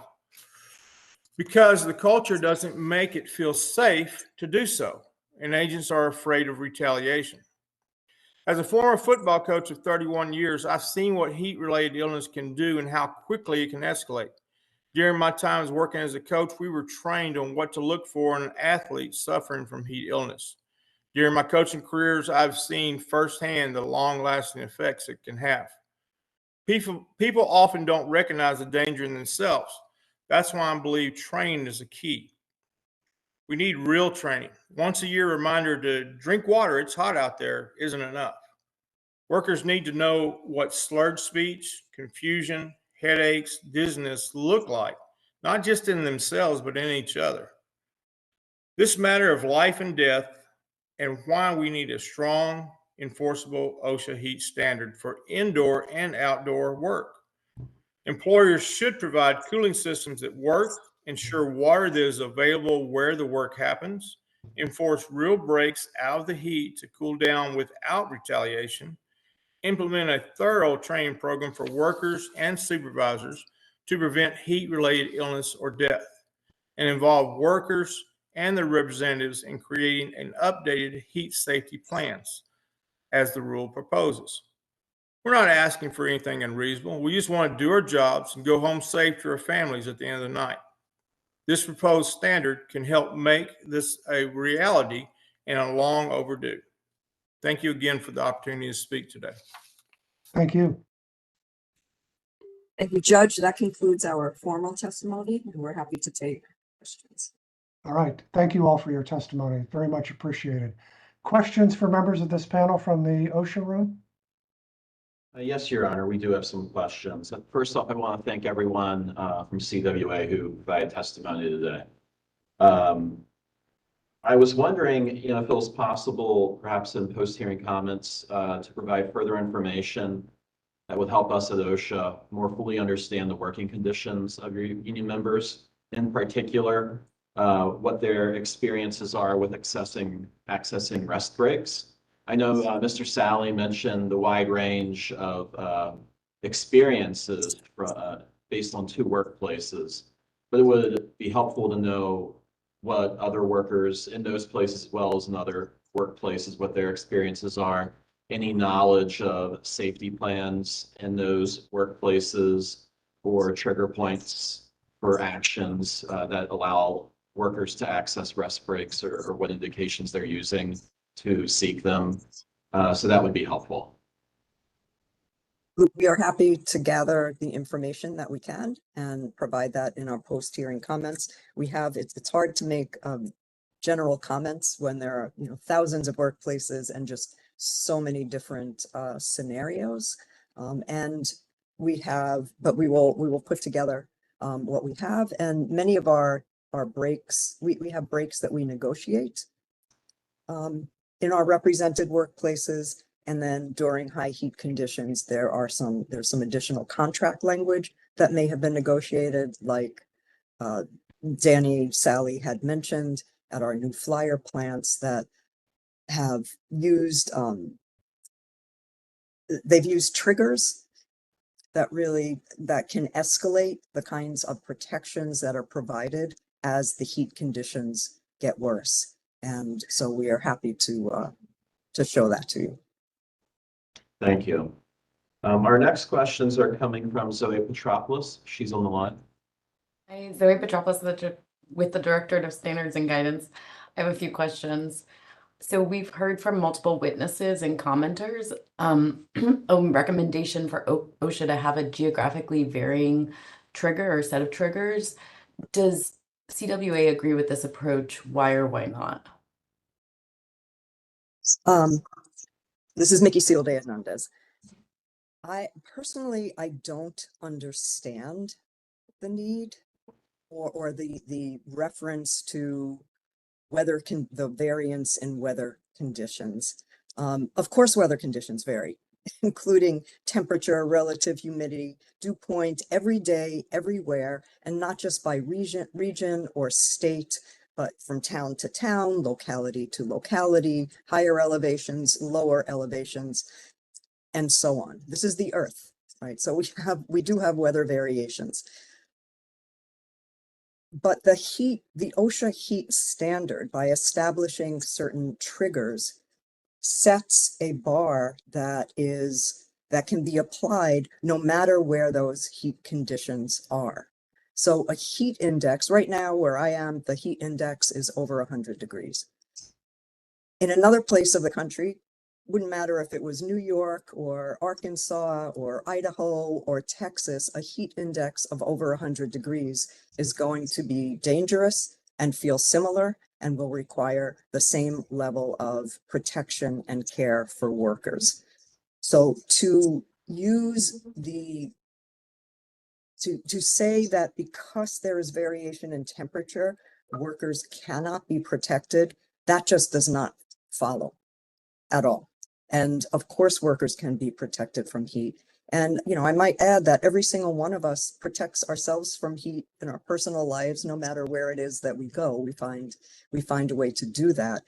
In the workplace, there are so many additional processes and conditions that will add to the heat burden. And so starting with appropriate heat triggers can help provide necessary protections. It has to be done. I don't see any other way. And I would also say that our employers that have programs that are implemented across the country, we have large employers that operate in many other states or all other states. They don't have a different heat plan and heat protections for every town where they operate. That would be crazy. It is common practice right now for employers to have programs that are implemented across their footprint, potentially some individualized protections if there's a certain operation in a particular area. But employers all the time have programs for their entire footprint. And to me, that is what OSHA is proposing with the OSHA heat standard. They would do the same thing. Thank you. My next question, I believe you mentioned the exemption for indoor sedentary workers in your testimony, but correct me if I misheard that. If you're aware of any data on heat-related injuries and illnesses among sedentary indoor workers, if you could share those in your post-hearing comments, OSHA would appreciate that. I will say that heat illnesses are so underreported and under-recorded that within our union, I know that I do not have sort of a large, reliable data set. I will say, though, anecdotally, that over the years and to the present time, I get more complaints coming to me that have to do with locations that involve sedentary workers where HVAC systems have failed during the summertime. And this is, across the country. And I am contacted, people say, what can we do about this? And even when it may be temporary, we never know. Temporary can be weeks before that's fixed. And so we work with employers to figure out what might be a temporary fix for this temporary problem so that workers still can do their work, but not in those conditions. Thank you. That's it for me, Jonathan. Jonathan Bear, OSHA. Our next questions will be coming from Patty Downs.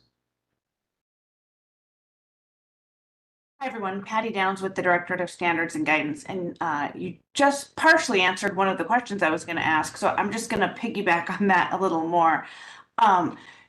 Do you or any of your employers, is there a policy for how long employers may continue to work if the AC breaks down before those contingency plans go into place? Are you aware of any, or?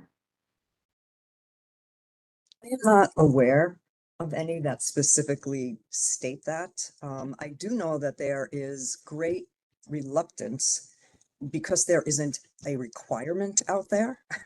There is great reluctance, and we often sort of get into some discussions and negotiations, sometimes heated ones, to actually make certain changes because it will eventually be fixed, because it will eventually change. And our approach to this is you have conditions that are impacting workers right now in this moment, and they need to be protected. And we have seen too many times conditions that were temporary and temporary lasted for a very long time. Even a couple of days in the weather that we're experiencing now in a building would be difficult for many people, and employers should take measures. What those measures are, it really will depend on what the work actually is and what kind of flexibility the employer might have. I will say that since COVID, many of our employers, particularly for call centers, have much more flexibility in terms of remote work. So they may have employees at work in a climate controlled environment. And if whether it's a heat emergency or some other kind of issue that might arise, they can much more quickly transition to work that could be temporary without really impacting productivity. Okay, thank you. Patty Downs again. Have your members worked at employers who have tried cooling fans? And if so, what was their experience with the use of fans? And if not, what alternative controls or PPE are currently being used to keep employees in those spaces cool?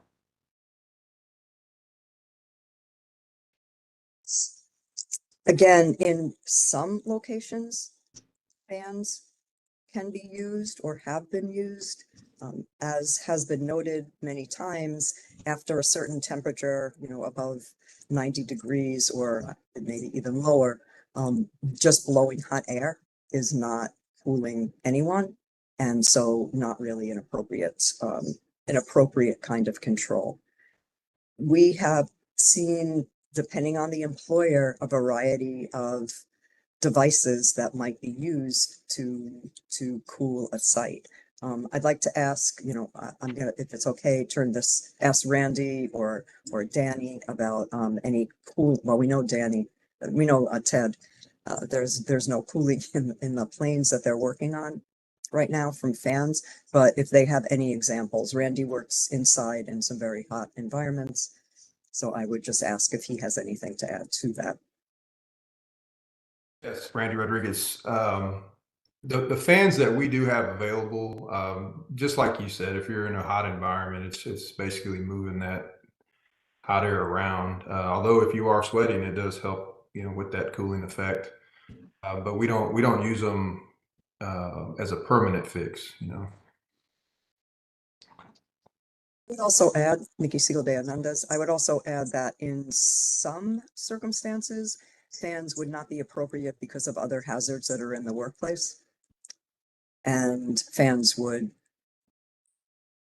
spread contamination into the air in a way that we would not want to see. So it's very work site and work operation specific about how we would look at what would be an appropriate control rather than one way of cooling, across an entire industry. Okay, thank you. Well, OSHA would be very interested in any thoughts you had in addition on that, or if you wanted to expand on any of those in the post-hearing comments. That's all for me, Jonathan. Thank you. Jonathan Bear, OSHA. Our next question will be asked by Brenda Fenter. Hi, Brenda Finter, OSHA, Director of the Standards and Guidance. I just have one question. Are there any protocols you suggest for contacting employees who are in hard to reach areas, such as areas with poor broadband connection? This has been an issue that really has plagued us for many, many years. Because we do have workers that are in remote areas and rural areas in particular, and even cell service is not available in some of these areas. So we have looked at devices to alert the employer, emergency devices that can be pressed to alert the employer. We have AT&T was one example where piloted some of those, and it was never ultimately implemented for a variety of reasons.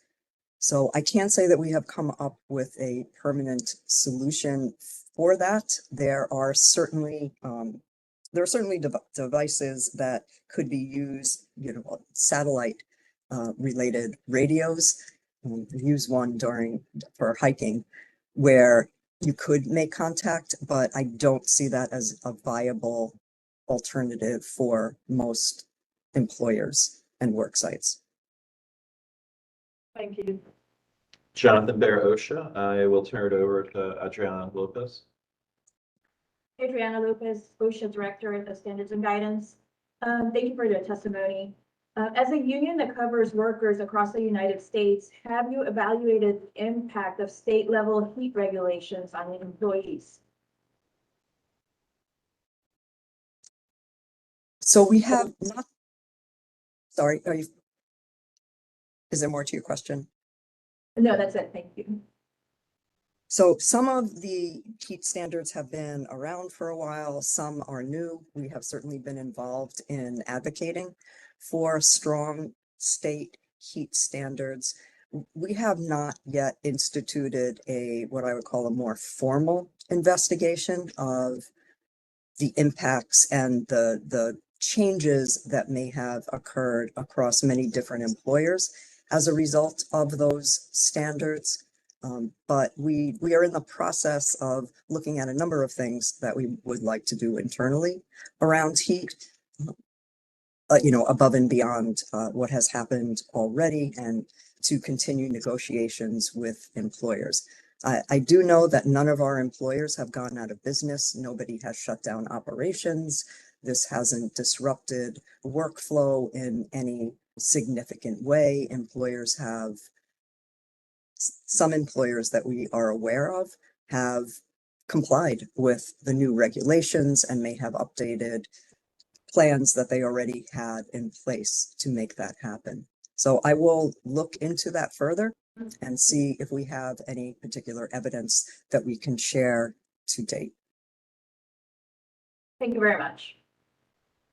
Jonathan Bear, OSHA. That concludes OSHA's questions.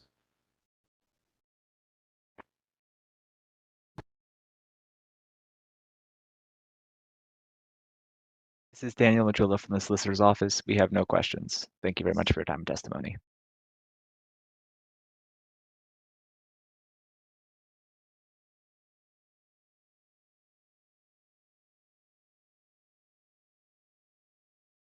Are there other questions for members of this panel? Yes, Your Honor, we have two. The first is from Mr. Parsons. Hello, Travis Parsons, Labor, Health and Safety Fund of North America.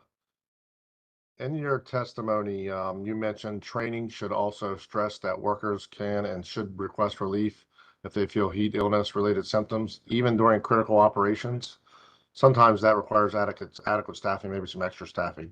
Can you expound on why this is so important and how it can be accomplished? Sure.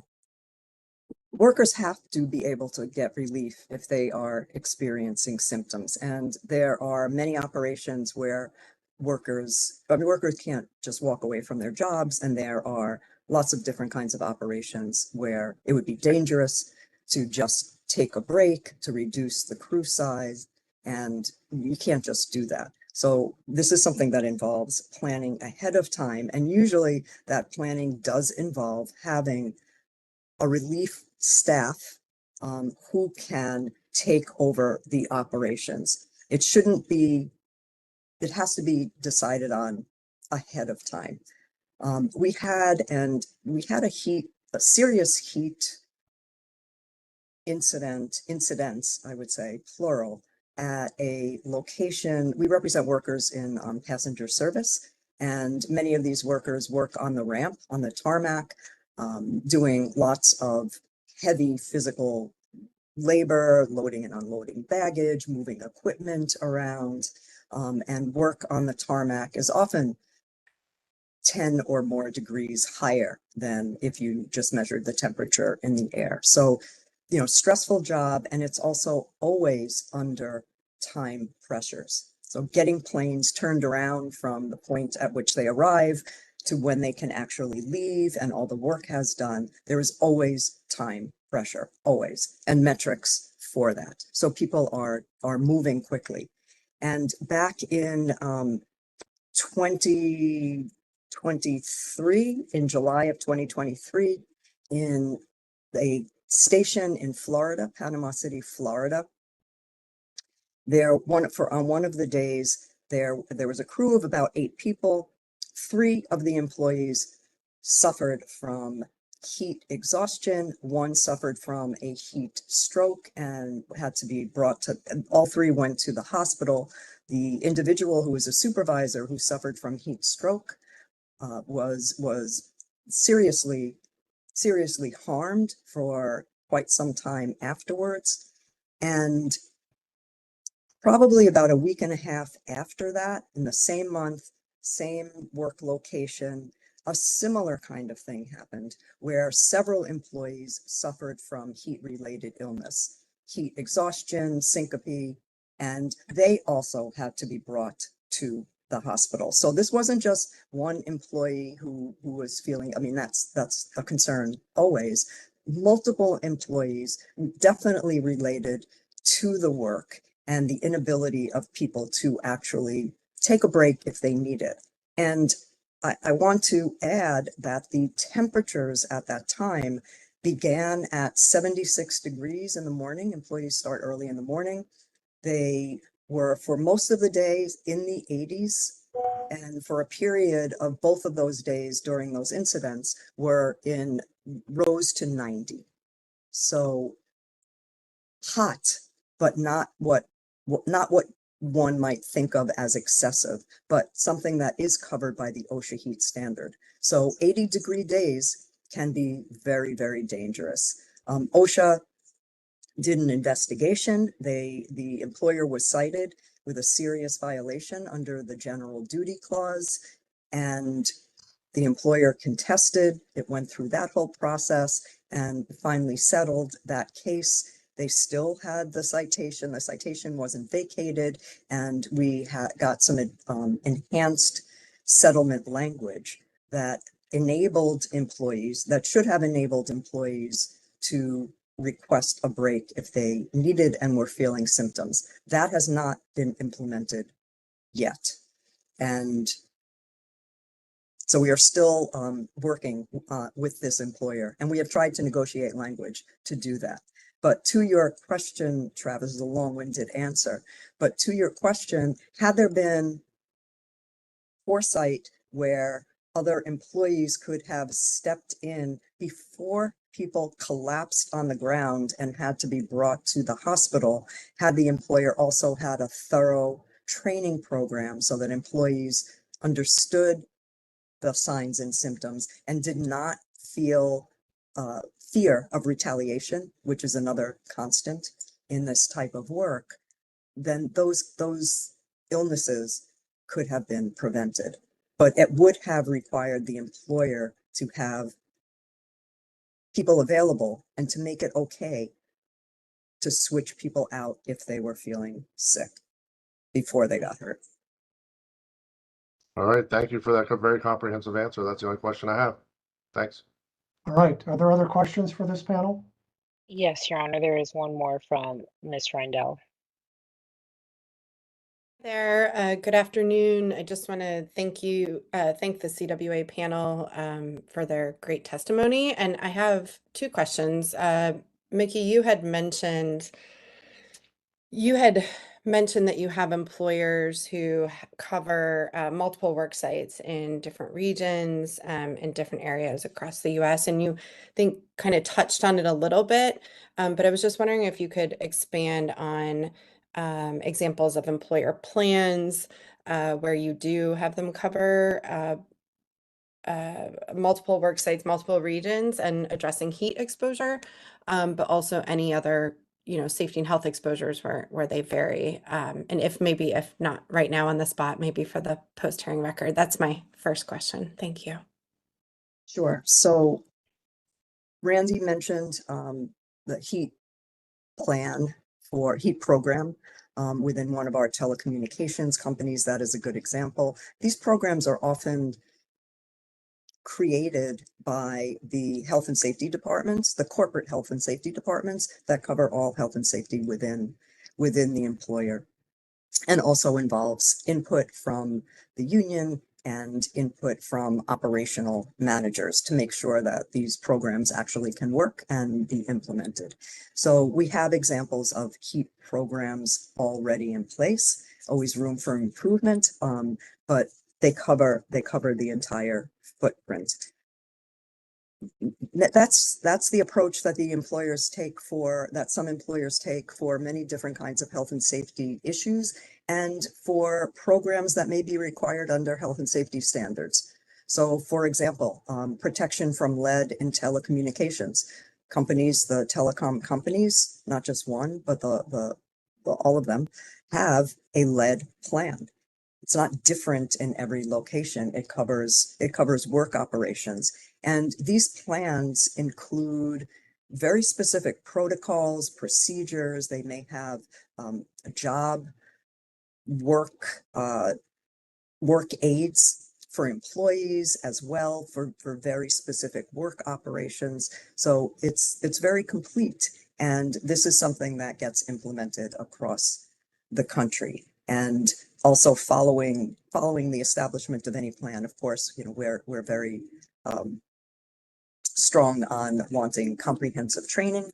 So we have worked with employers to develop that training and to make sure that the program itself, that people understand the program and can implement it. And when there are problems in the field with any of the program elements, as Randy mentioned, we also use health and safety committees and other ways to bring those issues to the employer to improve the plan.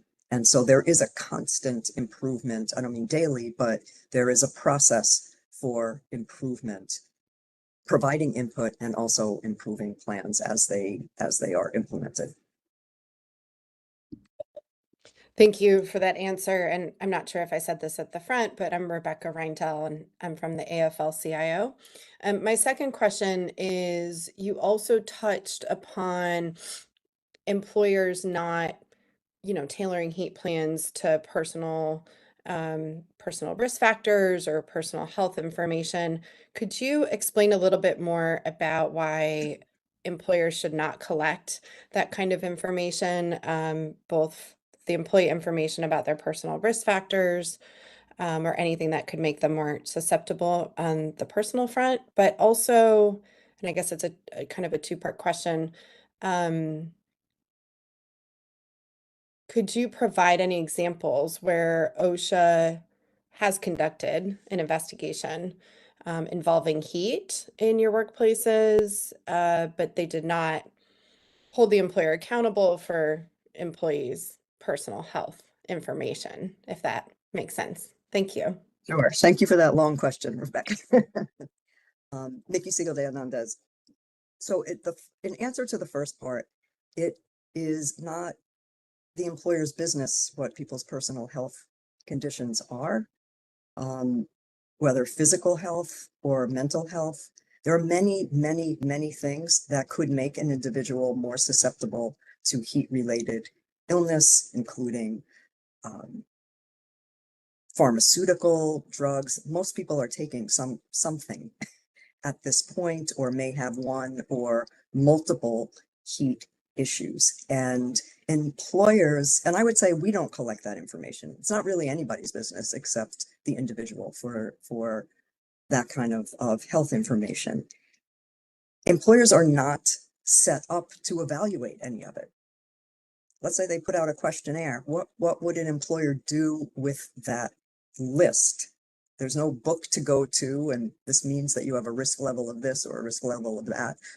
Most primary care providers would not be able to actually make that assessment. It is something that individuals should be thinking about, and as I said earlier, should seek advice from a healthcare provider, but no employer is set up to evaluate that. And in my opinion, that information can just be used for other than protections, and to discriminate against employees, or to use it as an excuse for why, when an employer is not protecting workers, why they may have suffered from a heat-related illness. And I think that when you start thinking about all of the different health conditions that could contribute to raising risk, it doesn't ever end. Should women report when they're pregnant? Should, like what would need to be reported? And so I would say you can't even go down that road. And this has been a concern for a while, in part because there was an OSHA case where it was suggested to the employer as something they could do for abatement. And we strongly objected to that because of all of the problems that would be created. Related to that is OSHA does not hold employers responsible for employees' individual health risks related to that might increase risk for heat-related illness. As one example, and we've had several fatalities over the years. Some of them, we did think that the employer's lack of protections were the major contributing factors, and OSHA did not find the employer, did not cite the employer, so we disagreed on some of those. But the most recent case in 2022, it was a very, very sad situation where there was a member of ours who wanted to change his job from working on the inside to becoming an outside plant tech. And when they start, and this is in telecommunications, when they start to work on the outside and do that kind of work, there's a lot of training that they receive, and they have to go for a lot of safety training as well. So it might be a month's worth of safety training. And it's referred to as pole climbing, but it involves much more than pole climbing, manhole use of ladders, all kinds of things. And so this individual, he was well along in his career, not all that far from retirement, actually. And he decided that he wanted to switch. The pay was better. Whatever his reasons were, he decided he wanted to switch. And towards the beginning, he went to pole climbing school, had not yet started in the field, went to pole climbing school. And at the very beginning of the training, early in the training, he had been up on the pole, was coming down at about 6 feet, and they just heard him yell out, and he was just dangling from the pole. And he had a heart attack and died. So it was tragic that happened. But in the OSHA investigation of that case, they looked at all of the variables that they would look at in terms of what happened, what people knew, what he might have said, what they might have noticed in working with him, and also looked at the work conditions, how they conducted the training, how much time was outside, how much time was inside, what kind of breaks did people have, what the temperatures were. They had wet bulb globe temperatures that were recorded. And they looked at all of that. And ultimately, at the end of that, and I thought it was a thorough investigation, at the end of all of that, they determined that this employee had health conditions that unfortunately ended his life. But what the employer was doing everything that they should have done to protect all of the employees who were in that particular situation and at that particular training. So they did not cite the employer. There was no enforcement in that sense, and we did not think that the employer should be cited, because it was clear from the investigation and information and documentation that the agency had collected that unfortunately it was something that was regarding his health.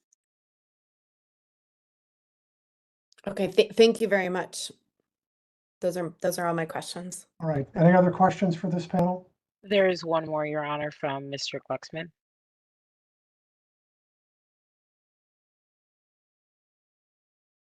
Mr. Glucksman, welcome back. Hi, thank you very much, Your Honor.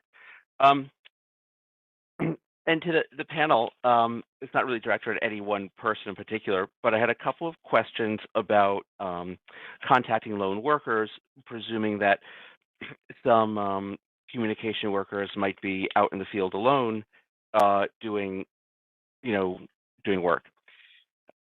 And so I guess the first question, again, for anyone, do you feel that requiring that lone workers, be contacted every 2 hours is essential for protection against heat stress when they're out in the field working alone? Is 2 hours about the minimum that people should be contacted just to touch base? I think it's reasonable, assuming they can be contacted. We have employees that if the connections can remain, they have tablets. Some of them may have tablets and can use that to communicate with employers. And they may be communicating far more often about particular jobs. So I think that is a good ballpark figure. It's again going to depend on the work operation. There are some locations where managers may not be able to do that, but an employee might be able to check in, and that still doesn't prevent any problem, right? Somebody might have a problem, because we've had workers who have died on the job, not having to do with heat or their work conditions, and who are discovered at some other point. So you never really know when there may be a problem and for heat or any other issue. But I think at some regular interval could be helpful. And in terms of communication devices, you just mentioned the tablets, but are two-way radios or like noise-reducing protective communication products, are those used often, or do you see those as being effective for communicating with workers in the field? So I honestly can't answer, Dan, how often something like that is used. I would not say that it is common in all, just thinking of telecommunications in particular, that it is common. We are always looking for improved devices and ways to communicate with lone workers who are in remote areas. And so if you have any thoughts on that, we're always happy to look at that. And one of the things that we do with employers is bring it to an employee, look at it, bring it to an employer's attention, have pilot programs that are set up, and evaluate whether or not that's something that that might work. But Okay. it's Yeah, and we can also submit something, some of our thinking on this in the post here in comments. And just two other things. You had mentioned that one time, just a worker died of heat stress. And are quote unquote man down systems used a lot, or could they be used more often? Can you sort of explain what it is that you're, Yeah, just explain the question a little bit more? I think it's some kind of technology that would signal to a supervisor somewhere, that someone has, you know, stopped moving, almost like a pass device that the firefighters wear, like Right. someone has stopped moving, or um, uh, maybe even monitors, um, some kind of biological function like pulse or something like that. I am personally not aware of whether or not that's used anywhere. That doesn't mean that it's not. I can't speak for every single work site that we represent. Yeah. I would ask any of my other panelists here if they have heard of that, particularly in some high-risk occupations, if they're aware. Okay. Well, thank you very much. Thanks, Any other Dan. questions for this panel? There are not, Your Honor. All right. Thanks to all of you very much for your testimony and for your willingness to answer questions in detail.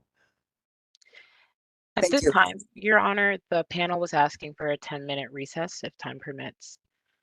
Well, okay, so my clock says 3:15, so let's be back at 3:25 Eastern Time.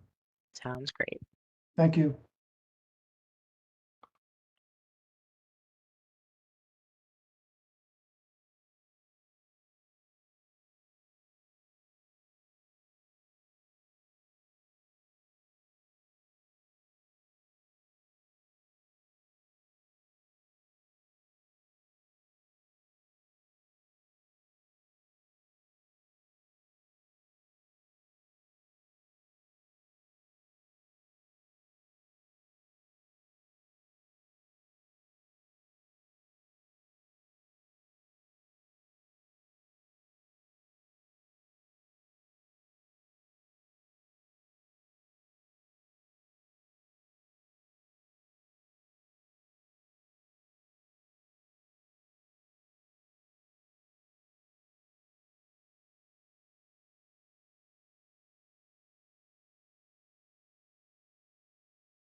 All right, we are now back. Our next speaker is David Chinkachon, excuse me. Please state your name and affiliation for the record. I am David Chinkanchin, and I serve as the Policy Director for Workers' Defense Project. All right, sir, go ahead, please. Thank you. Good afternoon, Your Honor, and OSHA panel, Office of the Solicitor. Again, my name is David Chinkanchin. I serve as the Policy Director for Workers' Defense Project in Texas. Our organization has participated in providing comments on this proposed rule over the last several years, has advocated for this rule publicly, and more recently submitted written comments in January of this year. We thank you for your consideration of a common sense standard to protect workers from heat-related illness, injury, and death.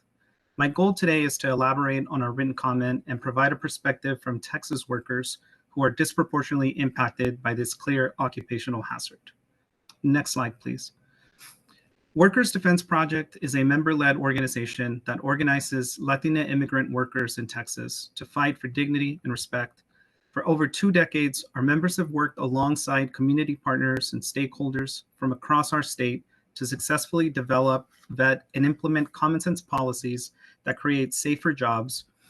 And as the risk of heat-related illness, injury, and death facing Texans at their work sites has grown and intensified, protecting workers from this glaring occupational hazard has become one of our members' most pressing priorities. Next slide, please. We work alongside workers in various industries, including construction, manufacturing, hospitality, care, and others. To our members who work in these low-wage, often dangerous industries, it is evident that this proposed rule would save countless lives and provide necessary, deserved, and overdue relief to millions of Texas workers who labor in extreme heat with little to no say over the working conditions that impact their health and safety. For all of these reasons, we offer our organization strong support for adopting this rule and present the following perspective on the conditions in our own state to convey the urgent need for action. Next slide, please. So today, I'd like to speak to you about 3 conditions that illustrate why this rule is needed in Texas. Number 1, state inaction and preemption. While our local governments have recognized heat as a serious occupational hazard and have taken steps to address it, the state government has not only failed to act to protect workers, but in recent years, they have shifted to a stance of outright obstruction to these life-saving solutions. And I'll say more about that. Number 2, rising heat hazards. Our summers in Texas are getting hotter and hotter each year, meaning that the heat hazards and the inevitable threat of heat-related illness that accompanies it will continue to intensify over the years. And number 3, dangerous industries. On this issue, I'll focus on the most visceral dangers in the construction industry, though I'd like to emphasize that it is not the only industry in which workers face these kinds of hazards. Next slide, please. So before I explain recent preemption efforts that have undermined the will of local voters to address these issues, I want to explain some of what we had in place and have lost. In the cities of Austin and Dallas, local elected officials work with our members, our partners, their constituents and stakeholders, staff, subject matter experts to create local heat safety ordinances. In both of these cities, almost 15 years ago in Austin and 10 years ago in Dallas, ordinances were adopted that would require the most basic protection for construction workers, a required 10-minute rest break for every 4 hours worked. In these instances, particularly in Dallas, the advocates for this ordinance faced severe opposition from construction industry employers who claimed that this was too burdensome and would impact productivity. They claimed they already gave their workers water and rest, even though the actual real-world experiences of workers contradicted that narrative. Then they heard from families, including small children, who had lost loved ones because they were denied water and a simple water break at work.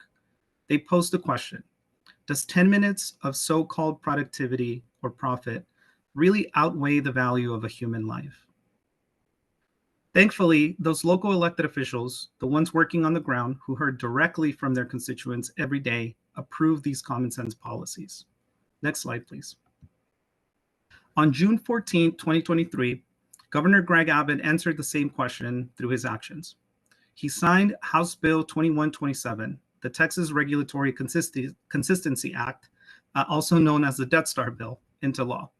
One of the explicit goals of this sweeping preemption legislation was to dismantle basic heat safety protections afforded to Texas workers through local ordinances like those providing protected rest breaks for construction workers in Dallas and Austin, and to prevent other cities from enacting similar ones. In fact, this had an immediate chilling effect as the city of San Antonio was in a multi-year process to establish heat safety protections that came to a halt, and as a result was much more limited in scope. Next slide, please. On June 19th, only 5 days after the signing of HB 2127, as its proponents celebrated the signing, officials in Harrison County reported that 35-year-old Justin Corey Foster, a lineman working to restore power after a storm in East Texas, had died due to heat exhaustion. The very next day, on June 20th, Eugene Gates, a 66-year-old letter carrier with more than 3 decades of experience on the job, suffered a heat stroke and died while delivering mail in a Dallas neighborhood. He collapsed on a front yard in a Dallas neighborhood. These have been the results of state inaction, obstruction, and preemption in our state. So next, I'd like to talk about the rising heat hazards in Texas. Next slide, please. These heat-related deaths are not isolated. Though every single one of these tragedies is felt deeply in our communities, they are unfortunately becoming more common in our state. The summer of 2023 in Texas, when the bill was signed, went on to break long-standing heat records. Some cities, like Austin and El Paso, experienced streaks of over 40 days of brutal and sweltering heat reaching above 100 degrees Fahrenheit. There were more days where the heat went over 100 degrees, but these were 40 days in a row. The state's official data for 2023 recognized 562 deaths in which heat was the primary or a contributing cause of death in that year alone. Next slide, please. We know that the number of Texans who have died due to heat-related illness has continued to grow in recent years, but quantifying the exact amount has proven difficult. For example, according to the Texas Department of State Health Services, there were 777 heat-related deaths from 2013 to 2019. Yet an analysis by the Texas Tribune, a statewide nonprofit news outlet, which accounted for some of the factors that complicate accurately quantifying heat-related deaths in our state, estimates that the actual number of deaths during that period was approximately 998. Next slide, please. So here I'd like to pause to address a theme that has come up multiple times throughout the course of this hearing. It's my understanding that some of the decisions about which workers to include and which to leave out in the proposed rule were determined by the availability or lack of availability of literature and data for certain industries. I'd just like to point out that that is a major part of the problem. In Texas, there is no systematic method among the public agencies, medical facilities, and industries in our state to collect accurate data on heat-related illness, injuries, or death that are experienced by Texans at work, which leads to inaccurate records in which incidents of these are either underreported or misattributed to other causes. So understanding the number of work-related deaths caused by heat is further complicated for several reasons, which I'll expand on in the next few slides. Next slide, please. Oftentimes, the full extent of the effects of heat stress on the body while performing work activities is not always clear while workers are still on the job. Earlier, I spoke about the case of Mr. Justin Corey Foster, the 35-year-old lineman who lost his life due to heat illness. Mr. Foster left his job feeling sick from exposure to heat and died hours later in a hotel room removed from his work site.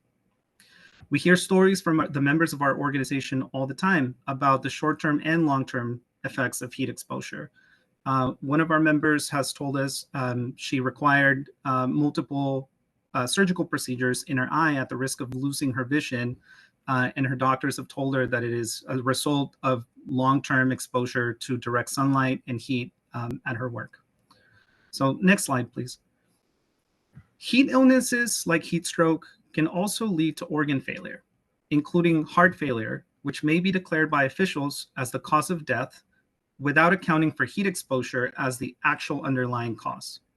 This was the case in the workplace death of Mr. Antelmo Ramirez, a 57-year-old construction worker who in 2021 died on a worksite in Travis County with an internal body temperature of 106.4 degrees Fahrenheit, and whose death was initially attributed to a heart attack.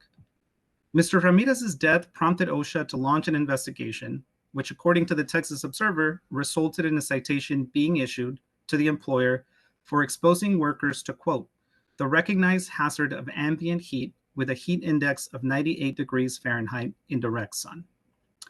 This case was so egregious that OSHA issued the maximum fine of about $14,500. This level of OSHA involvement only happened after tragedy struck, a tragedy that could have been prevented. As for the fine, a drop in the bucket for major employers will do absolutely nothing to allow Antelmo's family to see or hold them ever again. Next slide, please. According to an NPR investigation, based on 2021 data, at least 53 workers have died in Texas since 2010 due to heat. Based on these examples and many more like them, it's clear that the number of work-related deaths caused by heat in Texas is likely much higher. Though it's important to address the need for more accurate data to help us recognize the full extent of this threat, the data that we do have now and the growing list of fatalities on their own make it absolutely clear that heat is a worsening occupational hazard in our work sites that necessitates the adoption of this rule. After all, these statistics are not just numbers. Each one of these deaths represents an irrevocable and immeasurable loss to grieving friends, families, and loved ones. So finally, I'd like to talk about the dangerous conditions in the low-wage industries in Texas and specifically focus on construction. Next slide, please. The Texas construction industry consistently ranks among the most dangerous in the nation. In fact, it is often cited as the most dangerous in the nation. On average, a construction worker in Texas dies every 3 days. According to the Texas Department of Insurance's 2023 Census of Occupational Injuries, in 2021, there were 127 construction fatalities, 140 in 2022, and 124 in 2023. In manufacturing, there were 31 in 2021, 34 in 2022, and 32 in 2023. And literally thousands more workers are injured each year. These are not only heat-related injuries or fatalities, of course, but heat is an occupational hazard that can compound others. You've heard in a past session of this hearing that heat can impact our body's functions. As one example, it can impact our balance, or another, it can impact our ability to grip. As you can imagine, that can result in injuries or fatalities that may not seem related to heat, but in fact are. By the way, Texas remains the only state in the nation that does not require private employers to provide workers' compensation insurance. The only state out of 50. Next slide, please. Now, I'd like to talk about the dangers beyond the immediate physical risks to workers. Workers in low-wage industries in Texas not only face dangerous working conditions and a lack of appropriate safety training, they must also contend with wage theft, misclassification, harassment, and discrimination. And unfortunately, when workers assert their rights to combat these injustices, they often face retaliation.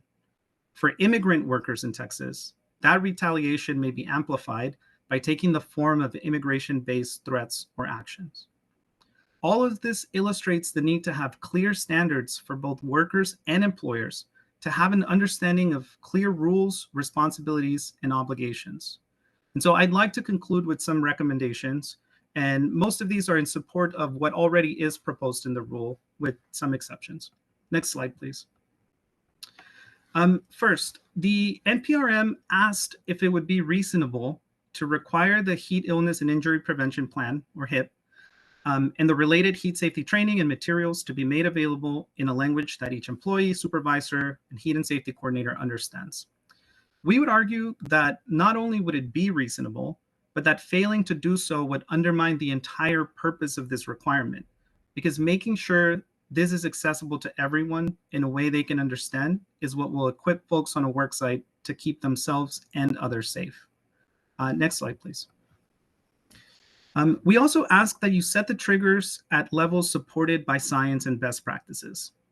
I am not a technical expert in this, but what I will say about this is that while some have advocated against the trigger levels by arguing that in states like Texas, the amount of days where the heat index exceeds the initial trigger are high, That simply points to the reality that the risk to workers and the need for protections is higher here in Texas and in other places where it's hot.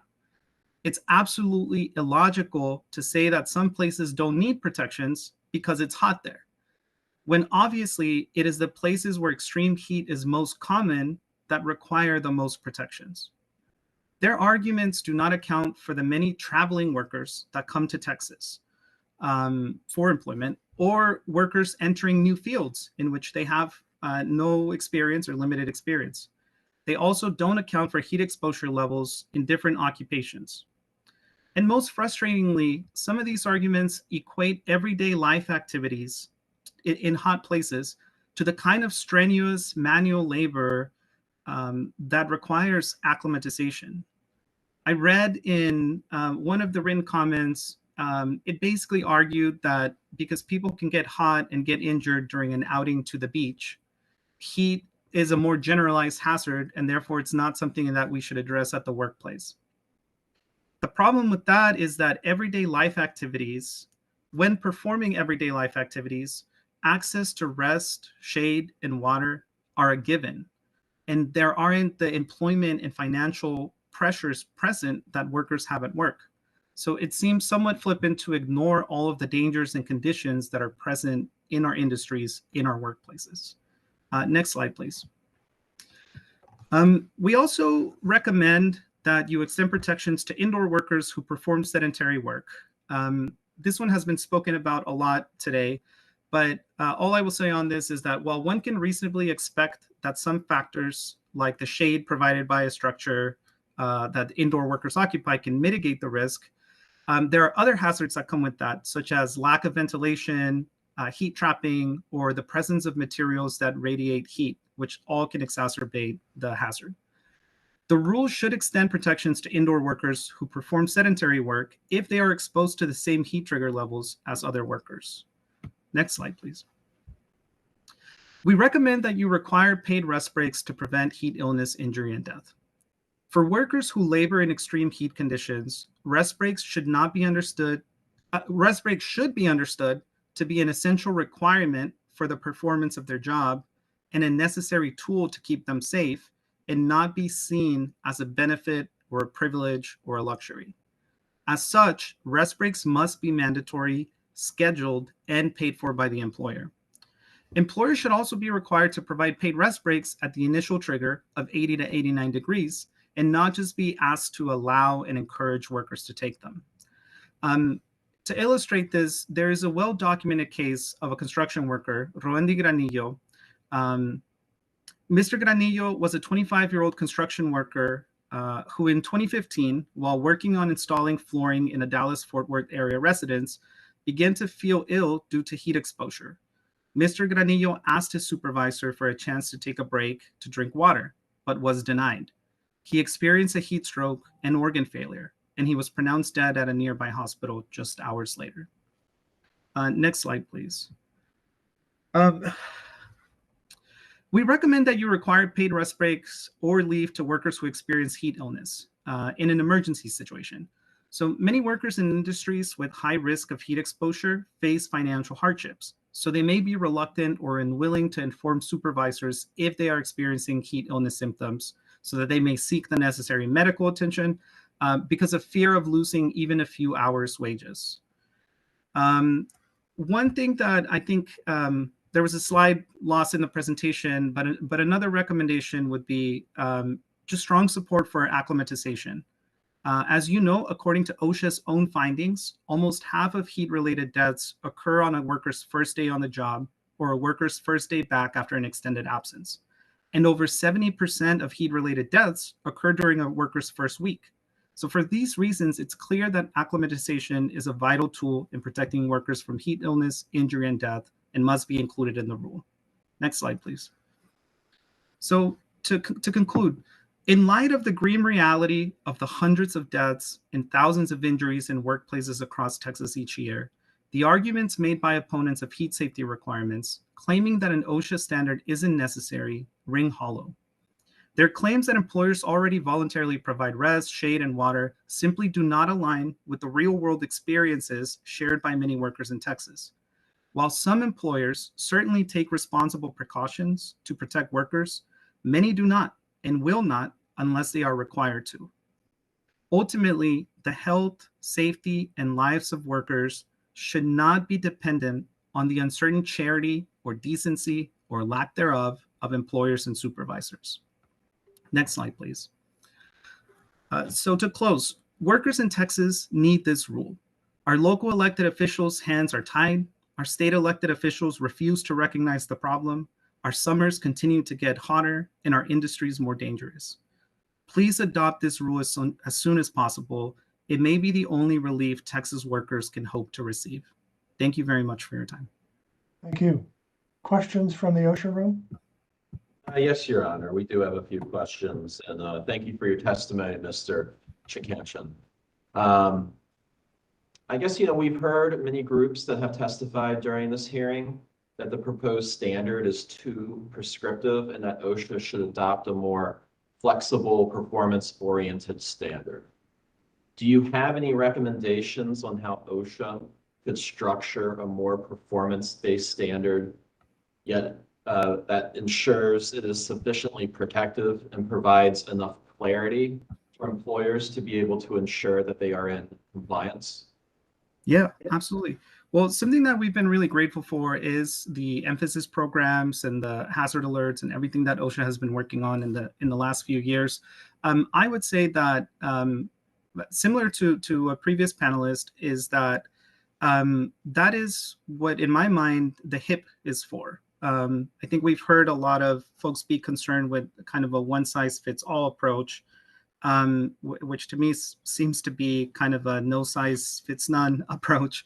But I think that's what the HIP is meant to do. It is meant to provide that kind of flexibility to take into account the different conditions and circumstances in different industries and different workplaces. And so I think you already have a really great start in that. We can think through potentially in the industries where our members work most, in construction and in manufacturing, how we might be able to improve that and get back to you with potentially some additional suggestions for that. But I guess I would disagree that the rule isn't flexible already. Thank you. What elements of the heat entry and illness prevention plan do you believe should be prescriptive in nature? I think in your testimony, you mentioned trigger levels and scheduled rest breaks that are paid.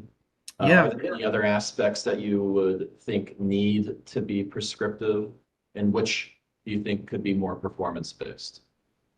Yeah, I think in terms of the rest breaks, one of the things that I was hoping to emphasize is that the rest breaks do need to be required, paid, and scheduled, because otherwise what will happen is the workers who face a ton of financial hardships, especially in construction and in manufacturing in Texas.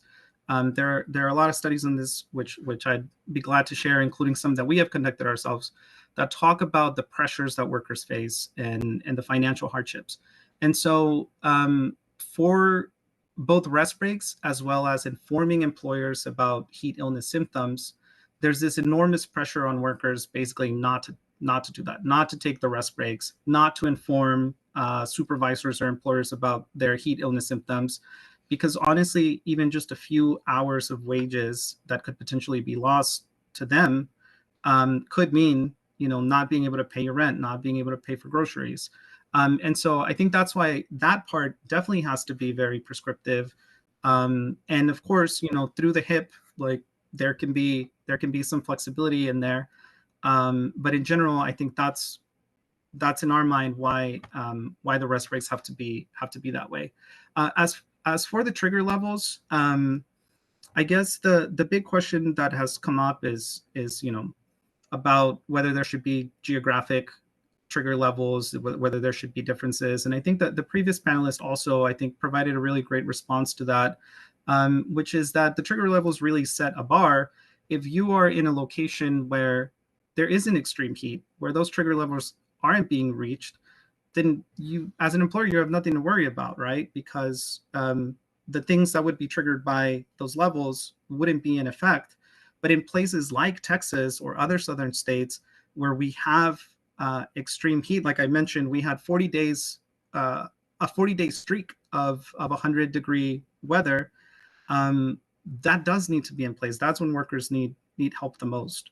As far as the performance-based standards, I actually am not really sure how the folks who are proposing that would recommend that would work. So I'm not sure that I can comment on when that would be appropriate.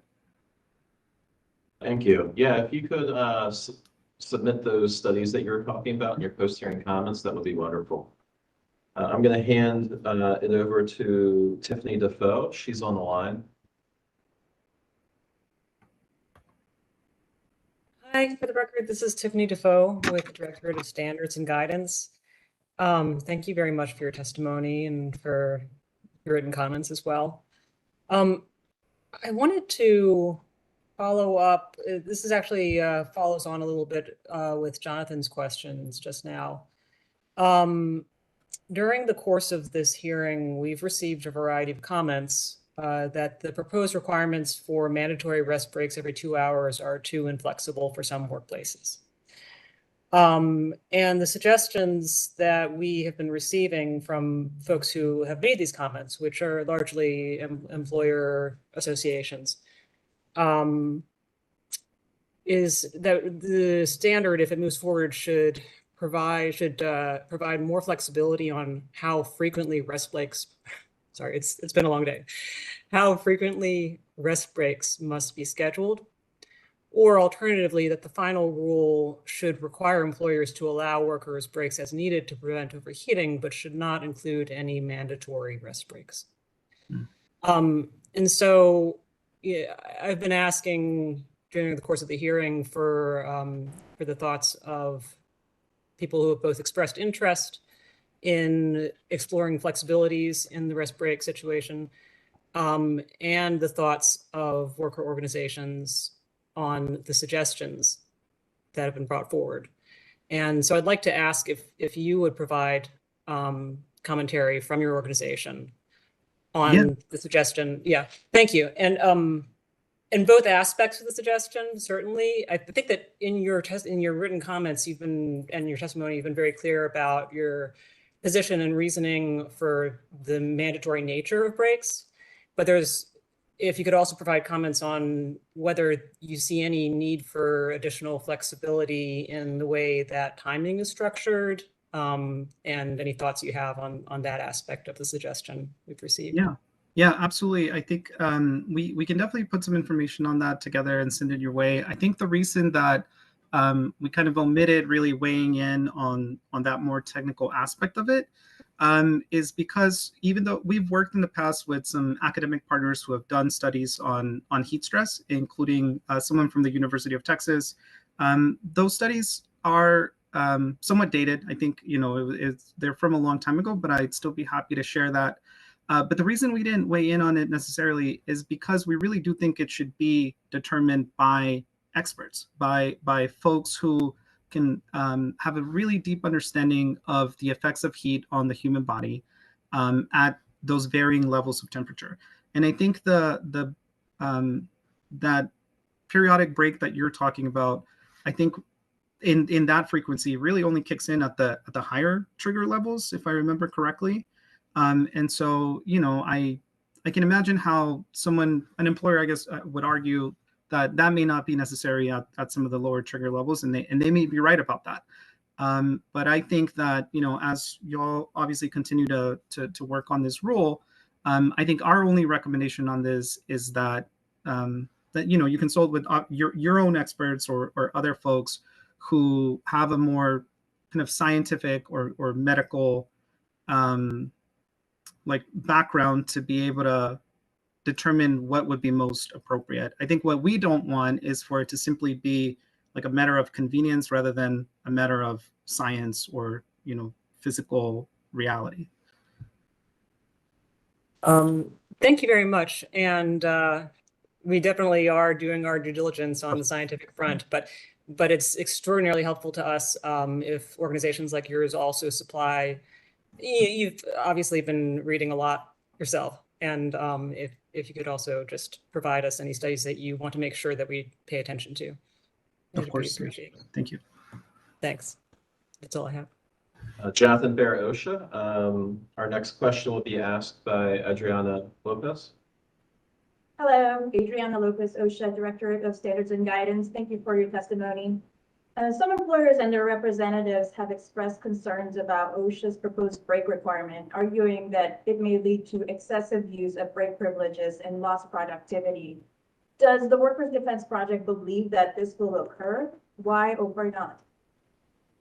No, absolutely not. I think the problem is actually the opposite of that. So when we hear from our members anecdotally, and I'll give you an example. I mentioned in my comments the case of Mr. Antelmo Ramirez. He actually he died as a result of this heat exposure during the construction of the Tesla Gigafactory in Travis County. There was another individual who worked at the same site, who actually also suffered from heat illness and passed out. Someone had to call in, medical support for her. She was clearing out construction debris, and she has shared with us that the supervisors there that she was working with would deny them the ability to even take a needed restroom break, and would often chastise them for doing that, and accuse them of not doing their job. I told you about the example of Ron de Granillo, who specifically asked for a rest break because he was feeling sick and needed water, and obviously him being denied also resulted in his death. And so I think the real concern is the opposite of this, which is why these breaks need to be required. Now, if the rules were very clear about when workers, when these rest breaks were scheduled and the periods that are listed in the rule, the time periods, I think that would make it very clear for both the employers and supervisors as well as the workers about what they have a right to do. Now, I will say in my comments, I did say that in addition to those scheduled paid rest breaks, we should also consider emergency breaks when someone is actively experiencing the symptoms of heat illness. Now, in that situation, I think if someone has been trained to recognize the symptoms of heat illness, they would know whether that is something that is, being abused, I think was the word, or not. But I don't. To us, I think that would be the maybe a secondary concern as opposed to the concern that even when you have scheduled paid rest breaks, folks would still be denied the ability to take them. Thank you. Your Honor, that concludes OSHA's questions. Any questions from the solicitor? Daniel Machula for the Solicitor's Office. No questions, but I would like to motion to enter in the PowerPoint presentation used during the Workers' Defense Project testimony into evidence as Exhibit 9. I'll grant that motion. Thank you. All right, any other questions for this witness? Yes, there is one from Mr. Schreiber. Please state your name for the record. This is Nate Schreiber from the Laborers Health and Safety Fund of North America. Go ahead, please. Thank you, Your Honor. David, I really appreciated your testimony. I thought it was very insightful. I just wanted to ask, or state a couple things. We've heard a lot of testimony, stating the rule is unnecessary or overburdensome, and it's mainly being stated by, companies. So we're sure about how they feel. I was wondering if you had any data you could provide, on how the workers feel. How do the workers who are performing the work in the heat feel about a proposed OSHA standard or, some of the elements within the standard? Yeah, absolutely. So we did collect about 130 comments that we submitted. Some of those were from allies, but many of those were from our members. I will say that is a little bit difficult to do because, to be perfectly honest, the needs of workers haven't really been valued or taken into account, especially in our state. And so that data and information hasn't really been collected, in addition to the other challenges that I was talking about, where sometimes the data that is collected is misattributed to other causes and things like that. But I don't know if there is an opportunity to maybe submit some specific worker experiences from folks who have personally experienced heat illness or injury as part of the post-hearing comments, I would really appreciate the opportunity to do that if that's possible. Thank you, David. All right. Any other questions? There are none, Your Honor. All right. Sir, thank you very much for your testimony. We greatly appreciate it. Thank you. The next speaker group is the Laborers Health and Safety Fund of North America, represented by Ryan Papariello, Travis Parsons, Nate Schreiber, and Shannon Jones. Please state your name and affiliation as you all transition throughout your testimony. All right, good afternoon. This is Travis Parsons from the Laborers Health and Safety Fund of North America. I'm going to start, then Nate Schreiber is going to go second, Ryan Paparello is going to go third, and then Shannon Jones is going to take us home. So thank you for the opportunity to speak today. Thanks to OSHA for all your hard work on this important rule, and thanks to Judge Bell for keeping these hearings running smoothly and keeping us online when needed. I really want to shout out to OSHA. I have to admit, I miss the in-person hearings and watching people's reactions, but you guys have done a heck of a job with this hearing, and I know it's not over yet, but good job. My name is Travis Parsons, and I'm testifying today on behalf of the Laborers Health and Safety Fund of North America, where I serve as the Director of Occupational Safety and Health. The fund supports the Laborers International Union of North America, LIUNA, and its more than 530,000 members, skilled workers who often perform physically demanding jobs in extreme heat, both indoors and outdoors across all 50 states.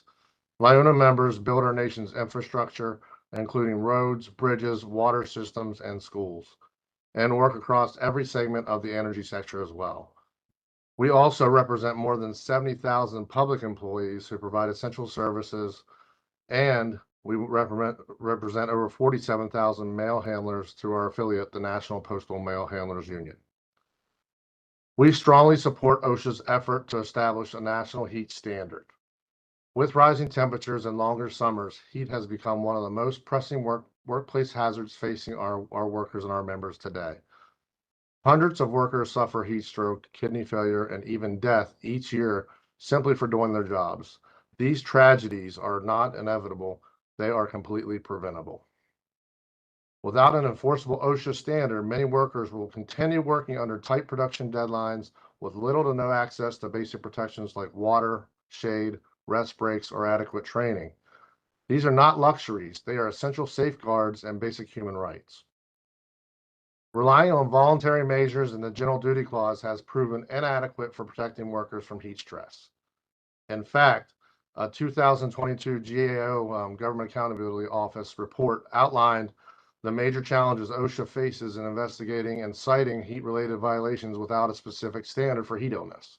The result, protections vary widely across states and industries, and way too many workers fall through the cracks. This proposed rule offers a much-needed solution for that. It creates a clear, science-based framework with enforceable requirements like hydration, rest, shade, acclimation, training, and emergency response. These protections will save lives, reduce injuries, and improve productivity and promote long-term health and safety in the workplace. Excessive heat already costs the U.S. economy over $100 billion annually in lost productivity alone. By 2030, the losses are estimated to double into $200 billion, and by 2050, they could even reach as much as $500 billion, according to several sources out there. This is in a lot of news media outlets and some scientific journals. Therefore, doing nothing has a high cost. Just sitting here and sitting back and doing nothing. So we also support the testimony submitted by the AFL-CIO and North American Building Trades Unions, with whom we work closely with on safety and health issues every day. I now want to take a couple moments to address two recurring themes that I've heard throughout these hearings. The idea that this rule is one size fits all, and the call for a purely performance-based standard. While the rule rightfully sets baseline heat protection using temperature triggers across all industries, it also builds in meaningful flexibility. To me, one size fits all is more of a soundbite than it is a fair critique of this rule. OSHA's proposal is not a rigid one size fits all mandate. It establishes a national baseline through triggers of protections while allowing employers flexibility to tailor plans to their specific work sites, mainly through site-specific heat injury and illness prevention plans, or HIPs. Employers assess their unique risk and determine appropriate controls on those job sites. The rule also includes reasonable exemptions, like those for short-term exposures or certain indoor conditions and telework, to reflect operational realities. The idea that different regions require completely different protection misses the key point, as the previous speaker just laid out. No matter where a worker is located, the human body responds to heat the same way and needs the same protections. Our kidneys, neurons, and cooling mechanisms don't know whether we're in Arizona or Pennsylvania. They respond to heat load and hydration, not regional politics, convenience, or production schedules. This rule strikes a thoughtful balance between worker protections and employer flexibility, as I pointed out earlier, and a federal standard ensures a baseline that employers in every state must meet. That way, no workers left behind. Now, let's talk about the idea of a purely performance-based approach for heat illness prevention. On paper, it sounds adaptable, but in practice, it's vague, inconsistent, and difficult to enforce. Without clear environmental triggers like temperature or wet bulb globe temperature thresholds, worker protections become subjective. Workers doing the same job under similar heat conditions may receive drastically different protections based solely on different employer interpretations. To me, that's not safety, that's a gamble. And it doesn't align with OSHA's mission to ensure a safe and healthful working environment. Performance-based standards also shift the burden to the least equipped, small and mid-sized employers who often lack resources to have safety and health expertise, and then eventually on the workers who are expected to self-regulate, even as the heat impairs their ability to think clearly or recognize symptoms. This is unrealistic and dangerous. Furthermore, a reactive system waiting for signs of illness is a recipe for tragedies to continue to occur. Underreporting becomes common, and by the time someone speaks up, it may be too late. We've seen that time and time again with some recent fatalities that have been laid out in these hearings. Well over 400 workers have died from occupational heat exposure over the last decade. That's not theory, that's reality, and it's unacceptable. OSHA's job is to set clear, enforceable requirements that employers can follow and inspectors can enforce. A performance-based approach may sound good in theory, but in the real world, it leads to inconsistent protections, weak enforcement, and greater risk for all workers. To me, a performance-based standard for heat stress is performative, not protective. In conclusion, this rule is OSHA's chance to do what the science and the moment demand: set a strong, enforceable baseline protections for workers exposed to dangerous heat. Workers should never have to choose between a paycheck and their health or their life. I want to thank you for your time today, and I'm now going to turn over to my colleagues, starting with Nate Schreiber.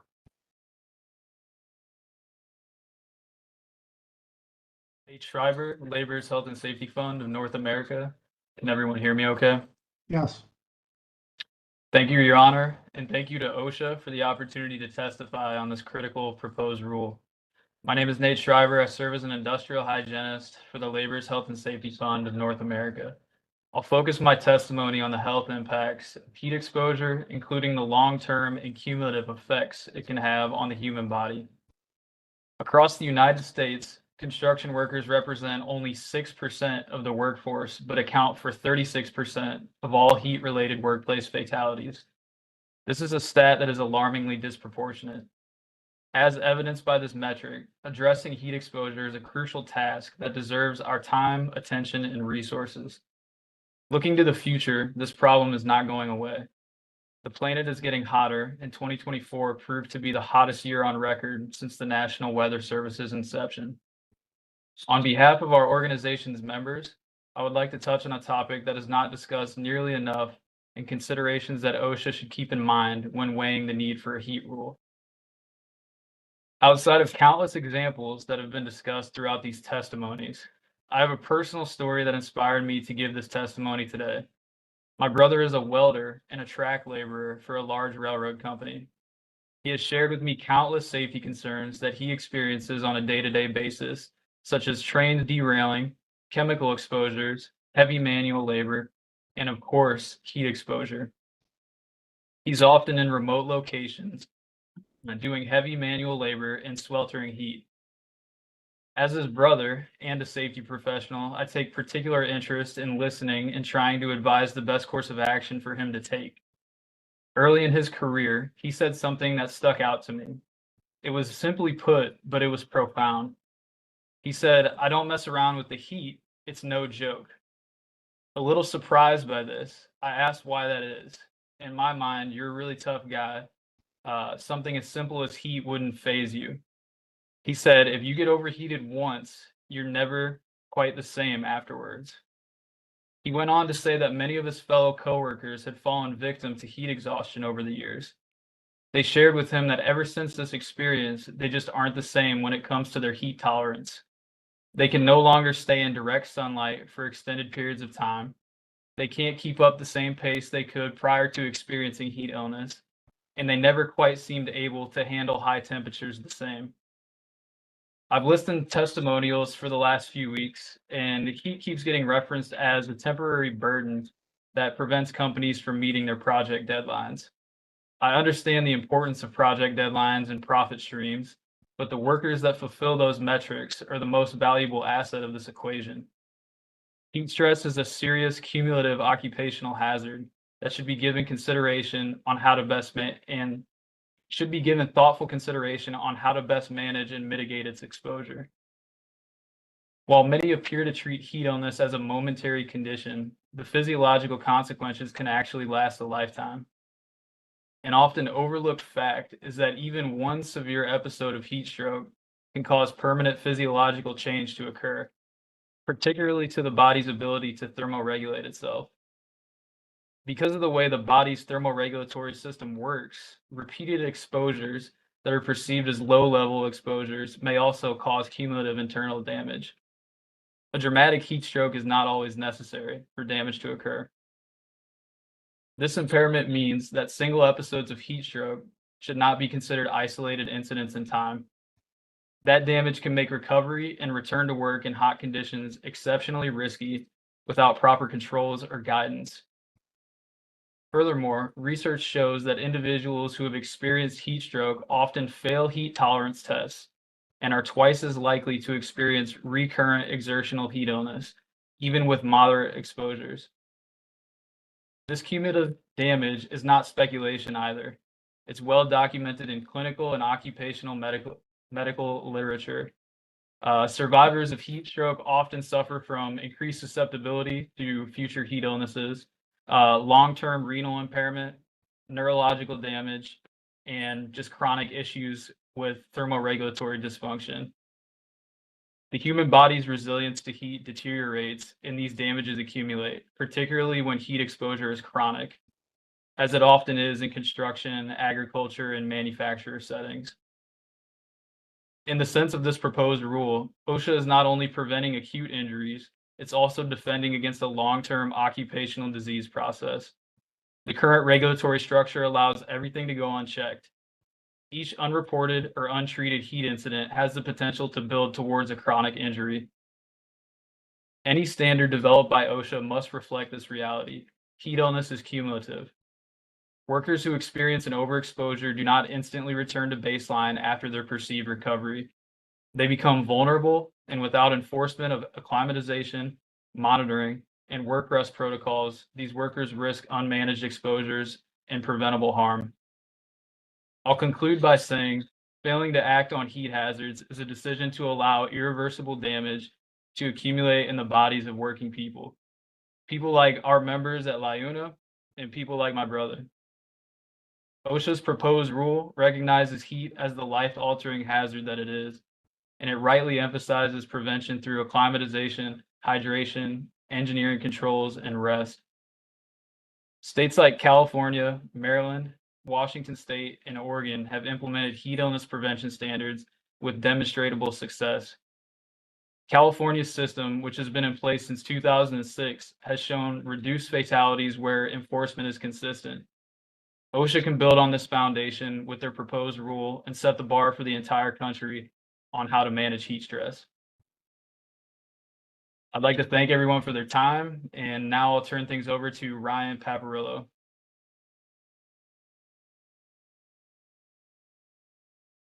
Everyone hear me okay? Yes. Okay, perfect. Good afternoon, and thank you to the OSHA staff and Administrative Law Judge Bell for the opportunity to present our testimony. My name is Ryan Paparello, and I am the Safety and Health Specialist for the Labor Health and Safety Fund of North America. I'm the chair of North America's Building Trades Union's Heat Injury and Illness Prevention Subcommittee. I also participated in the ASSP ANSI 81050 Heat Stress Management Standards Subgroup and OSHA's Advisory Committee for Construction Safety and Health, or ACOSH. Heat and extreme temperatures continue to cause preventable worker deaths in indoor and outdoor environments. Our members are on the front lines of construction, demolition, highway work, and other high-risk sectors. Industries increasingly threatened by rising temperatures and dangerous heat exposures. Protecting workers from heat illness is not only the right thing to do, it's a smart business decision. A healthy workforce means fewer medical incidents, lower associated costs, and higher productivity.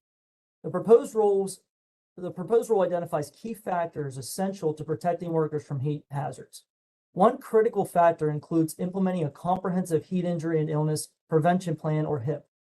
A well-designed and written HIP is the cornerstone of any successful heat safety program.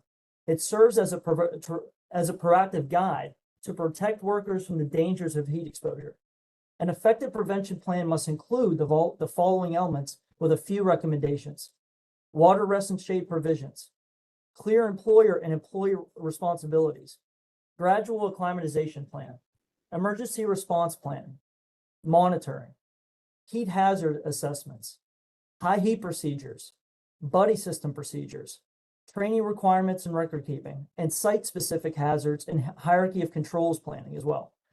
By implementing these key elements, both employers and employees will gain a clear understanding of their responsibilities and actions needed on the job site. I'd now like to address the critical component of heat illness prevention, acclimatization. This adaptive process includes gradual exposure to hot environments and improves overall heat tolerance, particularly for new, returning, or unacclimatized workers. A comprehensive acclimatization plan can prevent fatalities in the first to 2 weeks of work. According to OSHA, most fatalities, 50 to 70%, occur in the first few days of working in warm or hot environments. Extreme temperature fluctuations highlight exactly why this proposed rule must prioritize worker acclimatization. Just last week, temperatures in many parts of the country jumped from upper 50s to nearly 100 degrees in a matter of days. These rapid shifts give the human body little time to adapt, significantly increasing the risk of heat-related illnesses.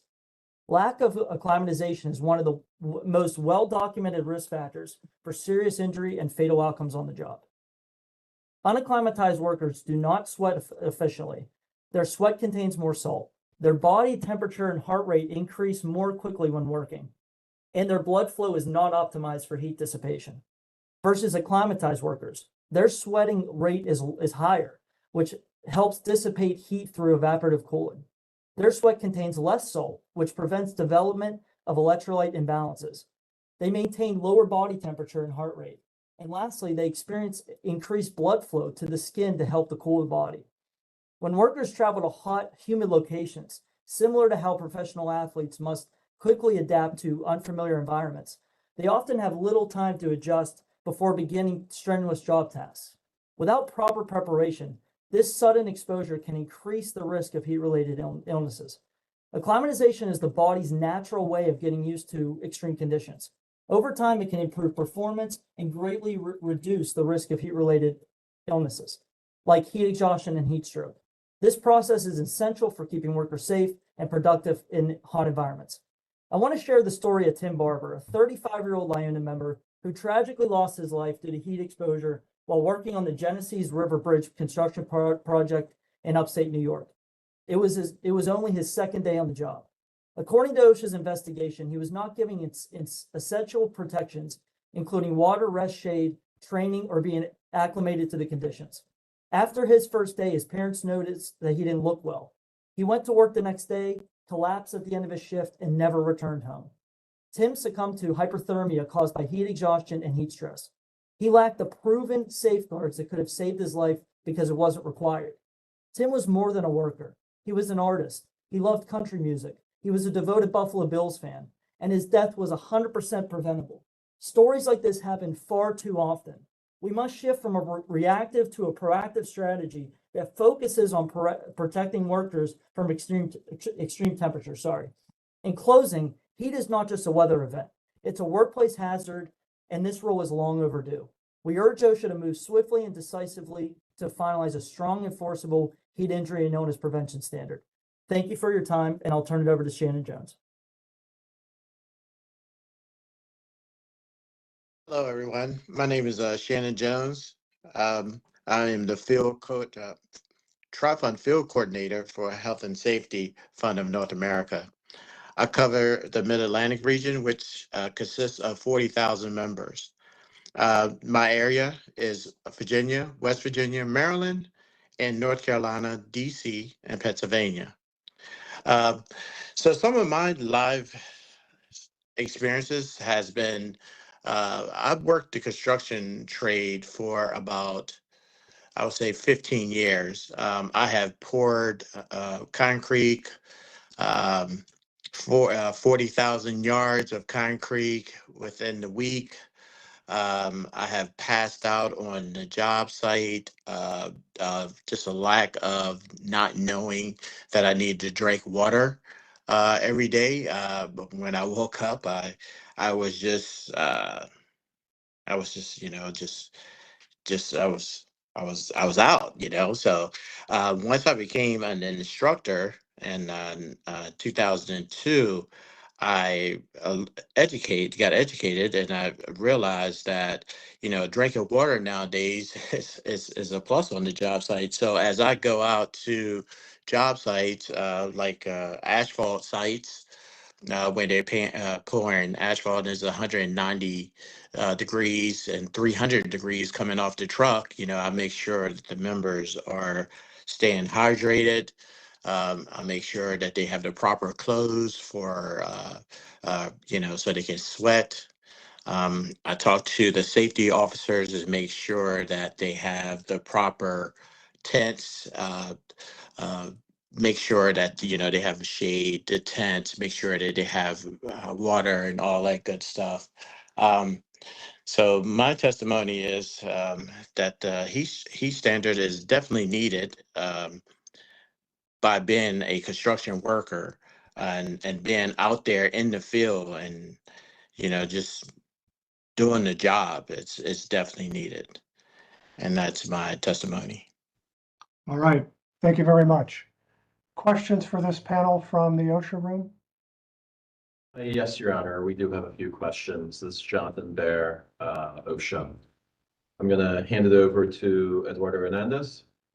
Hello, Eduardo Hernandez with OSHA. Thank you for your testimony, all four of you, and for highlighting many worker testimonials about the impacts of heat. In the written comments that were submitted, there were several key requirements outlined that you argued to be essential to protect workers from heat-related illness. And one of those was the buddy system. So we'd be interested in hearing more about your members' experience in the success and feasibility of a buddy system. And, you know, generally, in your opinion, is it feasible to have more than one buddy or a small pod of workers observe each other?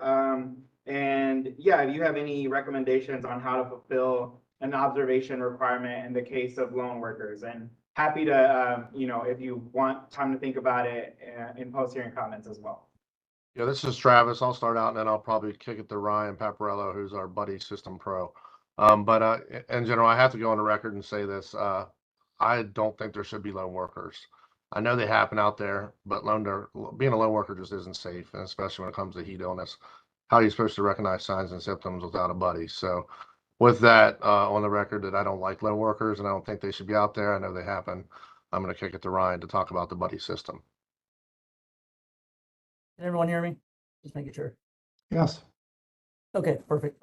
So I do agree with Travis. You know, being in the laborers and working with our members, we really don't like the lone worker policy or just lone workers in general. We usually put a policy in, but for buddy systems, I really feel that it's very important to put into place, especially when you're doing training, especially like early in the stage, new hire or new hire orientation, whatever the case is, because that's where workers can check on their buddy, check on their brother and sister, check on their other, because a lot of our workers have been working with their buddy or their other worker for years, and they know when something's wrong.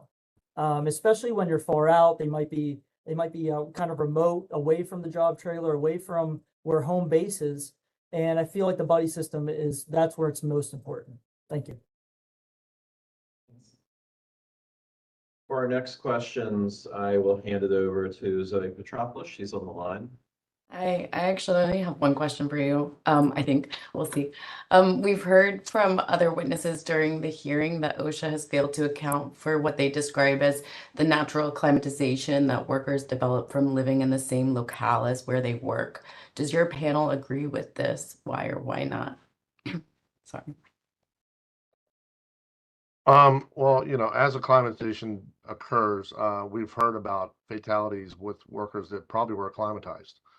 So, the example from Texas that we just heard about in the previous speaker, obviously that worker lived and worked in Texas and still succumbed to heat illness. So while acclimatization is very important, I don't agree with some of those commenters that it depends on geography. And we'd be happy to follow up with that in post-hearing comments as well. Thank you. That's it for me. For our next couple questions, they're going to be read into the record for you all to consider in your post-hearing comments. Adriana Lopez. Hi, Adriana Lopez, OSHA Director of Standards and Guidance. Do you represent workers in Alaska or states with similar climates? And what type of indoor workers in these climates are exposed to heat in these environments? Is the outdoor temperature directly related to their exposure? Yes, we absolutely represent a ton of workers in Alaska and in indoor and outdoor workers across the country. For specific examples and numbers, I'd have to follow up in a post-hearing comment. But yeah, we're in all 50 states, and we have probably thousands of workers in Alaska that work indoor and outdoor. But for specific numbers, we'll follow up in the post-hearing comments. Thank you. That would be great. And what type of outdoor workers in these climates are exposed to heat? Well, so we'll follow up with that in post-hearing comments. Great. Yeah, that's fine. And then as a union that covers workers across the United States, have you evaluated the impact of state level heat regulations on employees? We haven't per se ourselves, but I did hear from previous testimony about a week ago, some promising stuff out of California from Ellie Barbarash with the SEIU. She had a study that was referenced in a white paper, and it's going to be published soon, that showed really good outcomes from Cal OSHA standard and decreased. And then as far as the other state rules, they're pretty new. A couple of them, Maryland was just last year, Washington State and Oregon. I'm sure they're helping, and we'll happy to follow that and then follow up in post-hearing comments. Well, thank you very much for your testimony. Those are all my questions. Jonathan Bear, OSHA. I was asked by counsel just to remind the testifiers that if you are planning to submit testimony from workers about the heat standard, that this is something that you can submit as part of your post-hearing comments. With that, OSHA concludes our questions. Thank you, Your Honor. Any questions from the solicitor? No questions for the solicitor. Thank you very much for your testimony and time. Any other questions for this panel?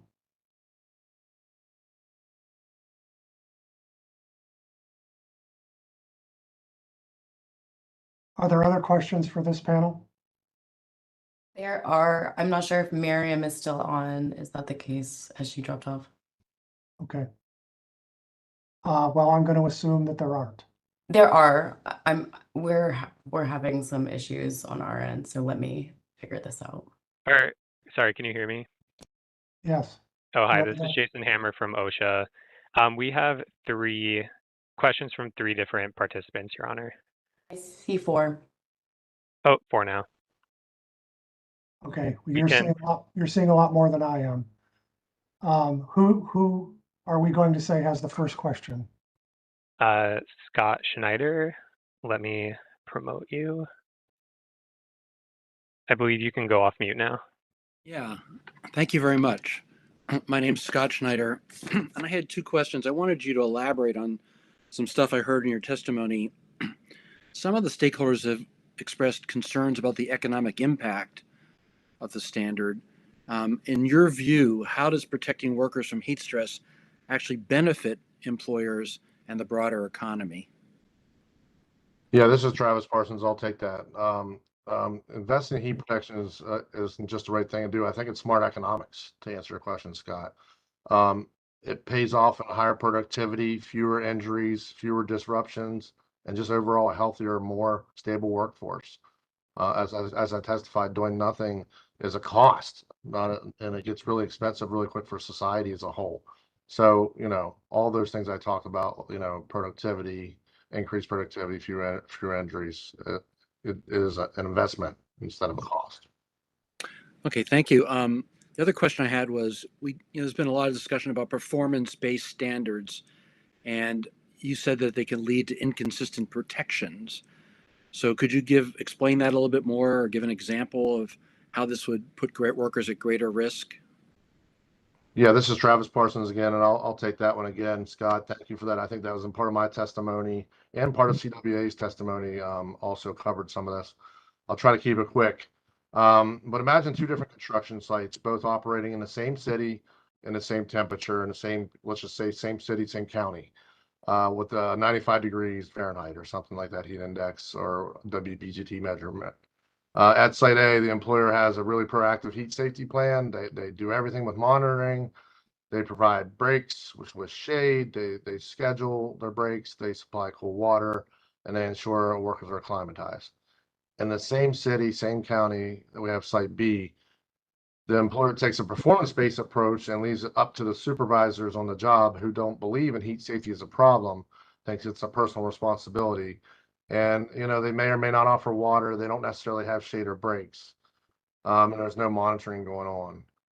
So how is that, that's two different scenarios with this performance-based in the same city and same county, and the workers aren't getting equal protections. Okay, thanks very much. Thank you. Who has the next questions, please? Our next question is from Jordan Barrett. Yeah, hey, Travis and everyone. Thanks for the testimony.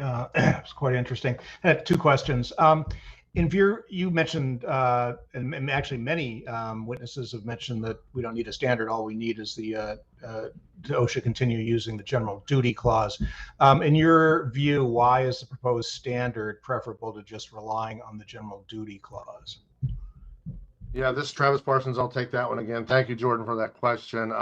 While the general duty clause plays a very important role as a catch-all for OSHA, it's really designed when there is no rule, there's no known hazards, and it's a catch-all for a safe work site. It's really insufficient alone to ensure an effective and consistent worker safety, especially for a hazard like heat stress that requires clear preventative actions, and we know what they are.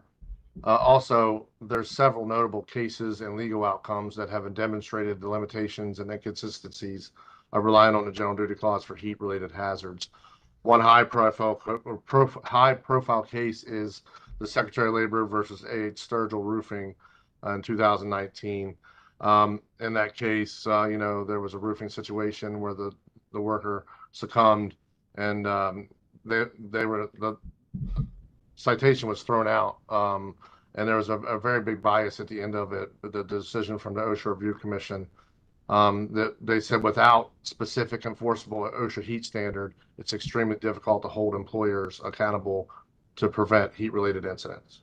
Okay. Are you aware of any or many or any general duty clause citations that were handed down by OSHA before a worker was injured or killed, or are they always pretty much after a worker's killed?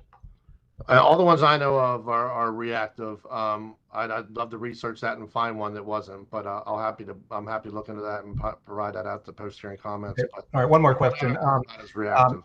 Your comments, you said the key requirements were highlighted to protect workers from heat-related illnesses.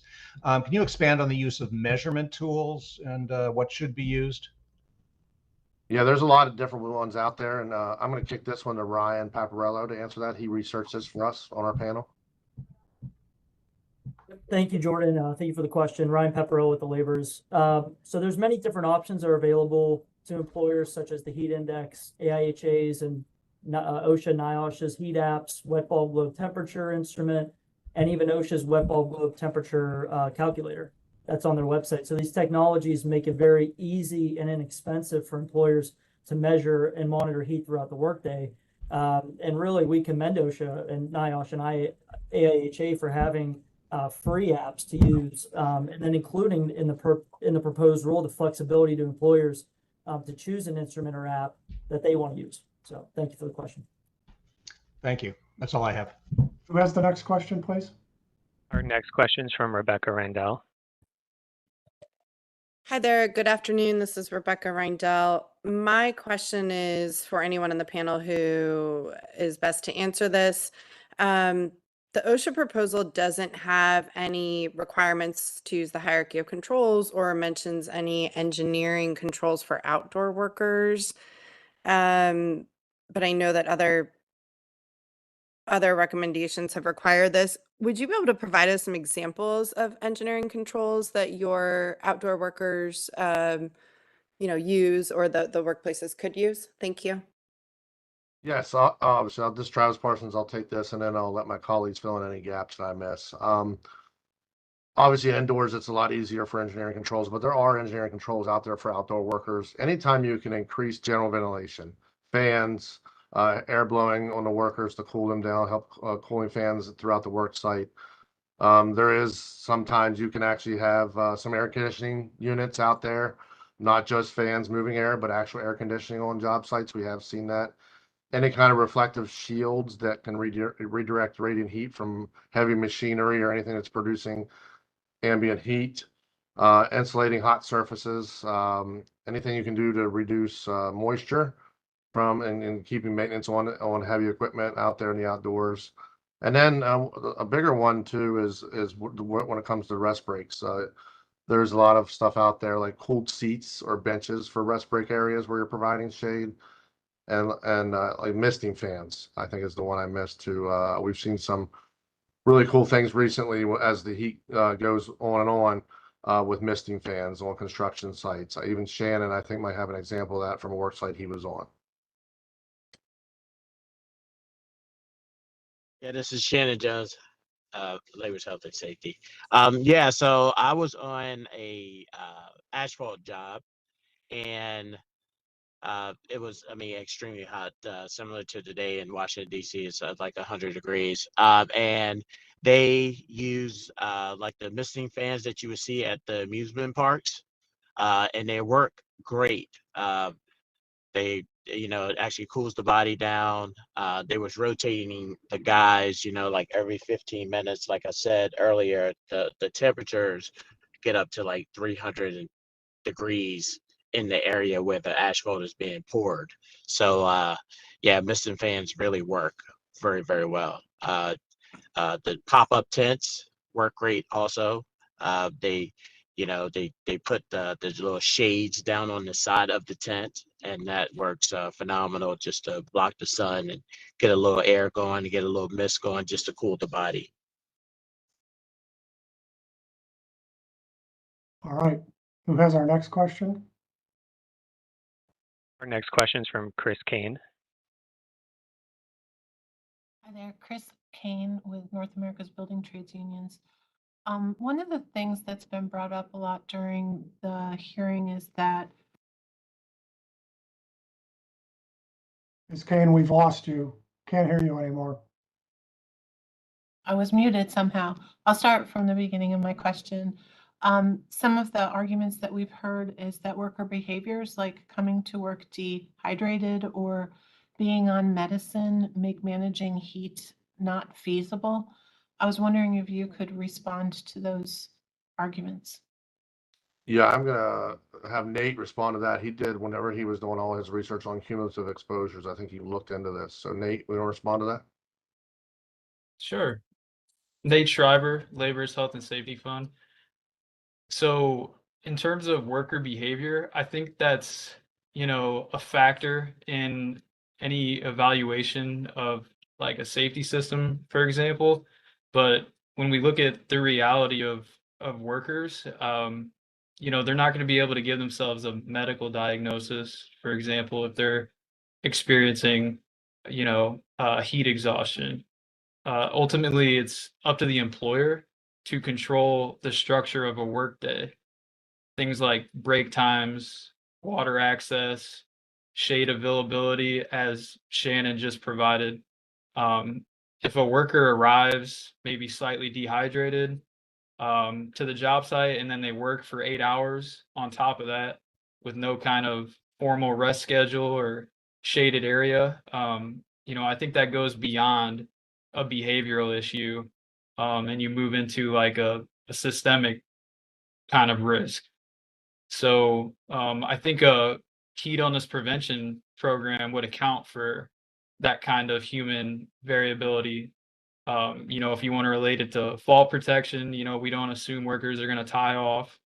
They got to be trained and we have to stay within, some boundaries. So it's about building safeguards to me. Thank you. No more questions. All right, are there any other questions for this panel? We have one more question from Dan Glucksman. Go ahead, Mr. Glucksman. All right, thank you. A question for Shannon and Dan Glucksman with ISEA. Shannon, you had talked about workers doing asphalt paving and said something about like making sure they wear the right clothing, but could you talk a little more specifically about the kind of clothing that's recommended for workers who are doing the asphalt paving? Yeah, so they usually have a tendency to wear like a light color clothing because dark color clothing absorb more heat. They usually wear like athletic shirts, something that can actually hold the sweat. And as you go under a fan, it will cool the body. It's just a brutal environment. Like I said, it can get up to like 300 degrees around the spreader itself. So you just make sure that you dress thin but safe, I should say. Yeah. A lot of breathable clothing works great. Even the hard hat nowadays, they use the hard hats and they have vents in the hard hat that usually work. Neck protectors. They use neck protectors to shade the neck. Long sleeve shirts, and they use a thin type of glove that actually helps with the sun exposure and the heat. All right, great. Thank you very much. I appreciate that. All right, any other questions for this panel? I see no more questions. All right, any other witnesses to come before us today? That's it. All right, we're now at the end of all scheduled witnesses for today. I'd like to remind the hearing participants that they may submit additional evidence or statements relevant to this proceeding within 90 days of the close of the hearing, which will be September 30th, 2025. At that point, the record for this rulemaking will close. On behalf of the Department of Labor, I wish to publicly thank all those who gave of their time and testimony to contribute to this hearing today. To all participants, thank you for your interest in this important matter. The hearing is adjourned for today, and I believe we'll reconvene at 9:30 a.m. Eastern Time tomorrow. Thanks, everybody.